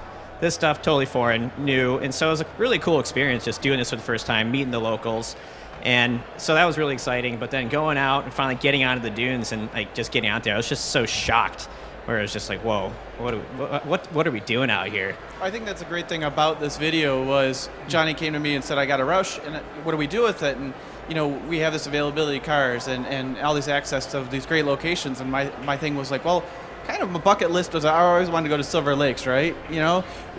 Let's test this with this car. We got these great locations. Let's just run them. And the opening scene of that video I love so much because we went out just to discover, just to figure out what the lay of the land was. And I put the camera up in the window to get John's reactions, and he pulls out, and the opening of that video is very, very genuine because he looks around and he goes, this is like a scene from Star Wars. What are we doing out here? And there was a bit of an issue with the drone on that shoot, I believe. Yeah, we took out a drone with a Roush F-150. It was a monumental moment. That's all your fault, man. Yeah. I mean, what am I going to do? Oh, actually, on that shoot, you brought up every time we get stopped. We got stopped at that one, too. We had a state park ranger come up, and we did. This is a good story because he came up and he goes, what are you doing? And I hadn't really cleared it yet with them, and he comes up and he goes, so what are you doing? And we're like, oh, just shooting some video, personal use. He goes, oh, yeah, what's with the manufacturer plate? I'm like, oh, yeah, about that. Yeah, he was smarter than we thought he was. Yeah. But no, But it was just great. a ton of fun, but just climbing, what was the name of that giant hill? Oh, Test Hill. Test Hill, yep. So it's like, when we first walk in, or first drive in, it's right there, and it's just like the tallest hill in the dunes, and I was like, okay, and there's a bunch of these little buggies climbing up it, and I'm just like, well, that makes sense, they can do it, but I'm in this giant truck, and I was like, I don't know what I'm doing out here or anything like that. And then when you're shooting up it, you don't see anything. I don't know when's the top or whatever, so it was just nerve-wracking, but I did make it up it. And the best thing about that is out of that we created a great relationship with them, and hopefully we're going to do some more stuff. We'd love to do some stuff with Carfaction. And I know Emmy is very eager to go play in the sand as well. Absolutely. She'll be coming us. One of the great things about all videos to me is when you get that rare moment where it's a fish out of water experience, and you can see it on John's face, that you're just enjoying it so much, and that maybe you're not used to it quite yet, and you, like you said, you're a race car on the track kind of guy. This is traditionally more of Emmy Hall's domain, who sadly couldn't be here. But I think those make for some of the best videos, and look at that. It's just fun to watch. I want to go back. I want to go too, man. That looks like a lot of fun. All right, next group shoot, we'll have to do it in the dunes, I guess. We'll get a bunch of SUVs together. All right, Brad? My turn, I guess. Yes, sir. Before I start with my thing, going back to why John's favorite, I got brought in kind of later. I think I'm the newest out of the group, and Nick and John brought me in. So I had worked with them before years ago and for a while, and Nick, they brought me in because they were really busy and they needed someone to pick up more of the editing and get the videos done. And so they kept handing me videos, and that was one video that they actually handed me. And going through that footage, the stuff they got cut out, I talked to Nick, I go, I've never seen a more genuine, in a car, I'm experiencing overwhelmed happiness. Especially from John, because he's so stoic and professional, and I was like, this is I went through all the footage, but on another side note, I could tell it was really personal to Nick too, because it's one of the only edits where Nick gave it to me, and then he's like, maybe I'm going to give you something else, because like I gave him my rough cut, and he's like, no, I need this back. Like I took his baby and like clothed it wrong, and like he's like, nope, that's not it. And he didn't give me. I always joke with Nick because he doesn't give me revisions for stuff like that. He just asked for the project file. I was like, all right, you can take that back. After that, he now says, okay, if it's personal to you, I'm not taking it. Yeah, there's certain jobs now where he's a more superior to me, but if he gives me jobs, I'll take them normally. But there's certain ones now that I'm like, nah, I can't take that because I know it's just going to be a mess later. But all right, Brett, what's your favorite? All right, I'm similar to Charlie. He started off and he said Ginger Room was my favorite, and that's mine because that was the first time like I actually felt like kind of a fanboy because like I see him all the time because I'm normally in front of the computer. I don't go on shoots a lot. So like I technically met him, but that was the first time I face to face and got to meet people. And little special story, it's also my favorite story ever of any workplace was we all met. It was the very first day, and a lot of people got hotel rooms, but some of us were staying in a cabin right on the racetrack. And I was supposed to stay there, and I brought an air mattress to sleep on, and I poked a hole in it, but I thought it could last the night, and everyone was kind of like settling down for the first night, getting ready for the shoots the next day, and literally like not even a full afternoon, I had just met Charlie, and he was getting ready to go into his room. Like they were closing down for the night, and I was getting ready to take a shower or something, and we hadn't really talked, so it was like the second thing he's ever said to me. He goes, you should really get a hotel room tonight. And like the way he said it, because like we're all tired and it was a really long day, it was like, am I safe to stay here? Or like, I don't know if he's threatening me or... I felt so guilty about that. I went back in my room and I just went, you must think I'm just the miserable prick who's come over from London and just told him to get out of the house. I was laying in my air mattress that night as I could hear it like leaking, not realizing like that's why he said that, but like I'm thinking of like, what did I do? Like, I know there might be a cultural difference. Did I offend him in a certain way? Did I say something wrong? And, this is the glamorous world of automotive journalism. Yeah, absolutely. Like the little stuff you don't really hear about. So that's by far like my favorite time. That whole week it was so crazy. We did the 7 cars, we did so many videos, and it was like such a daunting task, but we got through it and we got some great product out of it. But it was just nice seeing, because there's teams all over the world really, because we have the UK and San Francisco, and like to bring them all together, like we had such like a big group, like good powerful group that we just knocked through it. And so it was a cool experience. Gigs and gigs and gigs and gigs of footage, which you kindly kept organized for us. So otherwise, we would have lost half it. A lot of copying. So that's probably more copy than we actually needed, but we came out of that with a lot of stuff. I guess I'm last and least, but it's a pretty easy shoot for me. One of the last ones of the year, Nick and I took a very special car up to the hills in Massachusetts. It'd be the Lamborghini Aventador Roadster, or we also used a freelance shooter, Mike Cutler, who's from Vermont, who we work with from time to time. And that was a very, very special car. We couldn't take it on a racetrack for reasons, but we were able to take it on a closed runway, and that was a pretty special thing to have a full-on commercial runway completely designated for us. And hello. Somebody getting fresh behind me. So we had the full car, the runway to ourselves, an amazing car, beautiful hills, beautiful roads. That was a great shoot, even great weather. It even worked out perfectly. That airstrip in Massachusetts was amazing. It was like you look around and well, the best part about that story was the morning of, when we showed up, and there was literally the airstrip had put up a Facebook post announcing that we were coming out, and so all the locals came out and were literally waiting for the car to pull up, and it was like, wow, I feel like we're Top Gear, or the car is some big celebrity, and you pulled up and they were all shooting the car, and even when you're running up and down the strip, it was like the reverberation off the mountains. The car was such amazing. A loud, monstrous beast, and you hear it like come back like a minute later. It was like, that was so neat. And we stopped to grab some sandwiches as we were going from one shoot to the next, and we walked in the grocery store, and as we're walking through, we hear the people behind the deli counter going, yeah, I hear they're testing some amazing car over there at the runway, but we don't know who it is or what they're doing. And everyone in the town was talking about us with that car in that town. It was unbelievable. It was like we'd shut the town down basically. But yeah. Didn't you get to wear pajamas in that shoot? That was a Ferrari shoot. That was another one. The other problem we had was we were told not to make any burnout marks on the runway, and I'm thinking it's all-wheel drive. It's not going to make any big marks. Sure enough, the first launch, big old 11s right down because that thing has so much power. When you watch the 3/4 version of or shot of that thing launching, all 4 tires are just spinning. I've never seen anything like that before. Yeah, unbelievable. So brutal. The shifts in that car were brutal. But that was a very special shoot.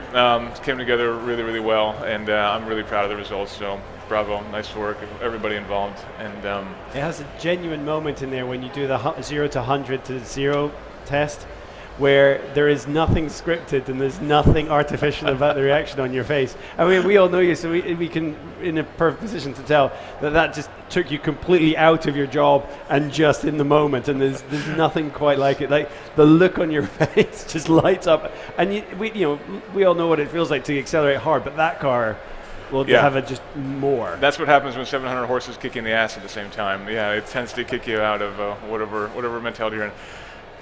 So that's it, a year. Pretty amazing, and it's just beginning, right? Because we now got a whole other year ahead of us. I'm excited for 2017 for sure. Yeah, we've already got some great stuff in the pipe, things which we can't talk about just yet, but a lot of good stuff to come. I want to thank all of you for working so hard this year. It's been a great first year, and everybody else who unfortunately is not able to be with us up here on stage, Emmy and Alex and Mark, who I guess he left, and Donovan, and everybody else who's here. And I also want to thank Bonnie Gannon, who's been the delicate voice in my ear during the entire live broadcast here. Thank you so much to the team. Thank you to all of our viewers for being with us. This wraps up our live coverage of the North American International Auto Show from here in Detroit. We'll see you in Geneva in just a few months' time. Till then, we'll keep driving and bringing you the best coverage of the auto industry. Thanks very much.